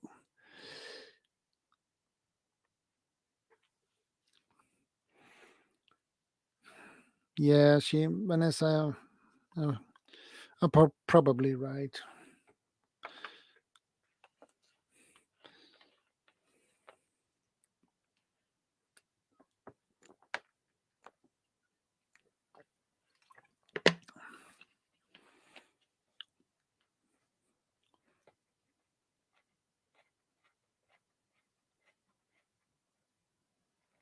Okay, Vanessa. E1, E2, then E3. Usually E3 at end of second year. Okay.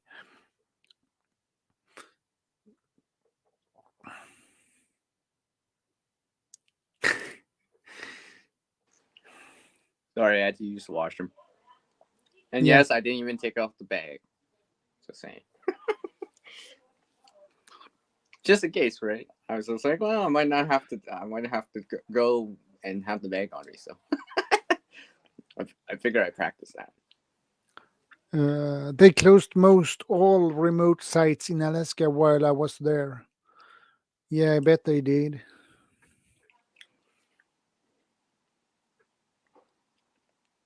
They probably didn't need them anymore, so that's why they shut them down.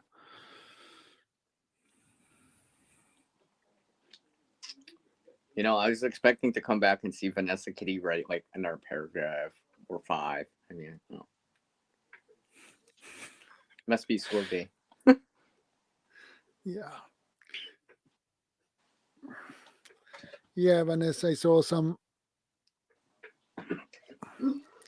I really love to hear her, listen to her stories, and, well, in this case, read them.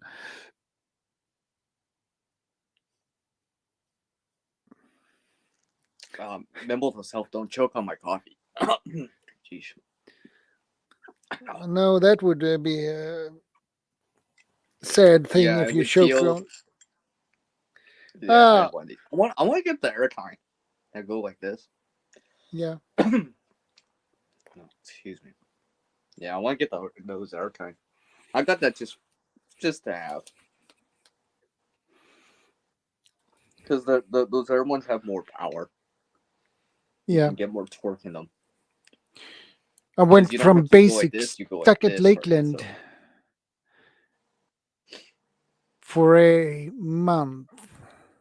Worked with Army. Then went to Alabama, Redstone Arsenal, then Indian Head, then back to Brooks, Texas. Oh boy.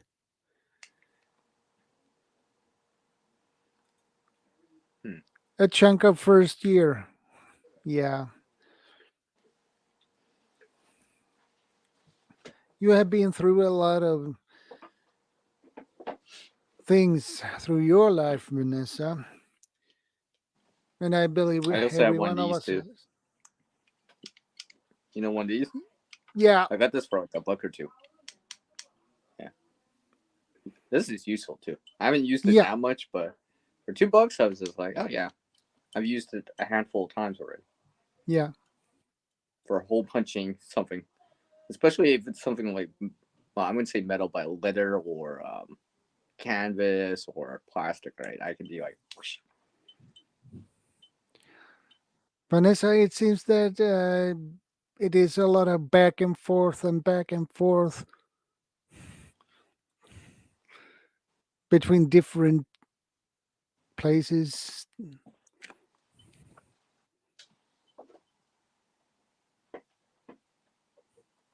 My pay was not straightened out until Barksdale Air Force fall of 1981.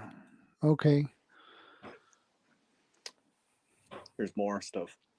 There's a file too. Yeah. Let's see here. You're not gonna be able to see this. Well, this one's made in Brazil, apparently. I got this in a trade. I did some work for someone, and I got a file out of it or two. So, everyone, you can file this under awesome. All those months I was to be paid E3 hazard duty pay, my career bonus pay if 10K. Oh, that's a lot of money. 10K.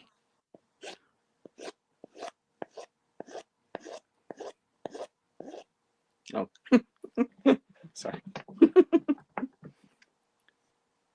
Holy smoke. 10K. You know, I bet And that is Vanessa a Kitty career has more bonus. than 10K worth of stories. Well, 10K for a bonus pay? A lot of money. Vanessa Kitty gets.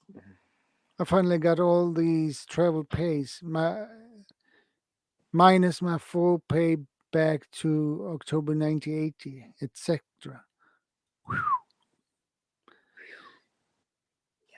Yep. That is good. You got the money you should have from the beginning. A little bit late, but anyway, I guess you couldn't.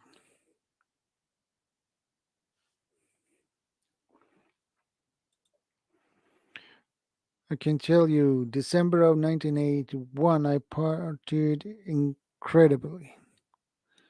Yeah, I bet you did, Vanessa. I bet you did.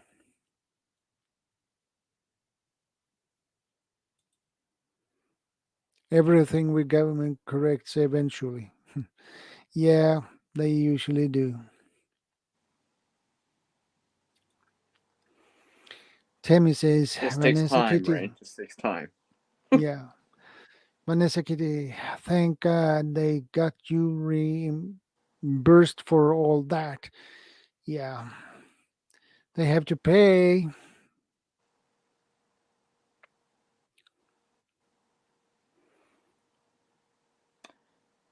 So, Shadow, in the side Yeah. chat. Just to vary it up a bit here every so often. So, like I always say, vary it up on these chats. Anyone got questions for us in the side chat right now? I know we're in the story time mode, but Yeah, it's nice with we'll story give time Vanessa mode. Kitty a break from typing. She's probably like, okay, I'm typing a lot. I swear, since she's been here, she's probably typed 1,000 words already, at least, maybe twice as much. We'll give Yeah, Vanessa Kitty a probably. little break.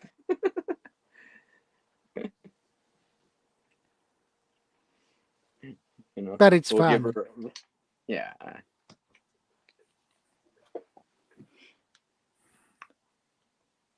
So, I haven't seen your video yet, Shadow, but are you?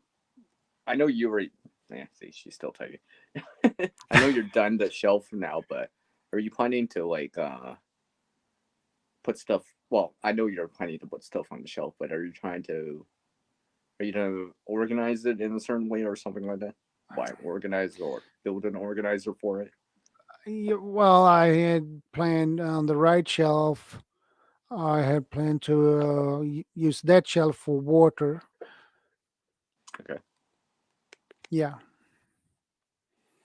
And the other shelf for food. So, Like you're doing those bricks. I don't know, bricks, gallons, whatever.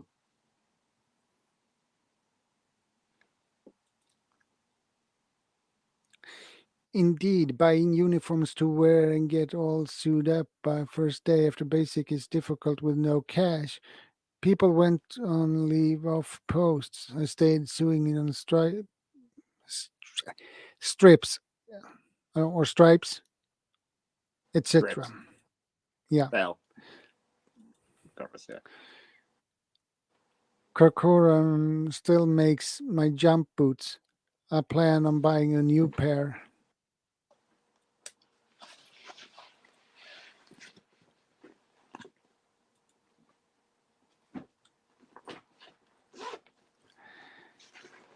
Well, I have the gear for ice fishing, but If necessary. I have. I haven't been out on ice fishing for a while, actually for years. So I did that when I was younger, but I haven't It's been a while for me too. done. It was I gotta improve my flies a little. yeah. Some of them are kind of messed up. In this kid.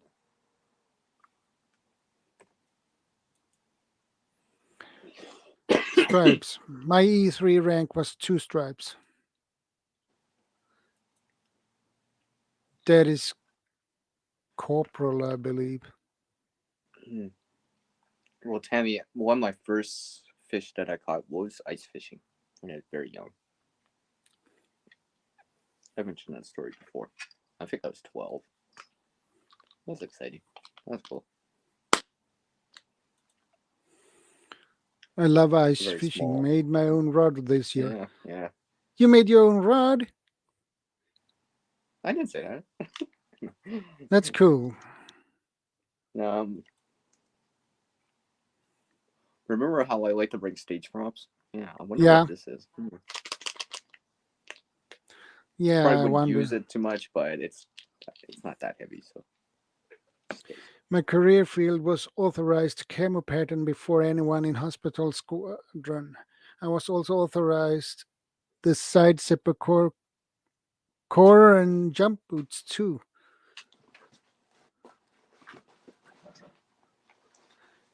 Really good equipment.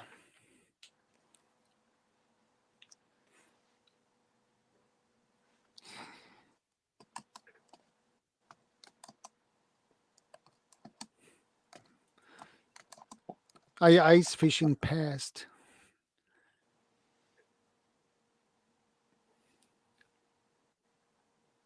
I have a question for all of you. I'm just letting you read everything if you want. Yeah, so quite welcome, Cammy. You enjoyed both the experiences and the stories and ideas. Yes. I found a portable fishing rod out of UK. I am going to buy to test. Okay, that's cool. That's cool.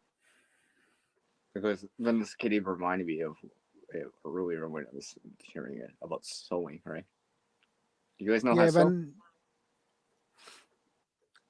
you guys know how to sew?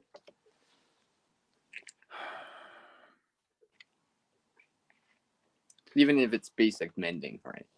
Yeah. You know, have a sewing kit.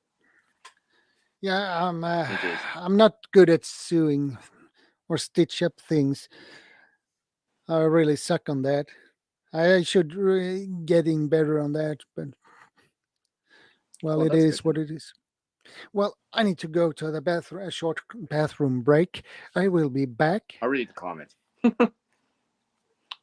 Yeah, and you keep the Jay's stream still going. Here. Yes, Walter. There is a big bass pond over on my Montage farm. Too busy with the farm work when I'm there. Oh, okay. Well, maybe you can find some time for it. Oh, okay, Vanessa Kitty. If the rod's good, you'll post a link later. Okay. You can sell Walter. That's cool. Okay. Well, because I think sewing is one of those things. Is just like even if you buy stuff, right? Sometimes you can have issues or whatever, a rip or whatever. It would be nice to know that you can mend or repair something. So I mean, it's one thing if if it's just like a little tear in your pants, wherever it is, that's this small. But it's totally different if it's like big rips and it's just like a big zigzag tear, right? That's probably very difficult to mend back. Oh, welcome back. Shadow. Thank I was you. just thinking about like mending, right? Like let's just say you had like a little. See, even I Leather see, work. like, look at right here. See, I got a gap right here, right? Yeah, To me, that's mendable. I can mend that, right? yeah. You know, and then you know, even you could do this. Most people can do this kind of mending, right? But you know, mending in terms of like if it's a zigzag and it's just like really really bad, that those are difficult for mending. I have troubles with that, and I'm still learning about it, right? I mean, like stitching. Let me go get some here. You guys are gonna get a sneak peek here. I can't believe you guys are getting sneak peeks on Shadow's stream. It's like I never show this stuff on my stream, my channel, but over here, oh yeah, I want to show it all. Well, it has to be lucky. the first time. I worked in a saddle shop in high school, mending horse blankets all winter. Well, in that case, you are good and sewing stuff and repairs things.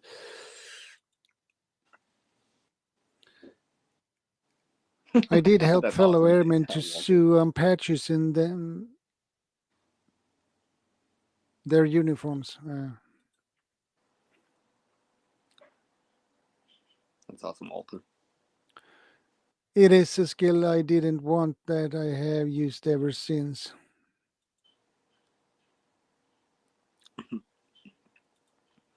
Well, no, let me read this first. I'm getting leather working tools for my knife making business at the end of this month. I have outsourced all the leather work before, but have decided to learn it myself. Well, that is a good idea to learn it yourself, Kilsbergen. Yes, Vanessa can do different types of stitches. Yeah, Well, it Vanessa is. Kitty answers that question for Tammy here. I read faster than you, Shadow. Sorry. I keep forgetting I keep skipping ahead on you. Sorry. Sorry. What was I the read fishing faster. like in Alaska? Probably very I would good. assume it's cold. At times. Really Yeah, cold. but probably Well, very good fishing. yeah. I mean, Shadow and everyone in the chat. The reason why I brought up the sewing thing is because sometimes, you know, it's not just the skill of it, not just mending something. It's just that sometimes you have something that you have, whatever it is, and you can't find a pre-made pouch for it. So but you know how to sew. Maybe you're sewing something up custom for it, right? You know, whatever Well, it is, right? this is my sewing kit. Oh, I have a more elaborate sewing kits than I've been getting into, right? I mean, here's a pouch I made right here. You guys are getting a very, very, very brief sneak peek. It's black, that's why you can't see much. But in the video, I'll show more details, right? Multiple layers, right? Belt loop, trim around it, and the thing is, no sewing machine too, right? Because if I could do this by hand, obviously I can do it with a sewing machine, right? A sewing machine just makes it faster, right? I'm just trying to do this by hand, so grids down or whatever I gotta do, keep busy, right? It's just like what Bob said earlier, keeping busy. I could keep busy sewing for a long time if I really wanted to, right? I just don't do it all the time, but sometimes I can. And the thing is, a pouch like this, I made it to use as a container, right? Container has CR in it, right? So I could be using this to put stuff in it, right? Yeah. You know, and I think it's quadruple backstitch because the way that I have the layers in there, yeah, it's backstitch once, twice, at least 3 times in there, right? Including the trim, right, and stuff like that. And I have trim on the top too, multiple compartments, like 1, 2, right? And the thing is, if I went up, and you're probably like, well, you could go buy stuff, CR, yeah, but it might not fit what I want to put in it, right? But customizing it to my own taste means that I can personalize it, have a degree of workmanship in it, right? You know, because I'm double back stitching it and stuff like that. I can choose the thread too, right? Choose the material, right, and stuff like that. Hi, Deb.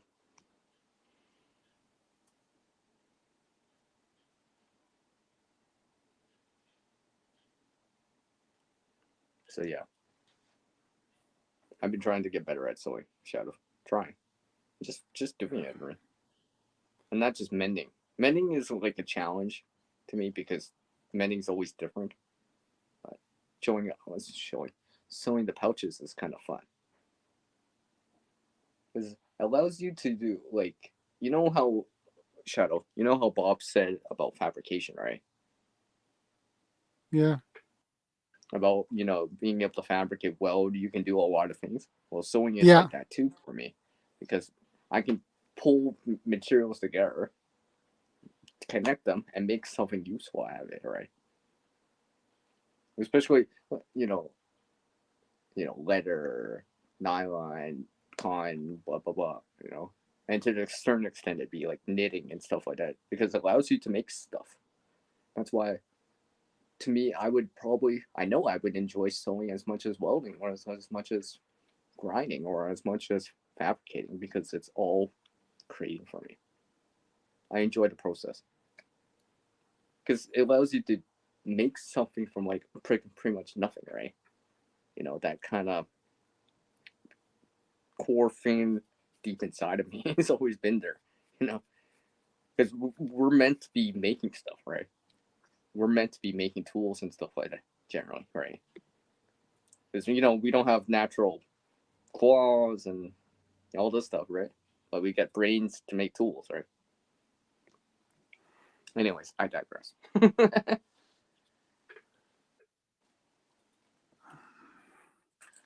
I'll let you guys keep fishing. I agree. I agree with Tammy. That is really excellent fishing. One of my dream trips would be to go to Alaska and fish.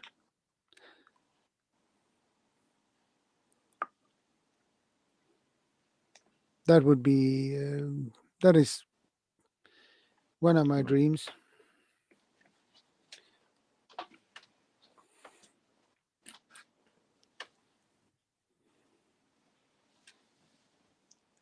Okay, I turned on the light so you guys can see me better. It's getting dark. Deb says, I miss scuba diving. So beautiful. Yeah, it is. I've never done that yet. I have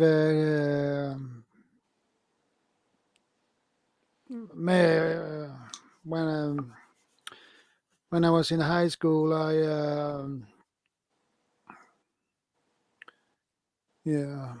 we had a diving class. We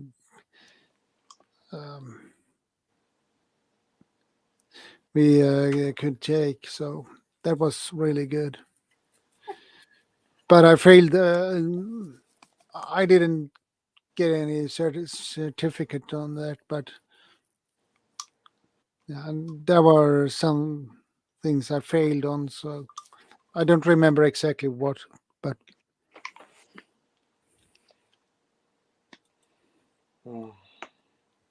the days each year we went depth netting salmon on Copper River was an experience. First year we came home with 189 fish with 4 king salmon that did not fit our coolers. That's a big fish. I could just hear it. It's like, hey, Vanessa, can you cut my fish? Why? Because it's too big for the cooler. What? I'm going out to blue fishing and snapper fishing off coast this year. That's nice, Vanessa. And what Kilsbergen says. If I was ever allowed into Alaska, I would disappear, become an illegal alien, and live like fugitive of the land as long as I could. And how come that you are not allowed into Alaska, Kilsbergen? Now I get curious.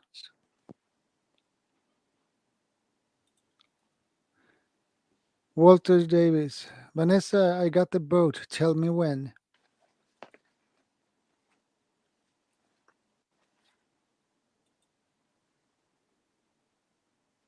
Nice pouch.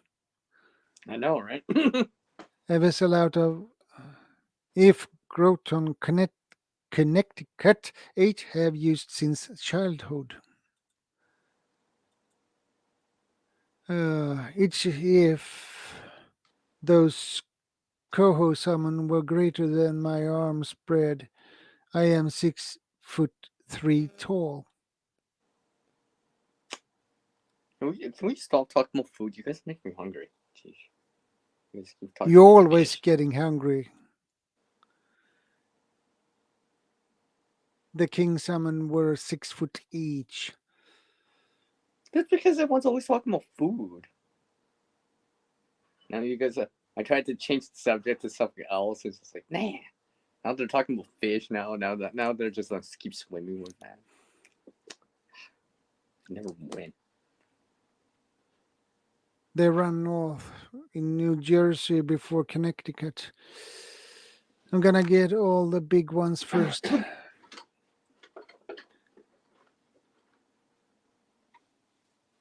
I didn't know you need. I didn't know you needed visa to get to Alaska.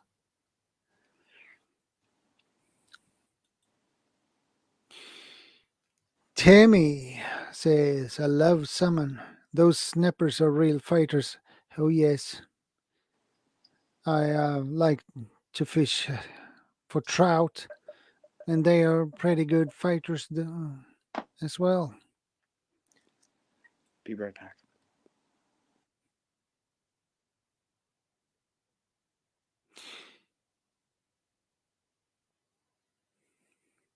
Walter, I must come down. I bring goodies in cash.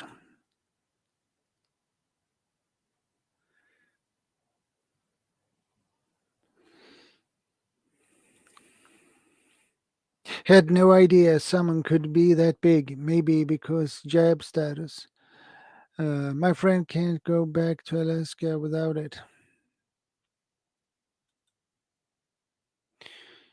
But yes, Deb, a salmon can be really big. So when they are big, they will put up some real fight with if you get them on the hook.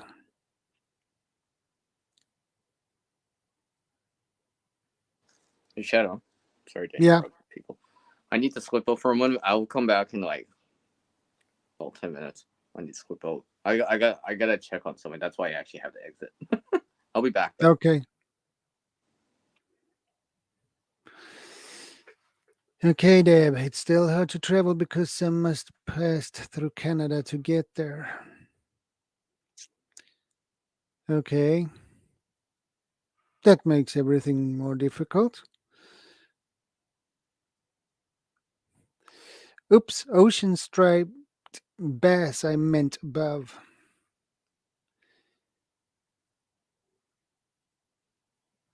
You can't go to Alaska without being inoculated. What? I didn't know that.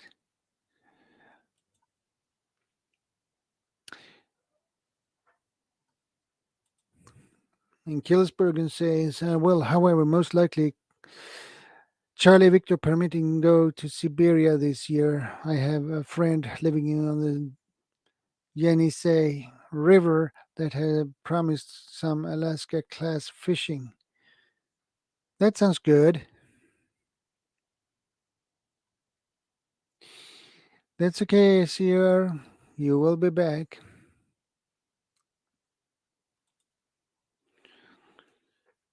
I loved smoked fish, just about any kind.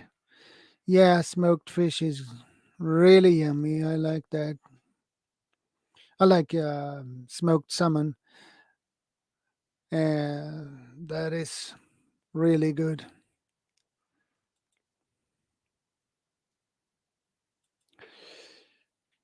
I would watch on Eland 8 when King Salmon started running up the rivers. Ship Creek has a fish farm then on base. That's really cool.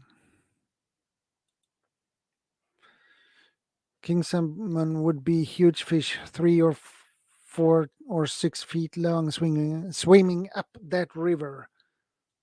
That is a pretty sight when they swimming up streams.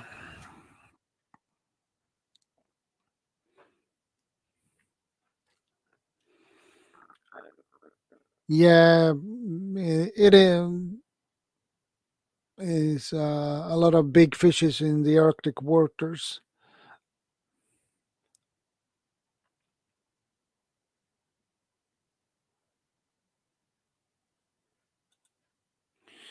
Anyone here is invited out. I think if we are all of common mind, it would be a great time.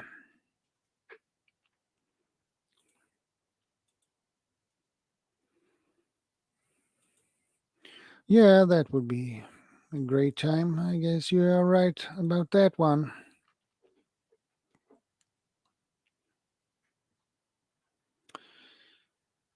Uh,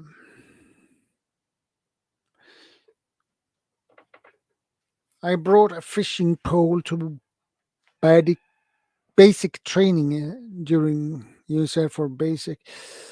The training instructors asked me why. I said so I can go fishing after training. Well, it's nothing wrong with that.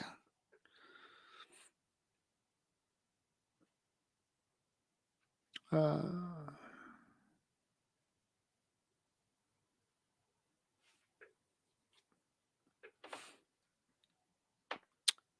Crabs in Barngat Bay. Clams too.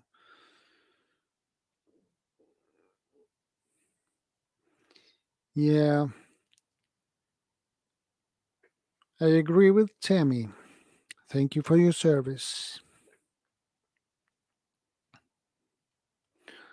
Uh, yeah, right.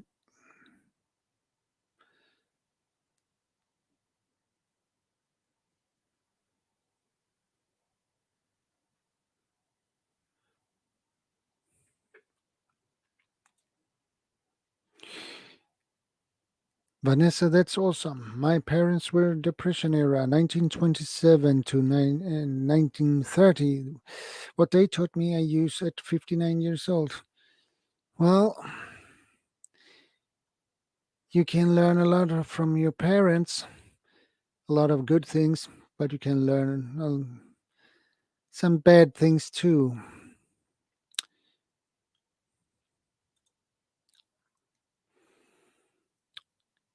Connecticut, I had to Niantic Bay and Groton often.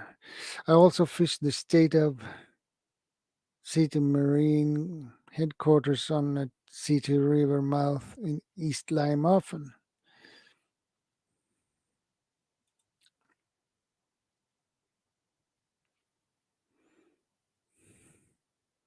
U.S. Air Force. Uh,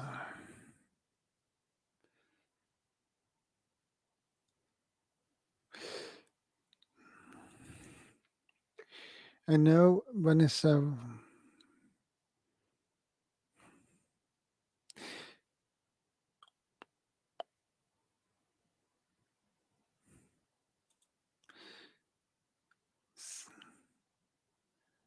There was 6 siblings. 4 of us were constantly at the river fishing. Yeah, I bet. If the fishing are good, you are always there.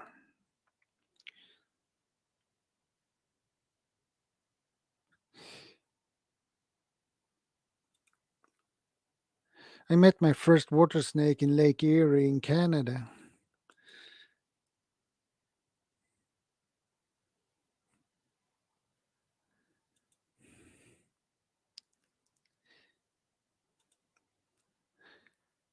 I hate phone keyboards. Yeah, they are not the most practical keyboards.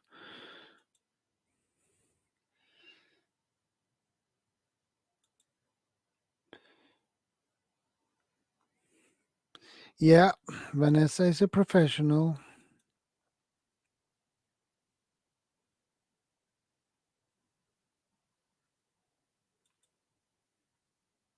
My first public video will be the wood fired oven first firing and final build portion. Yeah, that would be really cool video actually.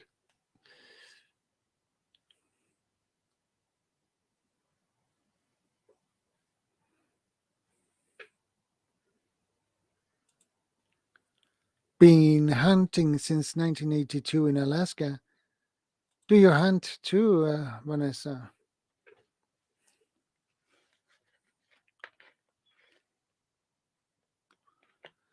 Well, if you're fishing, you probably hunt as well.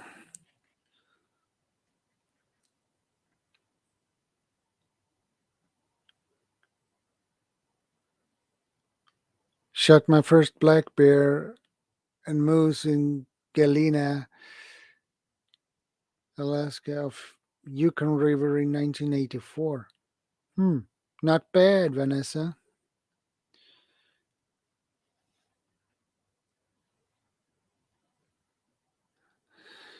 Yeah, Vanessa is all over the YouTube. You can be on another live stream and you can bet she's there.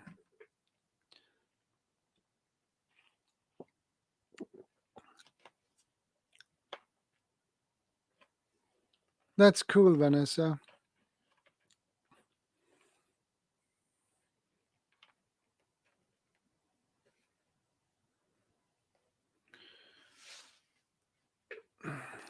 That is really cool.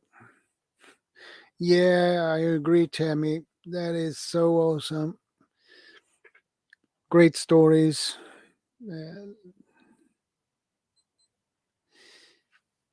It is always nice to hear those stories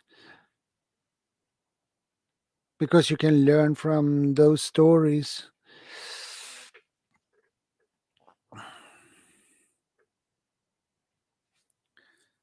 Spring turkey. Llama farm, there are 2 columns. If turkey there cross the ridge to stream each morning and night. Okay, cool, Vanessa.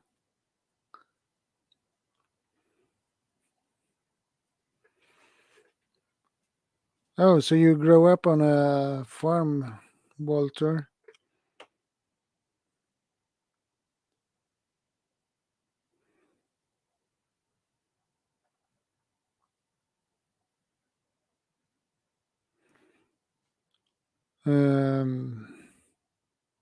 Hunting always felt like I had too much to do and was not relaxing.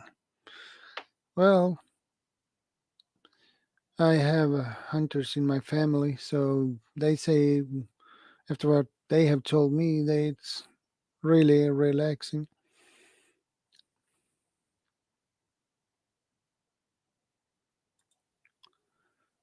I want to get a crossbow and a 212 Savage bolt action shotgun to hunt in April. That shotgun has probably a pretty good kick too.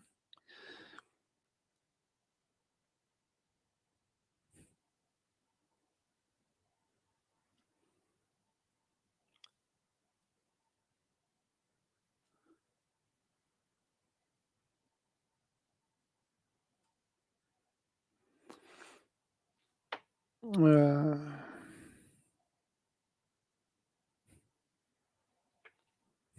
I can sit there near a ridge on my leather tripod stool with tripod and snipe them as they walk by. Should be fun. Yeah, probably. Yeah, you. That is what you are gonna do. Hunt for food. But there are some people who hunt for sport, but uh, and not for the food. So I agree, Vanessa. You need to harvest what you take or don't take. Um, Same motto for fishing. Yeah, yeah, it is, Vanessa. You are absolutely correct about that one. Um,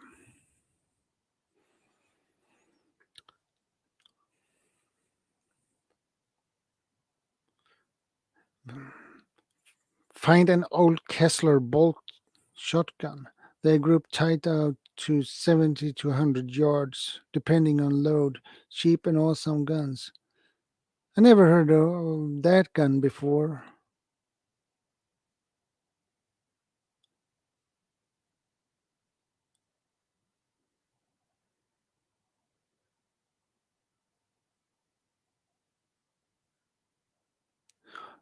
I see, Vanessa. Yeah,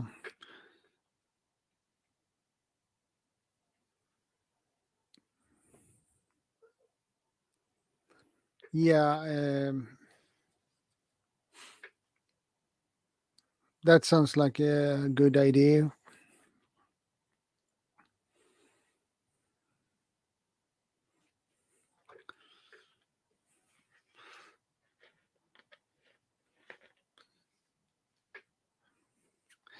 Um Modified. Does that mean you are going to change the stock?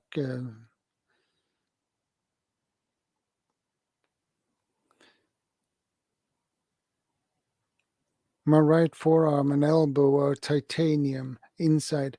Arm is permanently 45 degrees off, straight out reached arm. Ouch.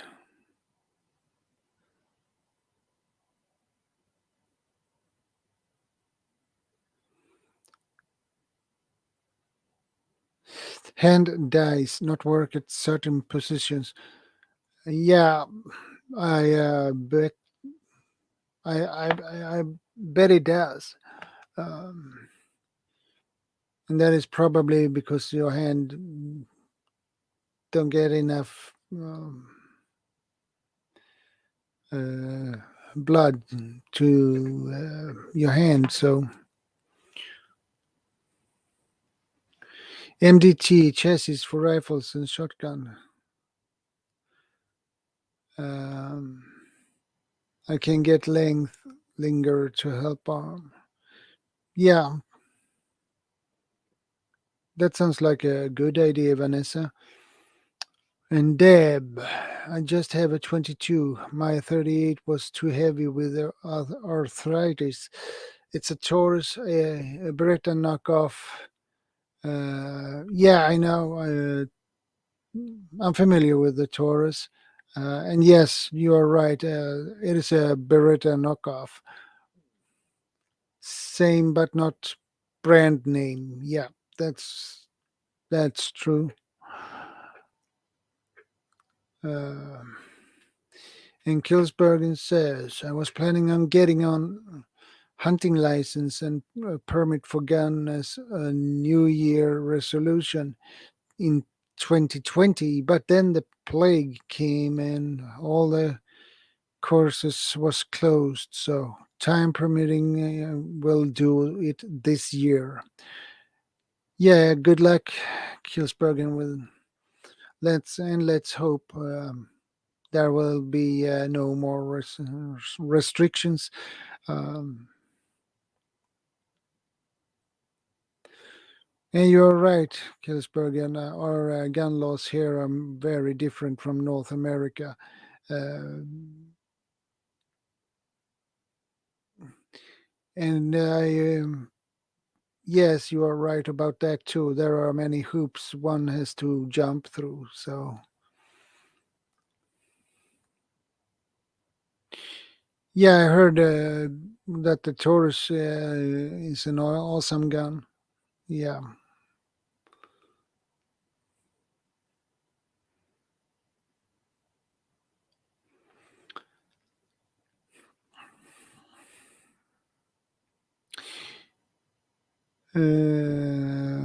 Vanessa says he took a visit to Deep headquarters in Hartford to get a position at an archery safety course in 2014. As soon I was 8, was in person stating I can't get a spot. They said try now. Tada, a spot opened. Welcome back, CR. I'm back. Did you guys miss Yeah, I me? can see that. You guys made me hungry, Yeah, so I figured I'd shoot and get something to eat. I had the chat still going. That's why. So yeah. you know what's funny? You know what's funny? I had to go help someone with something. I actually found stuff. Surprisingly enough. Yeah. Deb says in New York, I had to get 4 character references from Georgia, 4 from New York, background check, fingerprints, and kept my girl till I got permit over a year. That's a long time.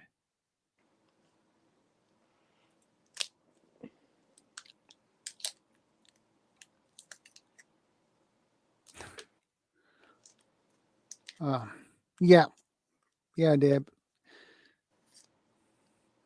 Gun, not guy.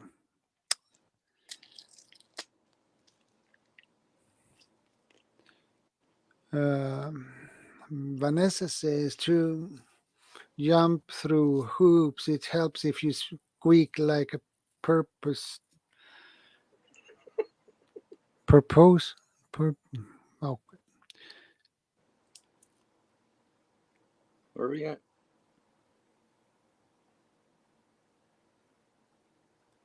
I don't even know where we're at. If you squeak like a porcupine does.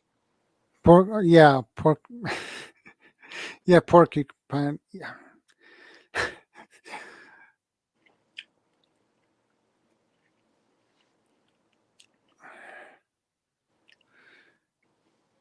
RNC.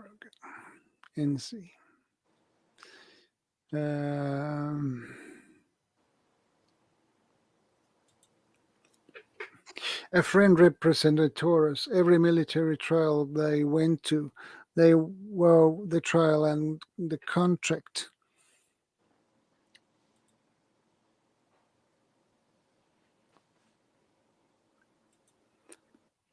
The squeaky wheel gets oiled.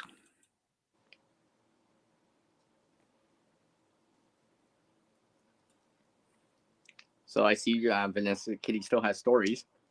Yeah. So I've been reading and catching up here. Seriously, Vanessa, you could like write an autobiography or something. Eh? Yeah. And Killesbergen says memoirs or something. That is actually almost worse than in Sweden. Yeah. They removed references here in early 1990s. It is no one's business that I want to buy or own firearms.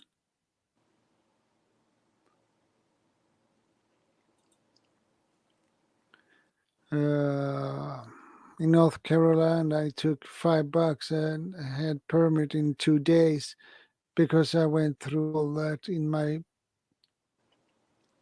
probably. Where are we at?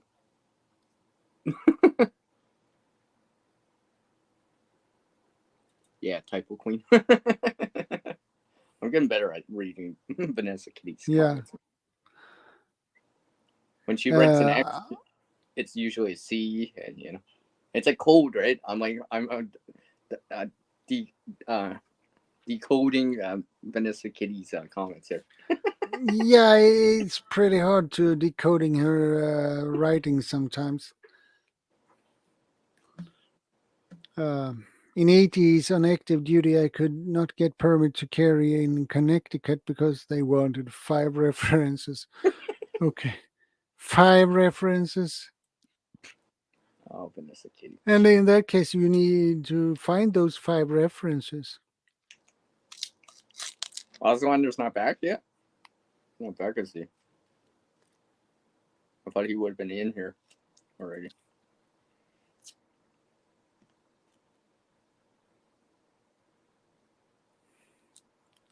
Okay, you guys can both be typo queens.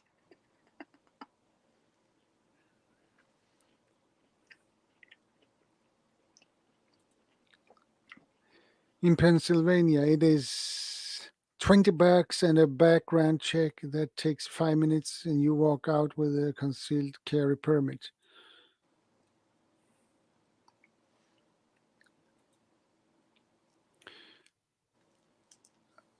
I had rust on my gun when I got back. Oh, yeah.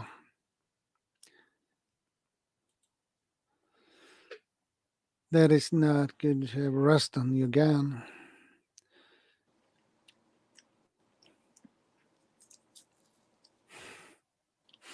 Dolphins and porpoises squeak like them jumping through bureaucratic hoops.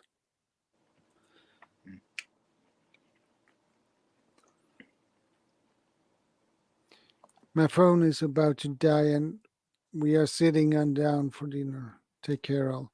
Yeah, Walter, take care, buddy. Stay safe and God bless.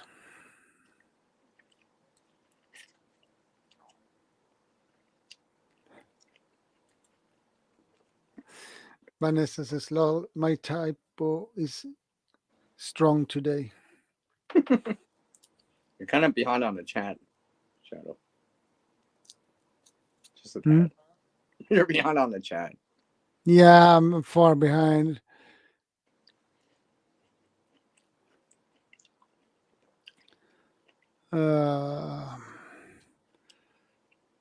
It's easy to get behind in the chat. Here the Maybe laws you are need mostly swim strict on. because you need to have the hunter's education and clean criminal history. Then there is storage. There are rules about weapon lockers and such. Yeah, it is.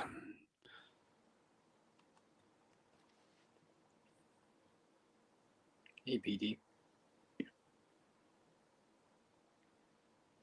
And about the same magazine restrictions in California.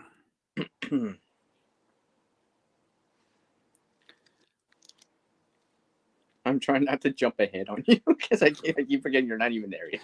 I'm just like jumping ahead. It's just like, oh. Well, we have wait for Prepper Shadow. I gotta wait Dog for in Shadow the here. chat. We have Prepper Dog in the house. Whoop, whoop. So, He couldn't come earlier, so he just popped in now. You see, that, all right. Vanessa's taking a break from typing, apparently. yeah, So I guess I could say a few things here. yeah. I need to take her dog out You know for what's a funny, walk. Shadow? Everyone in the side chat. I actually found this glasses kind of holder. I'm not gonna use it personally. No, probably not. But it's like a leather type of material. Yeah. I was just like thinking, oh, I could actually probably. It's got velvet or whatever on the inside. I was actually thinking of reusing this. It could be useful. It's possible. So I'll try it out as a challenge just to see. So Mrs. Dog had you rubbing today, huh? Well, I guess that is best to obey, I guess. Yep. Oh, I almost forgot I better put the bag back on. I was taking a break too, Vanessa Kitty, on the bag for a minute. I can make a leather case for you, CR, says Vanessa. Oh, I know, Vanessa Kitty, that you can do it, but I want to see if I can do it. I need to up my game I need to up my game to Vanessa Kitty's level. Yeah. Well, Prepper Dog, preparing our I'll make a gardens whetstone for case. spring, repaired some fencing, planted some berries. Well, that is things that is need to be done. Yeah, you're preparing for the garden. Yeah, I mean, I think it's what, pretty much mid-February now, right? So more people are thinking about it, maybe starting seeds or whatever. Not quite there yet. I still have to, I'll probably have to wait till next month to start the seeds. Today, right now it's too early, way too early still. Oh, Vanessa Kitty wants to collaborate. Draw up a pattern and send it to you, CR. Okay. Well, I think that is a good idea. That'd be interesting. Yeah.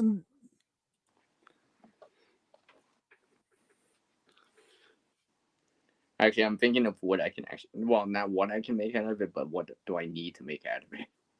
You know, some things I'm like, well, I already got that. I don't actually need a case for that, right? Because if I was going to use a glasses case, I would just have a hard case anyways, personally. Anyways, right?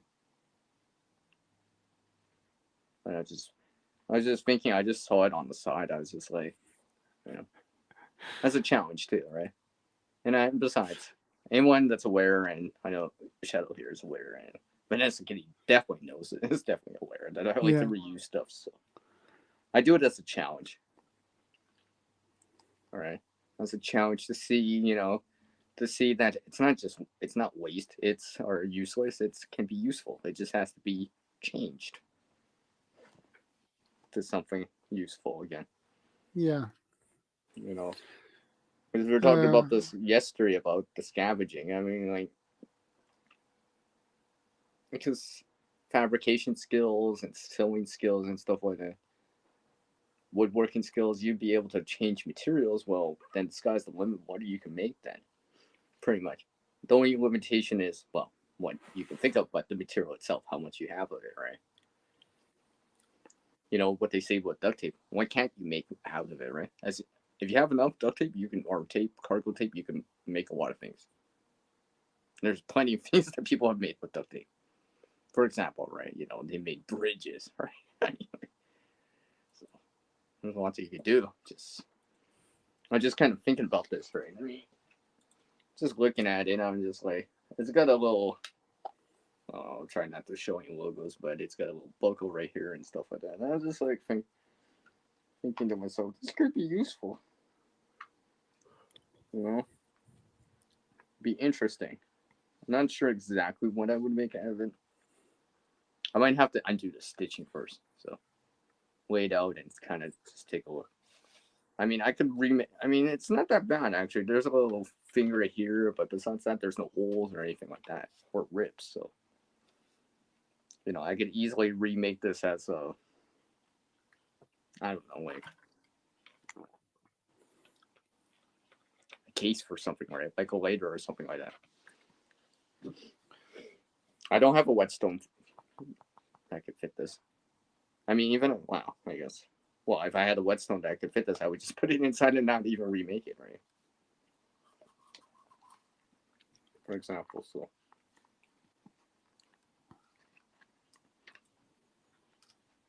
Well, I'm taking any ideas. Anyone knows what I could do with this glasses case? Feels like leather. It has velvet type of material on the inside, so has a little buckle snap or whatever, right? So, hey, Shadow, have you ever seen that art video that I put out a while back? It was back in like 2019, 2018 or something like that, where basically I literally took one thing and I kind of converted it into another thing, only using materials from it too, right? The thread from it too. Like, you know, those insulated kind of, I have an example off the side, but it's, you know, those lunch couches or whatever that are insulated and stuff like that. You would see them school. You would carry your lunch in it to keep it cold or whatever, right? It's insulated and stuff like that. It's got that white material on the inside or reflective material on the inside, right? Thank you, Prepper Dog. I'm glad you liked that video.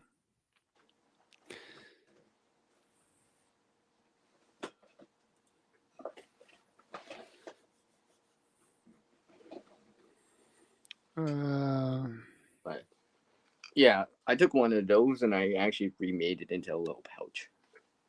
You know, Yeah. put my bandana in there. It's just for fun. Yeah. That's a challenge too, right?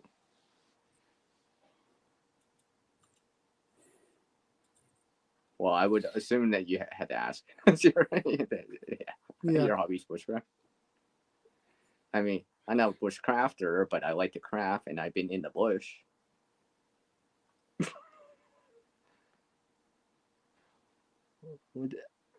But at some point, the duct tape will run out. Yeah. Where are we not find the antenna? Alternate source for what we're making in nature. Yeah.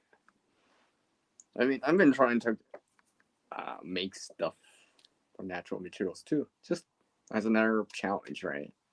You know, where learning how to make with per se man-made materials and from natural materials as much as possible. Well, maybe let's starting see. something Who simple popped too, up? right?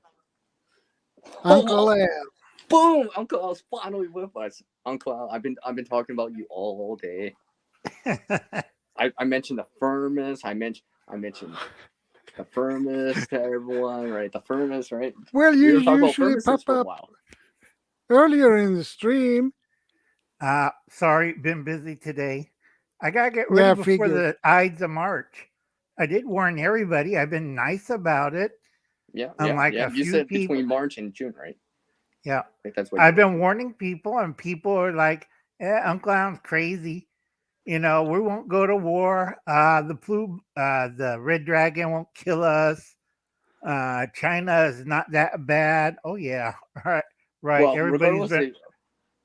I was saying already, Uncle Al, sorry to interrupt, but like a couple weeks back during the Freedom Convoy, whatever you want to call it, right? I was already saying, regardless of which way it goes, we still need to prepare for it because right now there's uncertainty in the air, right? So we need to be ready for it. So some of us that are more prepared can smooth it out a little bit more instead of, oh my gosh, this is the next TP thing. We gotta go. No, it's part. No. It's part of it. It's not one thing. Hi, Vanessa Kitty. Okay, right there. Teamsters. Yeah, I'm sorry, I can't get it big. No. I meant Shadow here. He needs to make the screen big so we can see it. Yeah, I do it. Teamster Union denounced Freedom Convoy. That was funny as hell. But like I tell a lot of people, the bad thing about it, it's another Hoffa in office of the Teamster. It's Jim Hoffa, son of Jimmy Hoffa. So I think he's going to disappear pretty soon because the Teamsters have taken a lot of dark money. And a lot of people don't understand that because if you follow everything in the last few days, people who are against this, the Freedom Convoy, got a lot of dark money. And I keep telling people, if you don't understand what dark money means, that's money from a third party given by a certain organization, George Soros, it could be the CCP, it could be the guys that used to follow, that one.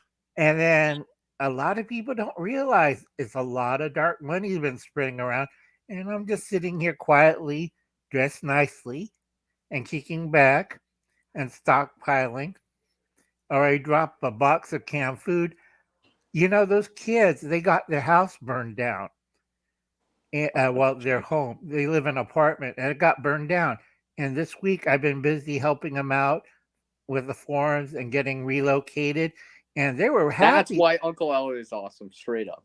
Straight up, I'm going to say that. And when Uncle Al is awesome just for that. Just because because I have a few detractors, like Hubble's Cat. yeah, he's going to eat 12 cans of He was in canned earlier, fruit. but I'm like, you missed him yeah, earlier. I have You missed him earlier. diabetes. Yeah, Hoople's cat was in here. He was in yeah. here.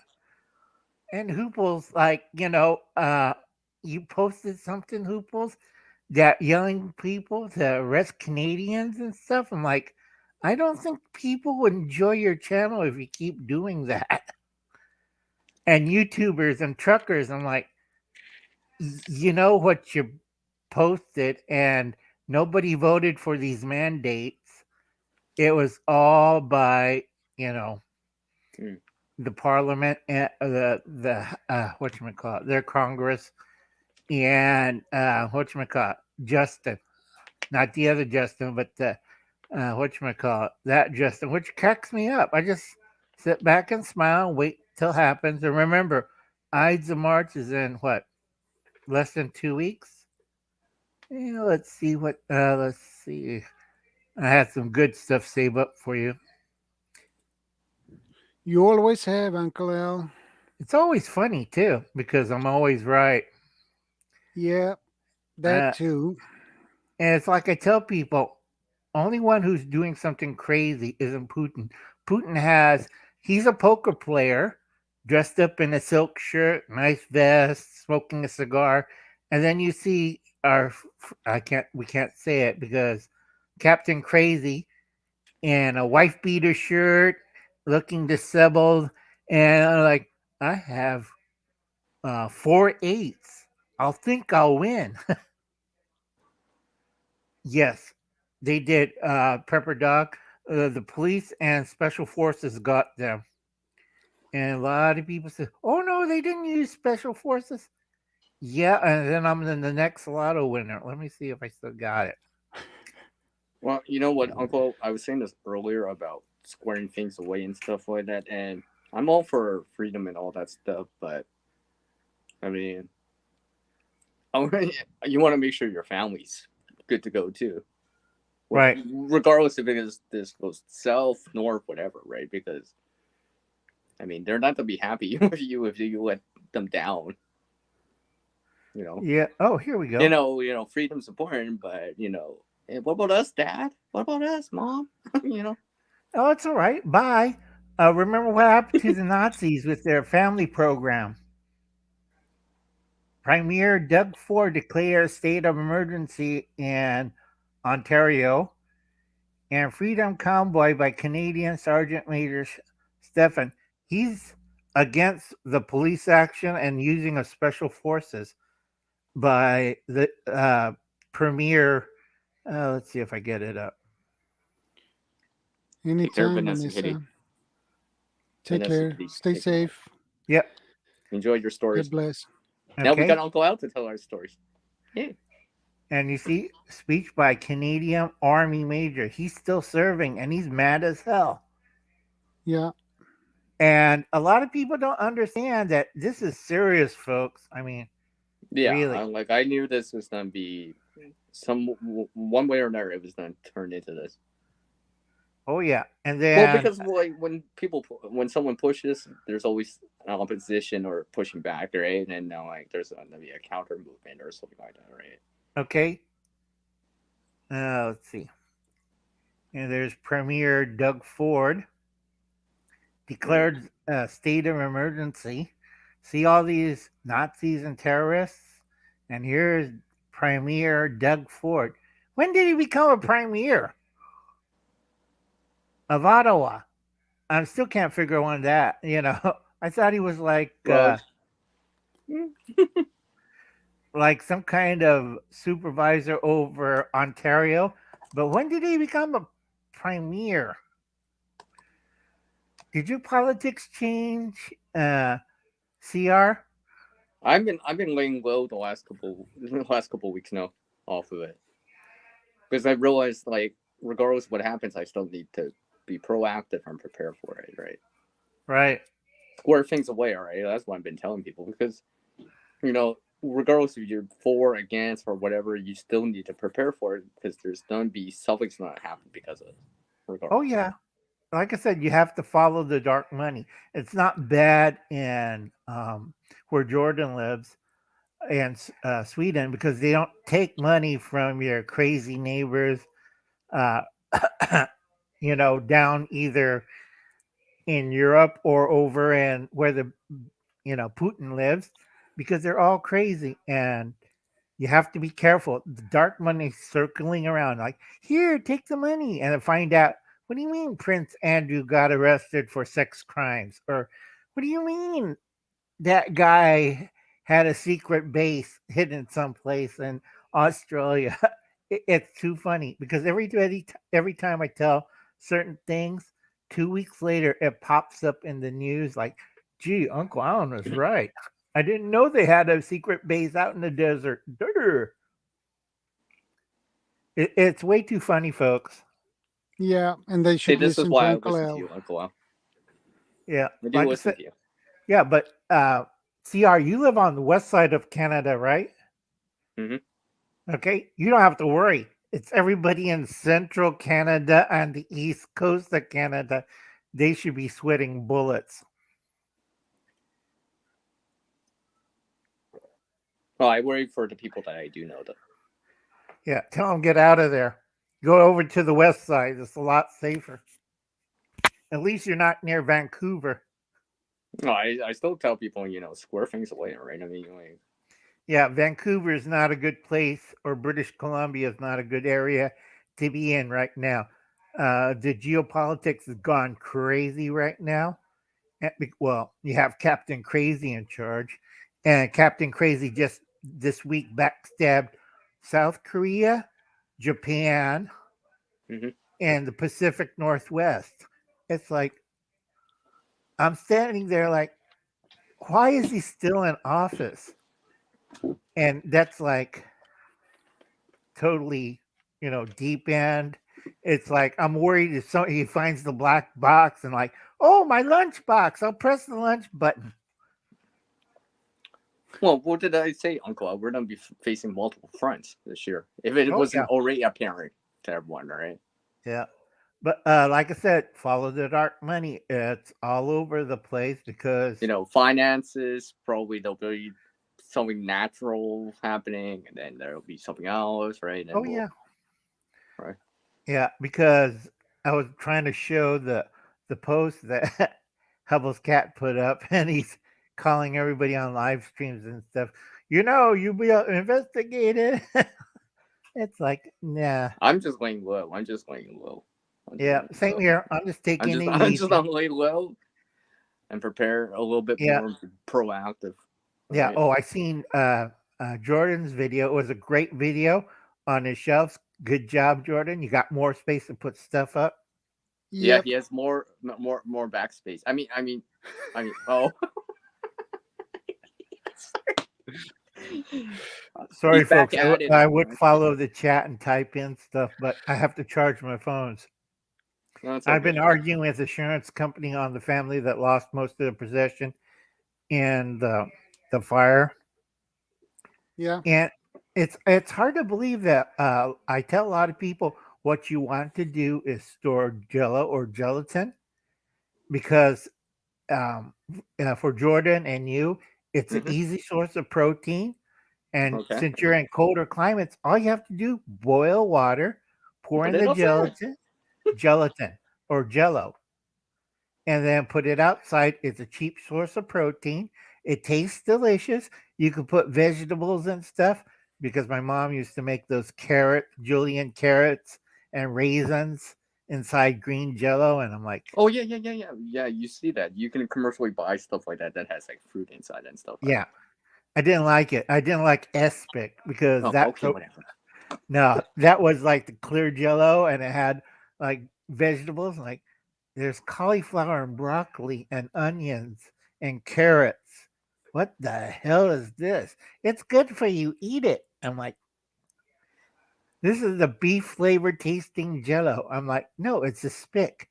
I'm like, why are you calling this gelatin dish a nasty name? No, it's a spick. ASPIC.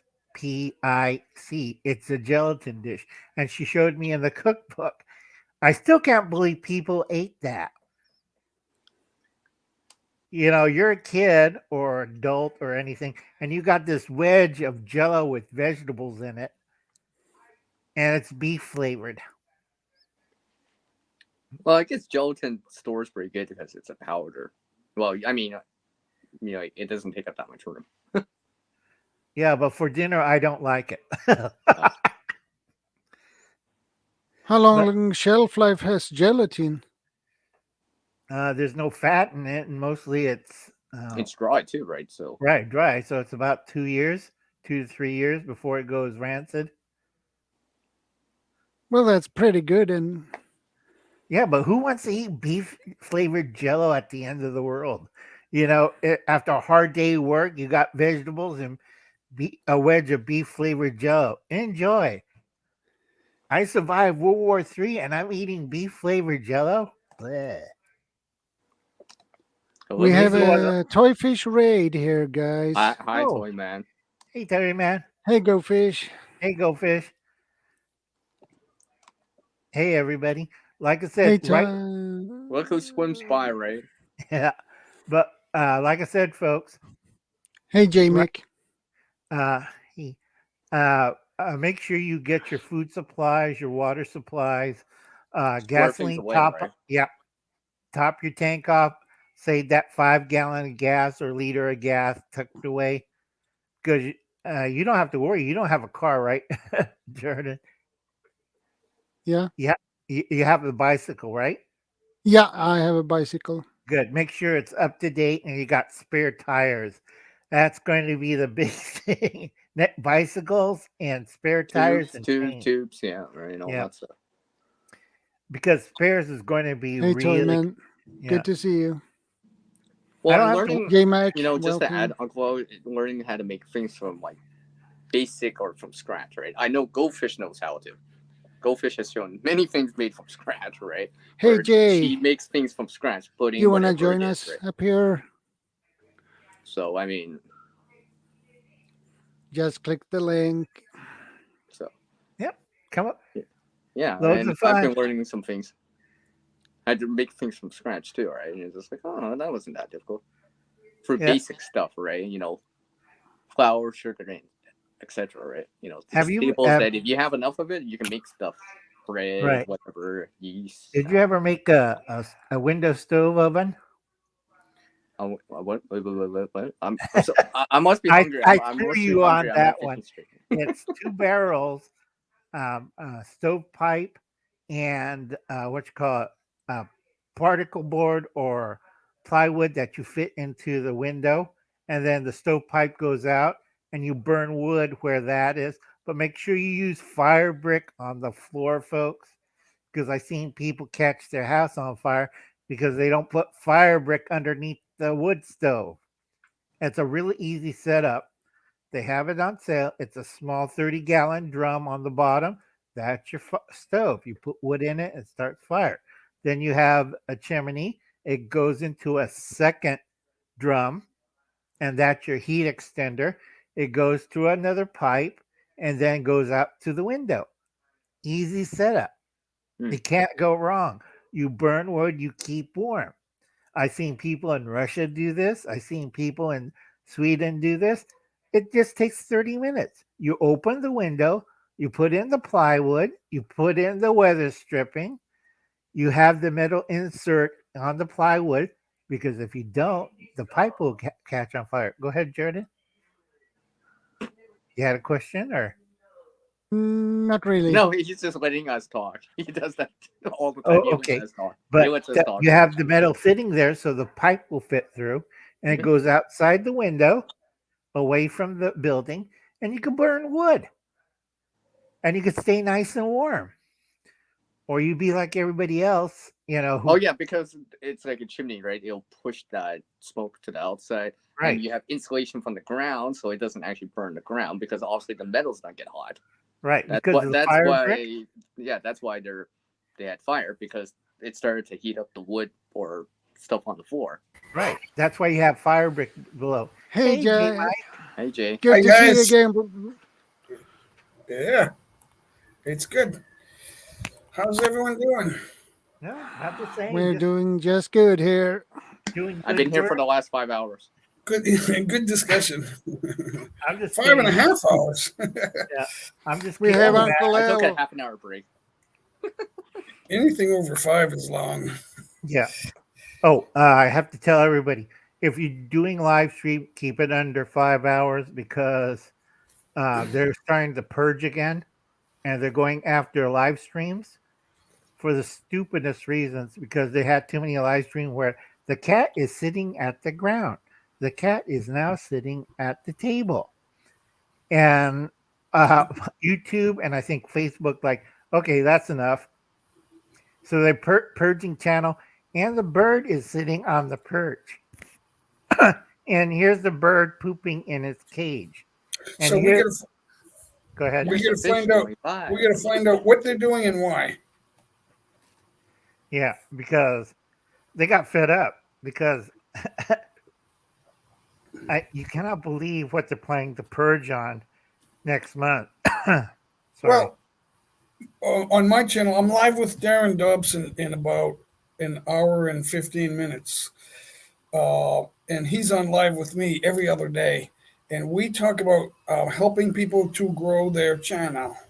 But we're not trying to break rules or create secret ninjas to give away fake bananas. We're not doing that. We're telling people that that's not good. We're actually trying to help people understand what YouTube wants people to do. But we don't like the free speech being taken away. Yeah. So that's nonsense, and we're talking about it. I will never stop talking about that. You know, if we're not allowed to ask questions and speak freely, we'll die young. Yeah. Famous Countries with no freedom of speech have a lower age of life expectancy. Yeah, like the country between Mongolia and Japan. Yeah, that's exactly right. Uncle Al, where are you? What location? Oh, I'm in California, out in the boonies. I plan. That's good. The I cities plan. are not good. I plan 2016. Okay, weird things going to happen. I'm moving back to my hometown. Nobody ever hear about this place. I'll just go out here, and when I open the door, like, yeah, the cows are out. You smell the cow manure coming through. Not a bad thing. It's not a bad thing. I tell people, if you smell cow manure in the morning, nobody's going to be around you for 50 miles. What's wrong with that?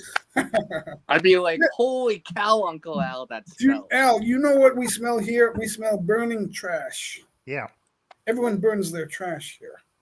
So that's what we smell. Yeah. That's okay. That is not a pleasant smell. No. But like I said, folks, I think Prepper Dog has to leave. Night, Prepper Dog. Take care. Well, I shouldn't say everyone does it, but sometimes someone nearby is doing that. So yeah, it's not a bad thing. I don't mind it too much. I always recycle like CR. I make things out of it.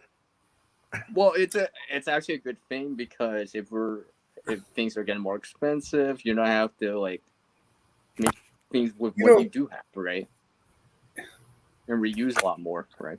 Whatever it is, fertilizer, compost, all this stuff. You know how they fabrication that Bob was saying. CR, you know how they recycle beer cans, the aluminum cans, right? An old friend of mine, before there was a rebate on the can, the deposit, and then you get a rebate if you bring them back. Well, before those days, back in the 70s, an old friend of mine used to save his beer cans. He had thousands of them. And he used to make designs out of them. His house was a beer can design. It was incredible. Hey, Uncle, that reminds me of the cans. Have you ever seen the passive solar heater made from cans, pop cans? Yes. Yeah, you've seen that. Hey, I was thinking like that. And I'm like, well, that could be a potential thing. How does it work? It's simple. You get the cans, you hook them all together, you get a glue gun, and just glue it all together. You have to sandwich it between like a plywood and then some kind of clear plastic so the radiated heat goes into the cans. And what to do is the spray it black so it absorbs heat. And well, you can do that, but you don't really need to. The cans absorb heat inside their space. So you have an inch away from the plate glass. So all that heat radiates out when the sun goes down.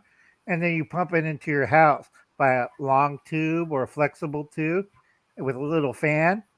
And your house is nice and warm. That's what I did with. Go ahead. Aluminum conducts heat. I know that. Yeah. Once you have 140 cans, you have 140 cans facing toward the sun. I live in the desert. In the summertime, if I want to bake a chicken, I plug that into my solar oven, and I have cooked chicken in an hour. Because my last reading on my solar oven, I got it hot as 325 degrees. Because I had two of those. So it's similar like a heat mass, right? Where it's absorbing the heat and then radiating it later. Yeah, and it radiates later, but I have a hose with a little battery fan or solar cell, and it pumps hot air into my solar oven, which is already hot. It's already reached like 185 degrees, so I'm putting more hot air into that, and I got it up to about 325, and it cooks chicken great. I just can't get it to brown. How reliable is that?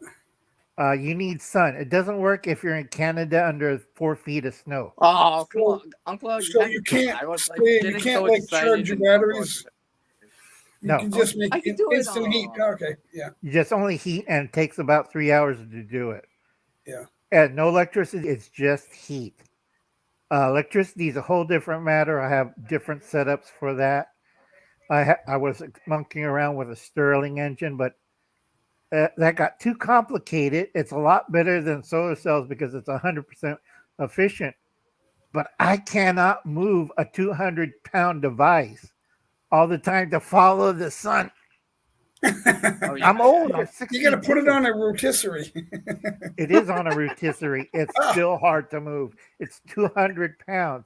And once it's poised, it's also hot. It's about 100. Hey, Uncle, you need some gears. It has a little use. You need some gears in there to reduce the force. That's okay. He's getting some use out of it. That's not a bad thing. Yeah, but I break that down, made other things out of it. Like my not death ray, solar heating element, which is a lot easier. Remember those big box TVs that try to, I saved one of the Frenzel lenses and I put it on a 6-foot mount. So I have the world's biggest solar solar magnifying glass on wheels. So when I pointed at something, I burnt through a frying pan with that thing. Oh yeah, because those, depending on the size, you can actually, melt metal with that. Oh yeah, especially even here for me, I actually melt aluminum with that once. I was just like, wow, it's just like this can's like shriveling up. I'm like, wow. Right, but when you put four of sunlight is powerful, right? You can but if you put 4 of them of different sizes together, it makes a wonderful, they're in a row in the frame and it's like pointing down and like say, I want to melt this cast iron pan. I'll just point the beam to it. It takes me about 30 minutes, but it will burn a hole through the pan. Yeah, well, Uncle, I've shown making charcoal with solar before, right? I can make almost an indefinite amount of charcoal out of that. No need for fire. It could be in the middle. I could be doing this in the shade. It's plus 35 out, 95 Fahrenheit. I'm sitting in the shade. I'm making charcoal. Not using fuel to make the fire. Just using sunlight. Yeah, like I said, it's easy because you're transferring heat. The hard part is making electricity, folks, because a lot of people, that's a little bit different. They get these solar panels on their house, but they don't have storage for it. And I keep telling you, it only works from 9 to 4, depending on your location. If you have snow like CR or Jordan, it doesn't work as well. Because if you watch Hubble's cat, he had like, how many inches of snow on your snow collectors? Okay, sunlight can't go through snow. So no power. It's white, right? It's reflecting a lot of that. But it will make the snow disappear in time. Yeah, but during 2 or 3 days later, it's cold. Our electric heater don't work. Duh. Well, something like that, you would need like a snow shovel, roof shovel, or something like that for sure. Right here, I got dust. Keep them clear. I mean, clear. You got to have them set up away from the roof level. I don't know how far you can raise it, but you got to have them up. Right. It's going to be about 3 to 12 inches, because if you get it too far away from the roof, you lose roof tension, and then what's that crash? And you see all your solar cells going. They'll get blown away. I don't think that was ice, guys. Take them away. Yeah. Yeah, because that wasn't ice. The roof acts like airfoil, and you get past the 12 inches. What it does, it picks up your solar cells and rips off your roof. It becomes an umbrella in a storm, and it just flies away. with hey guys, how come we have a new sunroof? Yeah. Sun window. So, yeah, they have their little issues, I guess. Oh yeah, it's kind of funny. It's like the solar company. They finally listened to my advice. I saved one of their flyers. They always send me it because I keep telling them you got to have a battery bank. Yeah. Unfortunately, they don't understand what I'm talking about. This is the battery bank, folks. This is lithium ion. But where did they put the battery bank at? How big is that?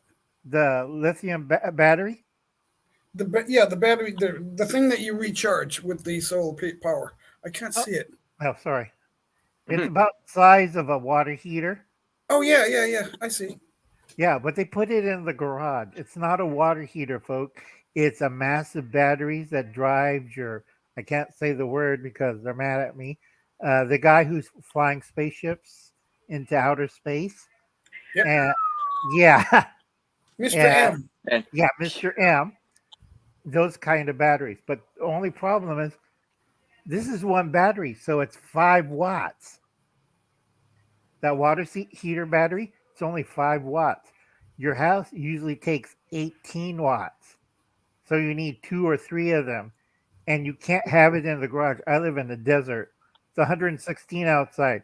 So what happens when you overheat one of those batteries, lithium batteries? You all seen those wonderful electric cars and people, I got to pull off the road. The next thing, the T car goes, and it's on fire, and the fire department's out there. Well, hey, Uncle Al, when you like put it below the ground, where it's more cooler. True, but again, it's size of a water heater.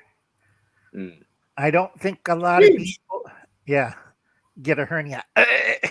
And if you have anything going in there, like water, things leak, and you got your batteries in the ground where it's slowly filling up with water.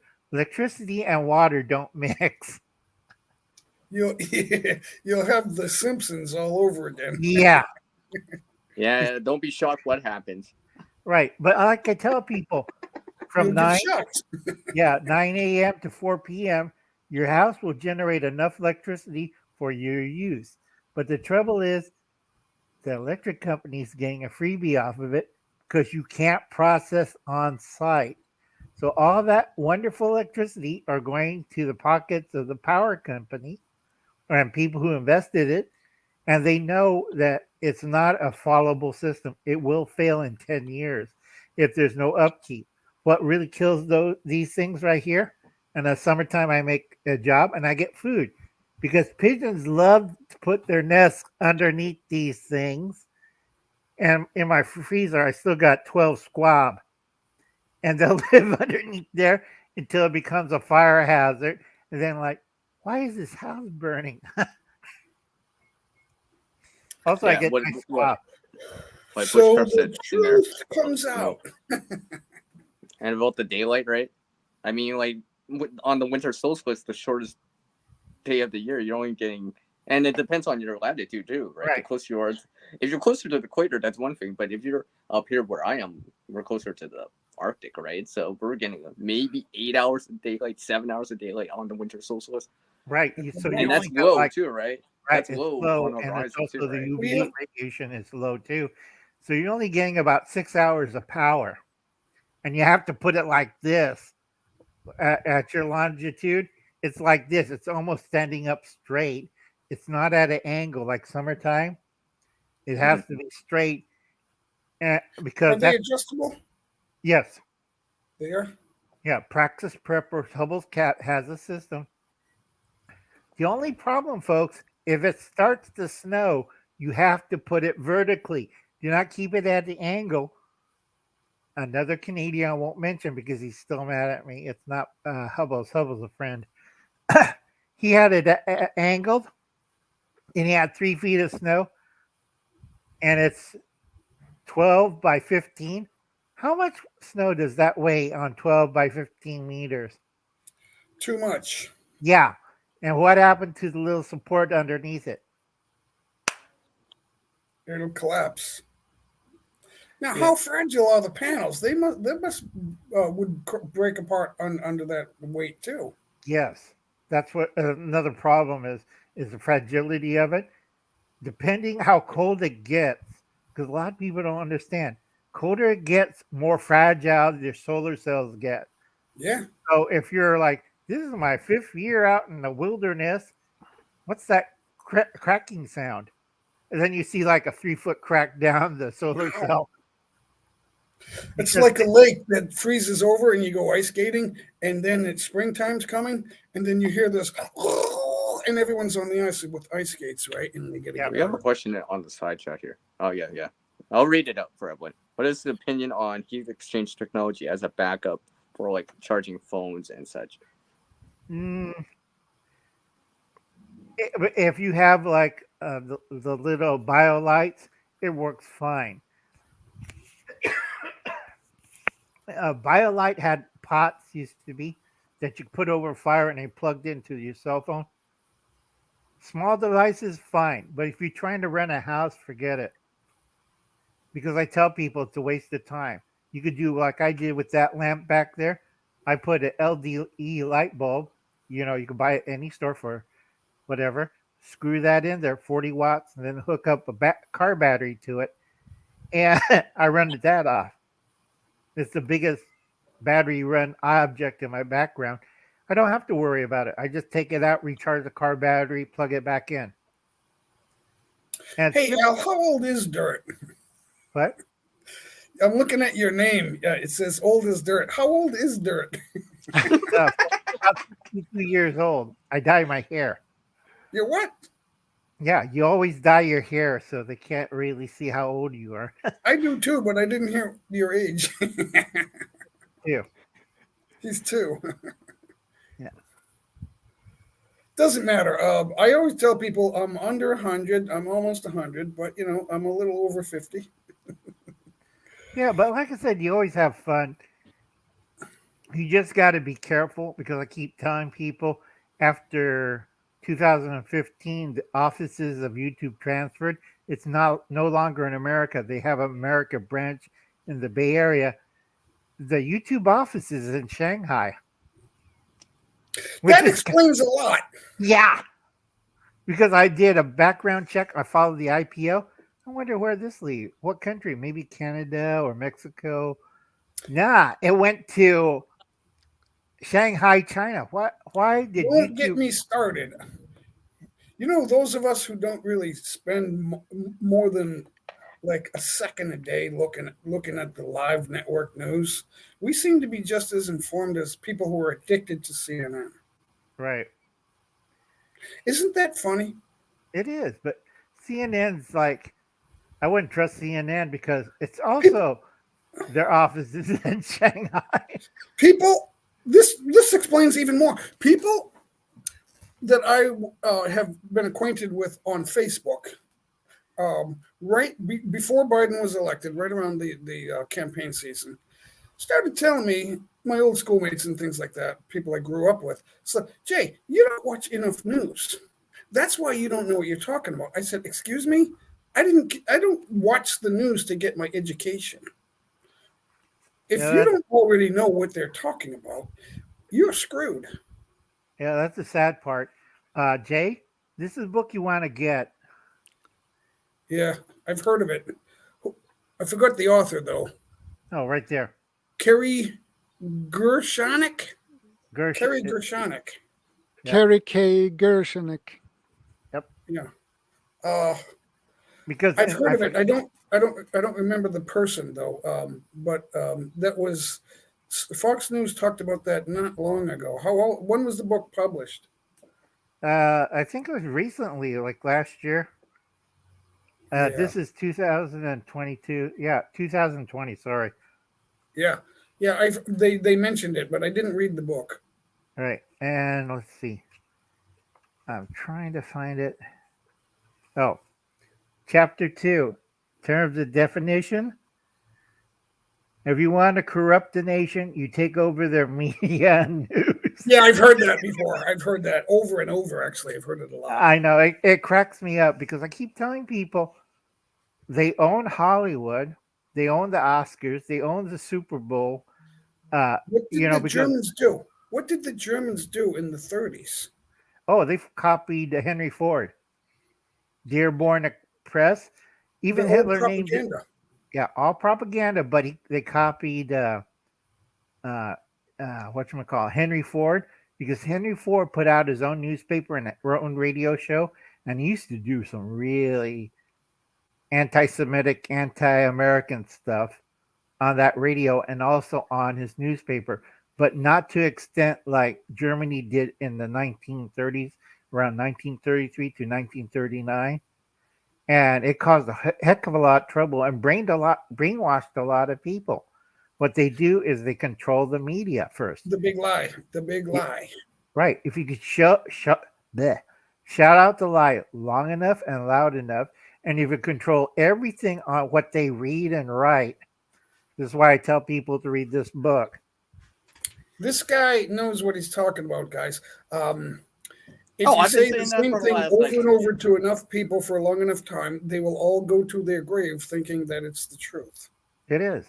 That's why Hubble's cats always, it's like I tell people, there's only two forces in the world you have to worry about. The CCP and the NWO. And a lot of people like the New World Order. And I keep telling people it's not them. And they're looking, what do you mean? George Soros is part of the New World Order. And I keep telling people he's Hungarian. He wasn't a resistance fighter. He fought for the other guys, And people are looking at me, are you sure? And I'm like, yes, I'm sure. Because they had a picture of him in a brown shirt. I'm like, okay, who wore brown shirts in Hungary during World War II? And it wasn't the partisan. Yeah. I just can't say it because it's one of my forbidden words. I said to my friends on Facebook, I said, be careful what you wish for. The Nazis were left wing. And Facebook gave me a proverbial slap on the wrist. Oh, yeah. Said, and then they threw their fact checkers at me. I said, your fact checkers have art degrees. I know who they are. Right. It's ridiculous to have a fact checker. Right. But Jay's right. But unfortunately, Facebook is CCP controlled. And they know if they don't back the socialists or the liberals, they lose their power base here in America. It's like I gave my nephews this great card game. Guess who's Hitler? And it's a card game that who's the secret Hitler in the group? You have the communists, the fascists, and you have the liberals. And you have to pick out which one is the secret Hitler. They played it so much, and I got complaints from the school because I took it to school, and half the classroom were playing it like, you're the Hitler, you're the Hitler. And I had to talk to a bunch of teachers. But I got them to play, and they loved it too. Uncle Alan, how come these kids are bringing this to school? Yeah, I know. But I always like to mess with people's minds because CNN does it all the time, and they don't like, whoops, we made an error, or we didn't know he was having sex with the Democrats right there for how many years? What, 20 years? Oh, God. Fire him. Things come up, so I just laugh and I wave and I just sit back and I'm getting ready for the Ides of March. You know about Ides of March, Jay, right? I forgot about that. Julius Caesar. I think it's Julius Caesar by Shakespeare, the Ides of March. I've heard of it, but I don't remember the story. Oh, it's a great Shakespeare play. Yeah, go read it. And guess what happened with Brutus and the co-conspirators? Hey, Julius, make a nice speech out in the Senate.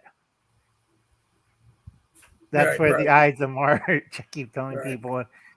People don't understand it. And then you have internal fighting and everything.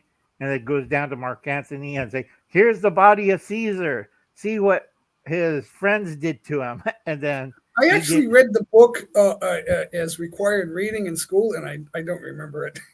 That's all right. I always read stuff. It's like I was talking to my friends. If the internet went down for 60 minutes, the whole world go into chaos. What's Uncle Alan doing?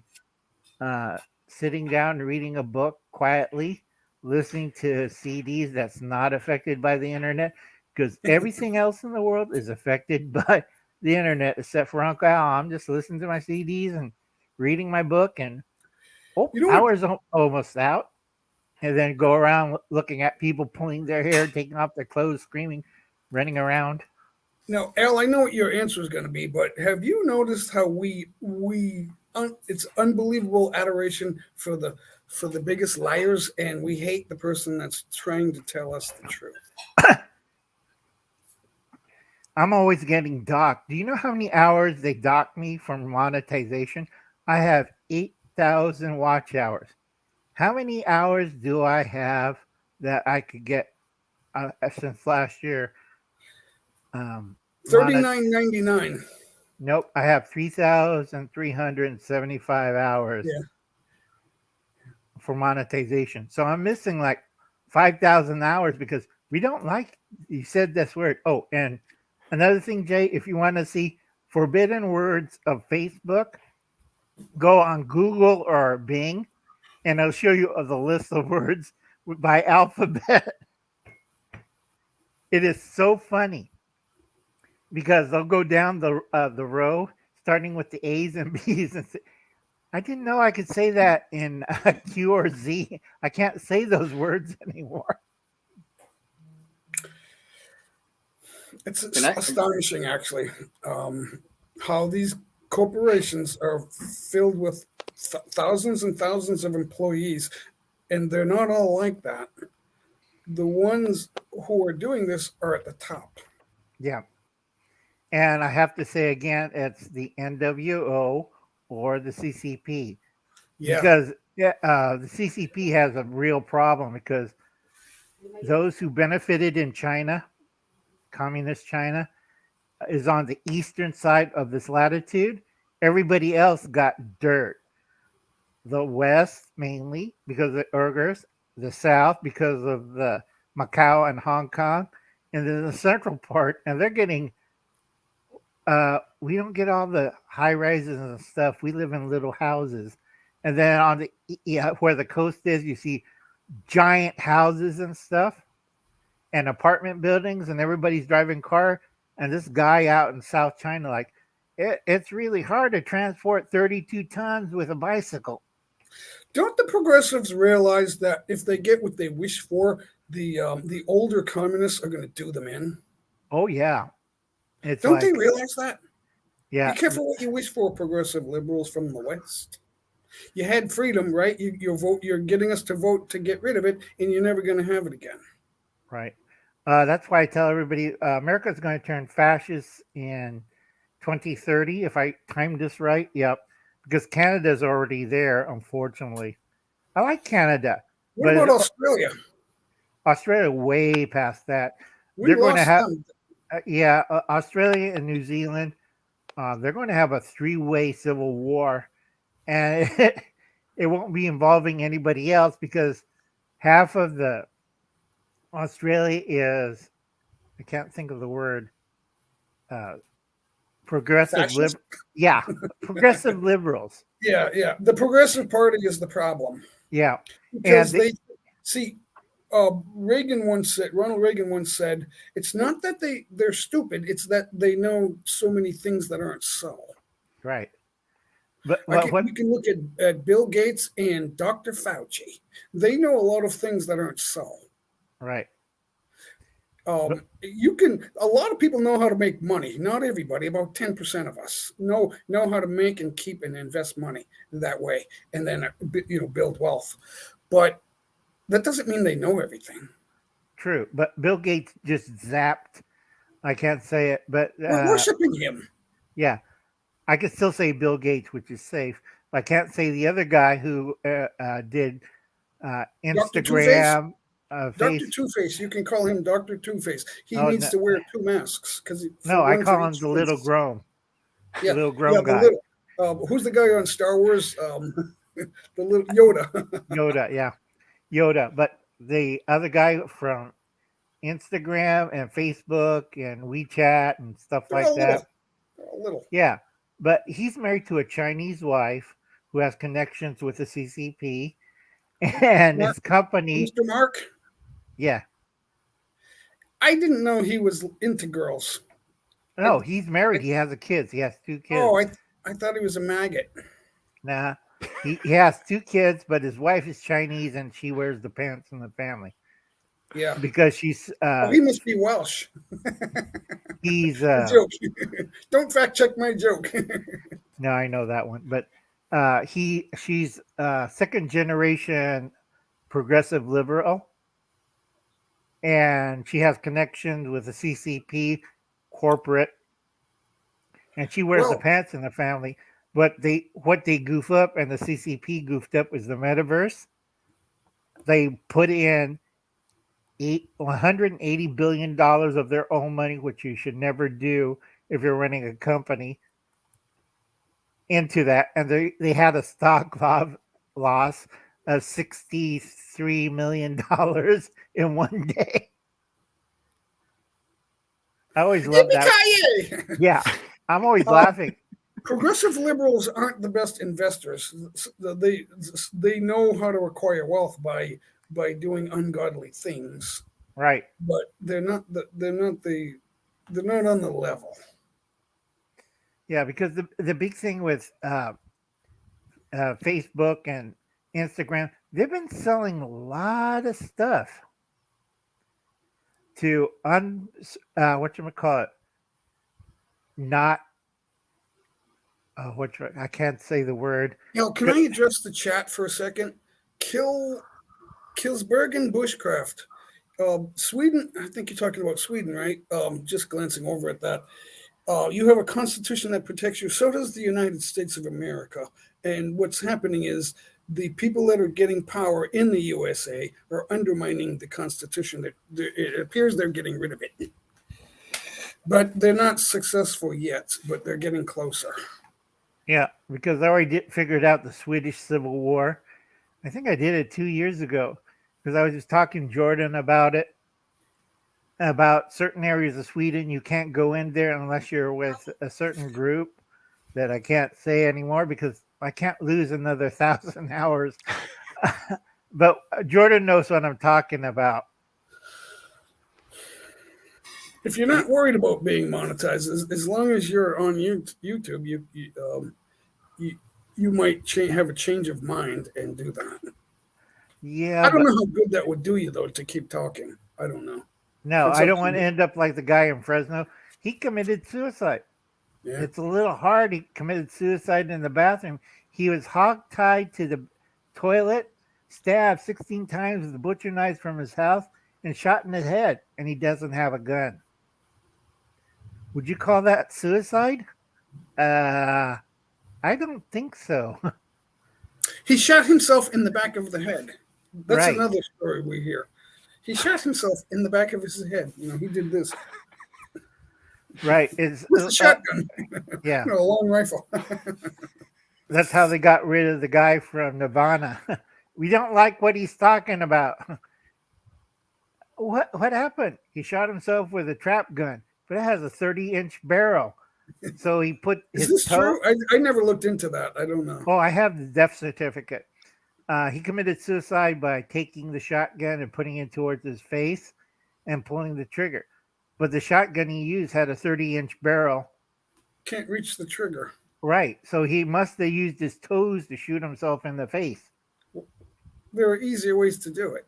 Yeah, I know. But like I said, folks, there's a lot of dark money and a lot of players out there. Remember the old movie War Games? And the computer asked, "Shall we play a game?" Yeah. Somebody figured it out and gave me a secret dislike on it. So I tell people, go watch the video and then make up your mind. And like I said, a lot of people watch it. I'm like, yeah, you're right. And, you know, I keep telling people, Captain Crazy, I can't say the B word anymore, but Captain Crazy and Son, Hunter, I could still say Hunter, but they did a whole bunch of stuff during the 2008 to, I forget, for 10 years after 2008. By a certain administration, Obama. They did a whole bunch of dirty things in the Ukraine. This is why Captain Crazy is trying to fight or scare off Putin. Putin knows this. He has over 100,000 troops. How many troops do we have in Germany and Poland? We have 2,500 in Poland. And then in Germany, with the 3,000 additional troops and the troops stationed there, under 8,000 troops. And I'm like, didn't Hitler have the same numbers before he tried to invade Russia? And I tell him 100,000 troops. And then you have 25,000 special forces of Russia. I'm kind of looking at those numbers, and then NATO. I don't think they're going to win. What do you think, Jay? You're outnumbered. Yeah. It's like 10-1. And if they use all their even if they use all their high tech, a lot of people forget how big Russia is. And you have the European side of Russia, and then you go past the Ural Mountains, and there's Russia's another bigger than Europe. Yeah, and there's another 100,000 troops behind the Urals. So anything they do with the first batch, there's another batch right there coming in, waiting for, and they also have more special forces, 75,000 special forces. But right now, that group's pinned down in Central Asia, and we have to be very careful with Central Asia because that's what China wants. Not for the rare metals, not because of the tribes there. They want it because it's the easiest way to get to Europe. Remember Genghis Khan? Yeah. Killsberg Bushcraft says that Russia is the only sane country right now. Yes, because they hold all the cards. They're patient and they're quiet. They're not doing anything to threaten. I tell a lot of people if they just did 21 years ago, hired Russia to be into NATO because they could have. Al, let me ask you a question. What do you think of this? Russia has one of the, or if not the lowest age of life expectancy for men. Well, that's simple. They're bored. They drink too much vodka, and it's true. But why? There's a reason for that. Why does that happen? They ask questions. And Russia is always under a what you call what starts with an O, oligarchy. You have oligarchy. You have an old group of guys controlling a massive young group of guys, and if somebody out in the ranks gets a little bit funny, your life expectancy kind of shortens really quick. Oh, you mean they're put to death? Accident. Or went to prison, or disappeared. Oh, I thought they were just unhealthy because they were in despair. Nah, despair is later. That's when you're in your middle 50s and 40s. Like, God, right. What stupid government. Yeah. Right. So the average age, just for the chatters, the average age of life expectancy for men in Russia is under 60. Yep. Because anybody older than 60 is part of the oligarchy. Because they have the power and they got you grabbed by the, you know what. But you see, they don't like too many young men getting too many smart ideas. Because they want to stay in power. That doesn't sound sane to me. I'm not arguing the point that Killsberg, I'm just trying to figure out what he means. It might sound crazy, and it does. Yeah. It sounds crazy. I don't know if it is crazy, but it's because I have questions. Yeah, It's crazy. yeah, the statistics are old, but it's true. In the old Soviet Union, you live maybe 58, maybe 63, because it's despair and working so hard. And it's like, you have volunteer for this new project. I'm like, what? And then your whole family moves to Siberia for a year. The Russian front. Yeah. That's what they used to call it, right? Well, Yeah. Gulag. Because I have a Yeah, friend who lives Gulag. in Russia, but he's one of the old Siberian guys, so he's used to it. He likes the cold weather, and he said the people from the other side of the Urals that come over, the European Russians, when they go out there, like, they're shocked. It's like somebody from California go out to South Dakota. They're shocked. Don't do it. Don't do it. Hey guys, I gotta go. This is a great conversation. Take care. Power to you guys. Power to you. God bless. I'll see you guys later. Yeah, and I see you later, Jay. Bye, Shadow. See you. Bye, CR. Bye, Al. I might pop up on Darren's. Okay, yeah, we're live with Darren in about 40 minutes, guys. See you later. Yeah. Yep.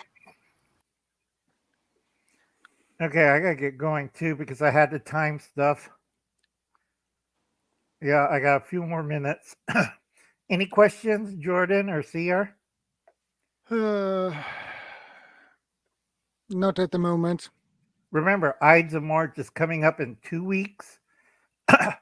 Your biggest, between you two, food is going to be the biggest headache because we're going into summer, so we don't have to worry about getting wood, getting a stove. But in 2 weeks, things are going to change, especially on delivery. And Jordan, you might have a lot of free time.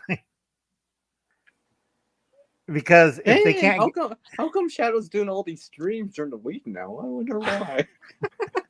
He's doing 8-hour streams every day now. What?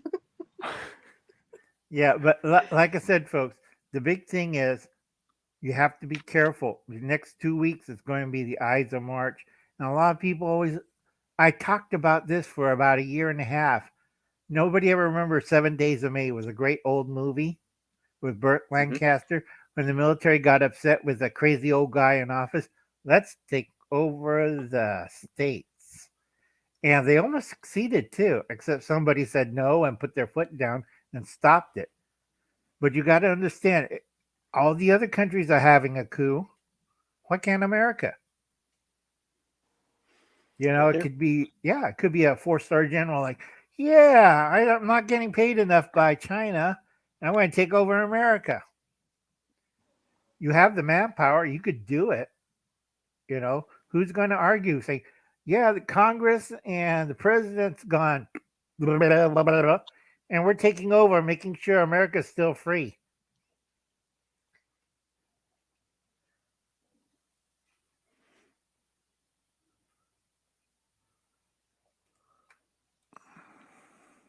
Yeah.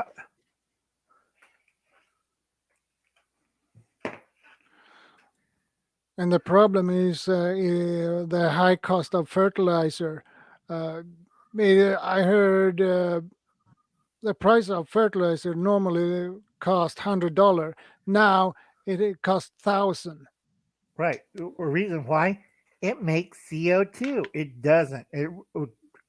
It withdraws CO2 out of the air to form with nitrogen to make nitrogen fertilizer, which is a big lie given by the corporations because they want to raise the price out.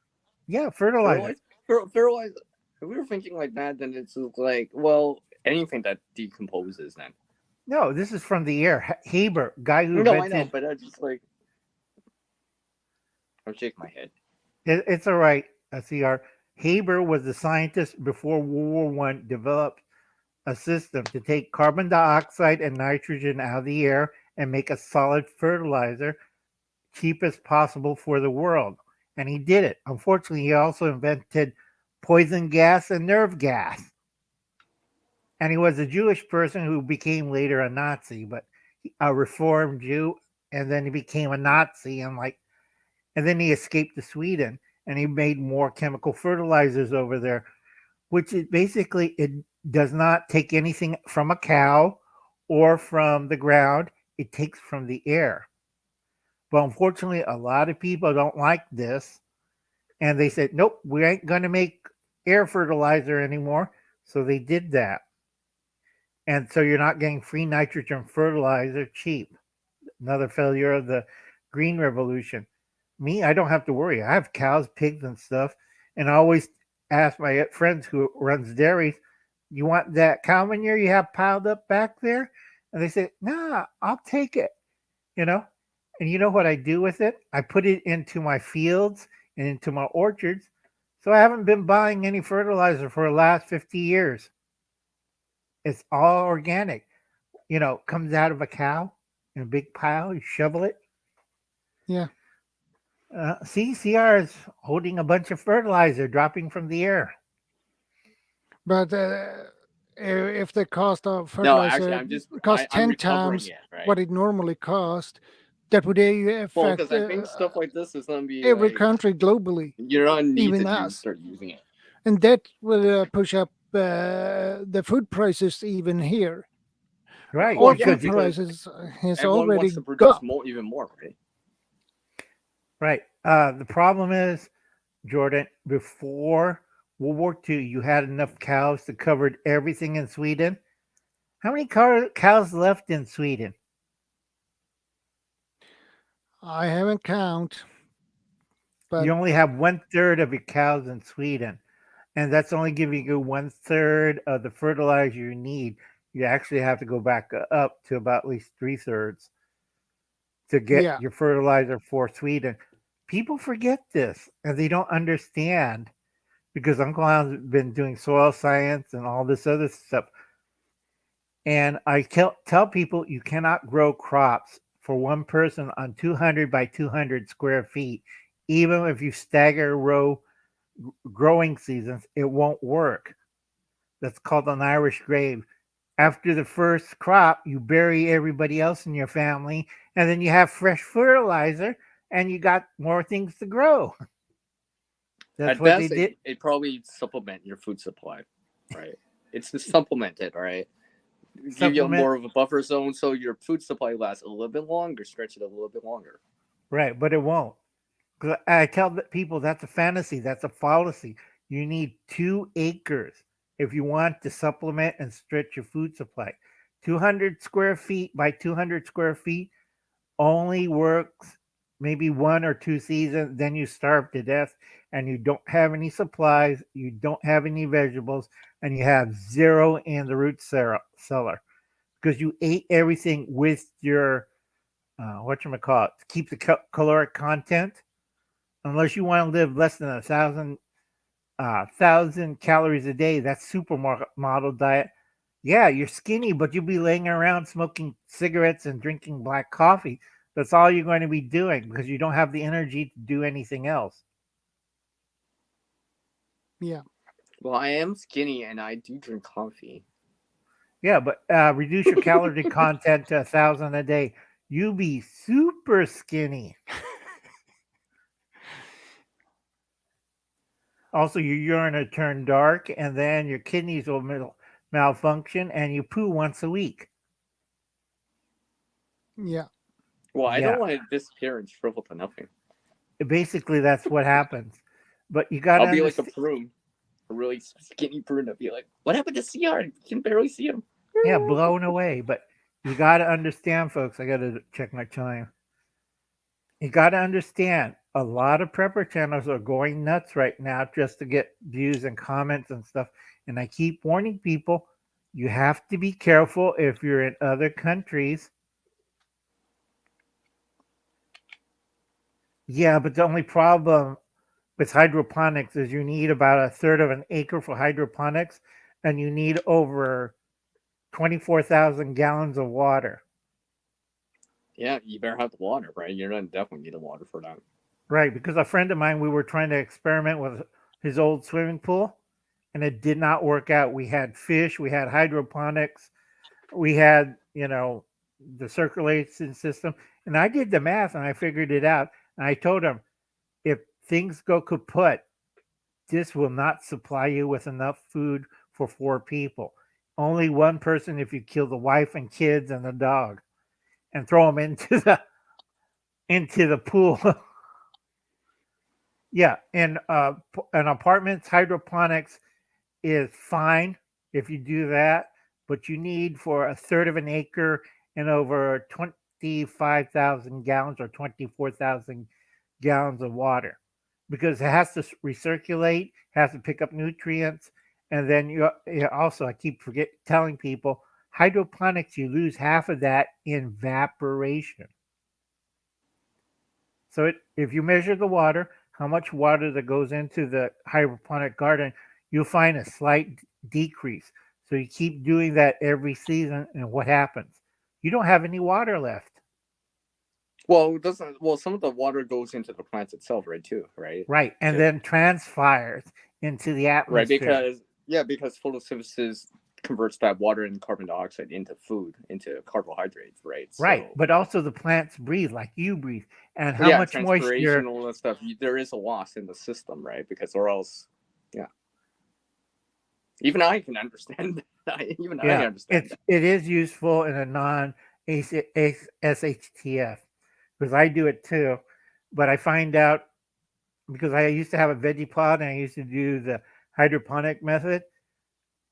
Sometimes it does not work and it works. And I used to have a recirculatory system and I got tired. So I said, screw this. Half vermiculture, the other half I put dirt and I just water it normally and then drain off and put it into other plants and stuff. But you have to constantly monitor it. And if you don't have the mathematics to do it, hydroponics isn't the solution, because NASA had to figure out how much food can we transport into outer space using hydroponics. And they figured out a mission to Mars. They have to take over 100,000 gallons of water. They have to have the soil medium. They have to have the setup, the atmosphere, and the area to grow, which will be about 2.5 acres. The same thing on Earth with dirt. So I could see a 2.5 acre giant spaceship growing pumpkins and turnips for the whole trip to Mars. What's for dinner today? Here's your turnip juice, and here's your pumpkin waffle, pumpkin sausage, pumpkin soup, pumpkin ice cream, pumpkin whatever they can make out of it, bread. It wouldn't be pleasant. You're making me hungry. I'd go for that right now. Yeah, but eat that for 2.5 years. I don't think you'll be eating it. Well, thank you. Yeah. But anyway, I got to get going. We'll see 2.5 years, right? Yeah. Like I said, I got to get going. I'm reading 5:30 and I have meetings I got to do. Take care, I'll catch you, CR. Tell Jordan I have to go. So. What was he going? What? He'll be back. Mm-hmm. At least it's not a cat or somebody sleeping. Oh no, he's there. Uncle Al said bye. Yeah, I figured that out. Yeah, I mean, this is why I've been starting to learn a lot more stuff too, right? Hopefully. I say hopefully. Thank you, Killsbergen. Well, I'm glad you're enjoying the content. Especially since I've been here for minus that little break for the last 5 hours.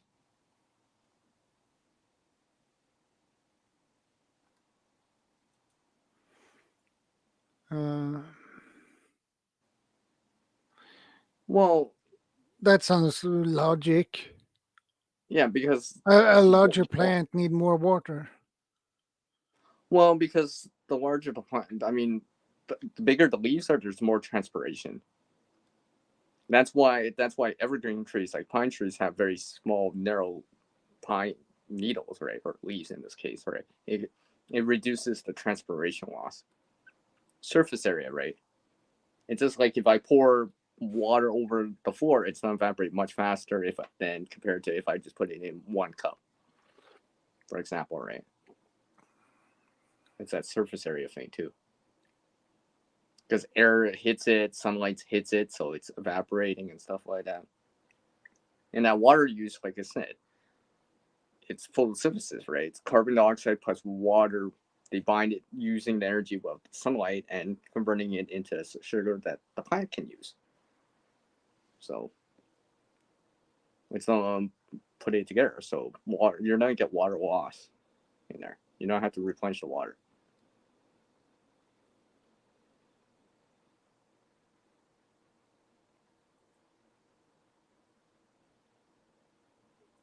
You don't add something in there, my friend. You're starting to look tired now. No, I can tell. I can tell when you're getting tired now.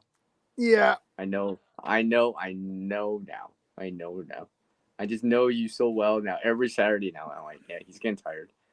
Hey, Vanessa Kitty's back. Welcome back, Vanessa Kitty. See, you can see you can't end it yet. Vanessa Kitty's back. Vanessa Kitty's back. So now Vanessa Kitty's going to tell us all these stories. No, actually, I think we're done with the stories for now. I think we're done with the stories. Tomato plants needs a lot of water. No matter how you grow them. Yeah, but you don't want to apply so much water they start to split.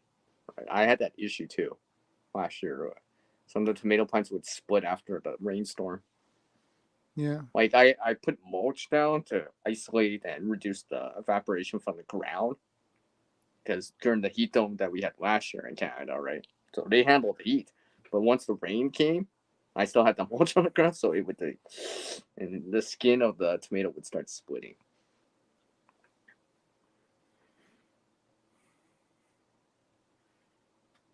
I should do a table with potted plants. Well, Vanessa Kitty, you should make a book about all these stories and start making videos about all the stuff you do. Yeah. That too. I'm just kidding. No pressure.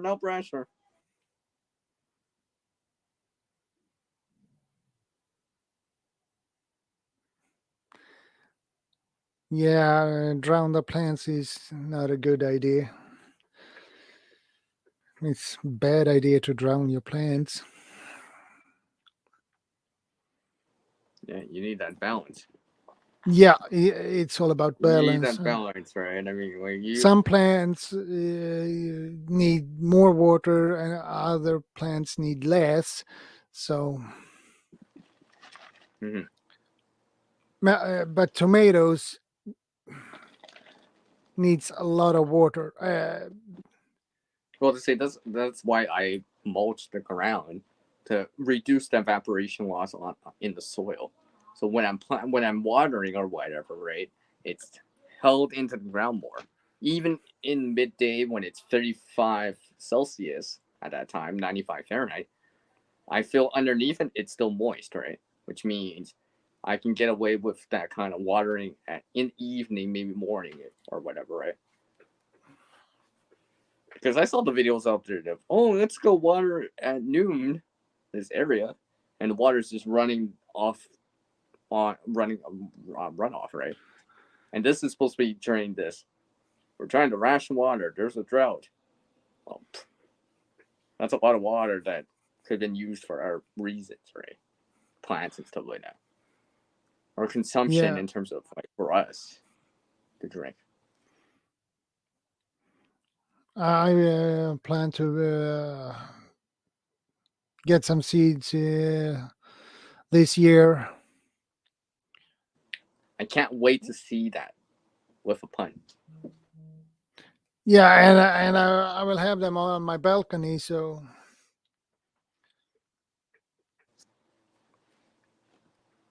right? I mean, like I'm working on some more. I don't want to pour this all out. I'm just waiting to put this into the ground.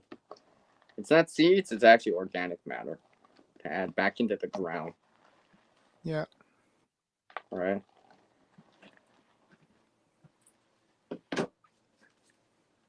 I'm working on another pound of it to add back in, right? And I also would like to have fertilizer is going up, right? Or if fertilizer is going up, well, I don't have to come back to like more natural means of doing it. You know.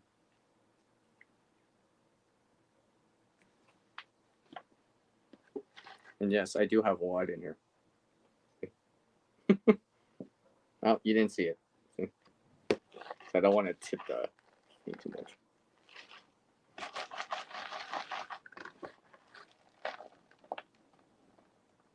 And this has an increase in surface area, so pretty much like granules or something. It'll break down in time.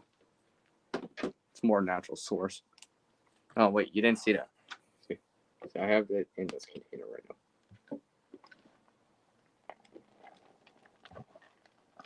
Lots of increase in surface area. You'll disappear real fast because I've increased the surface area on it. Vanessa says she will put a greenhouse on the second floor of her workshop build. Yeah, that sounds like a good idea to me.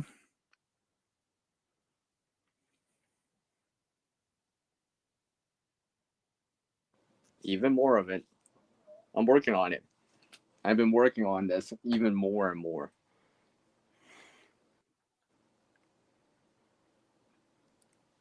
Because I was convinced last year when I put the tomatoes, so we'll try again. See if it was a fluke or is it actually like well, I'm going to say sustainable, but repeatable.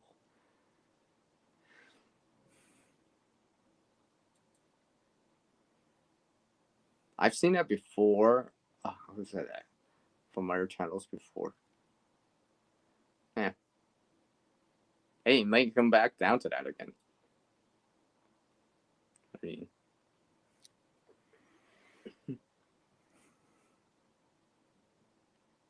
yeah. You might call your bucket right there. Urine 8. Get it? I'm just kidding.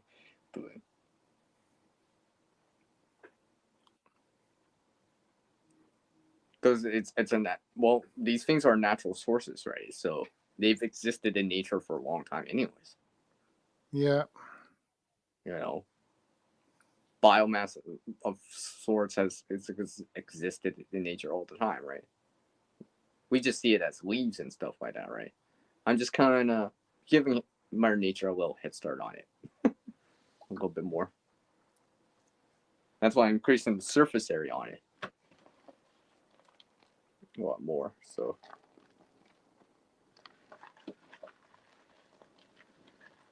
it's ready to put in. Once I have access to the ground again, I'll put some more back in. Just so. Well, because I always figure that the ground only has so much, right? And if you're pouring out, well, you might have to replenish the ground a little. Yeah. And stuff like that. Because I have clay in these beds, so I'm trying to break it up a little bit more, right? So water can drain through a little bit more. Held back a little, but not, I don't, because I'm trying to avoid any puddling, right? Flooding or localized little floods, right? You know what I mean? Because you don't want to drown the plants either, right? The roots still need air. It's that balance between air and water, right? You still need both. Okay. So that's what I've been working on personally here. Why do you think I have this randomly? It just to cool yourself down. Yeah. Well, that's another reason for it. It's because in the same way that I reuse something like a piece of material or whatever to sew with, what's the difference between that and this? I'm just reusing it for another purpose. To me, this is another form of reusing for me, right? So.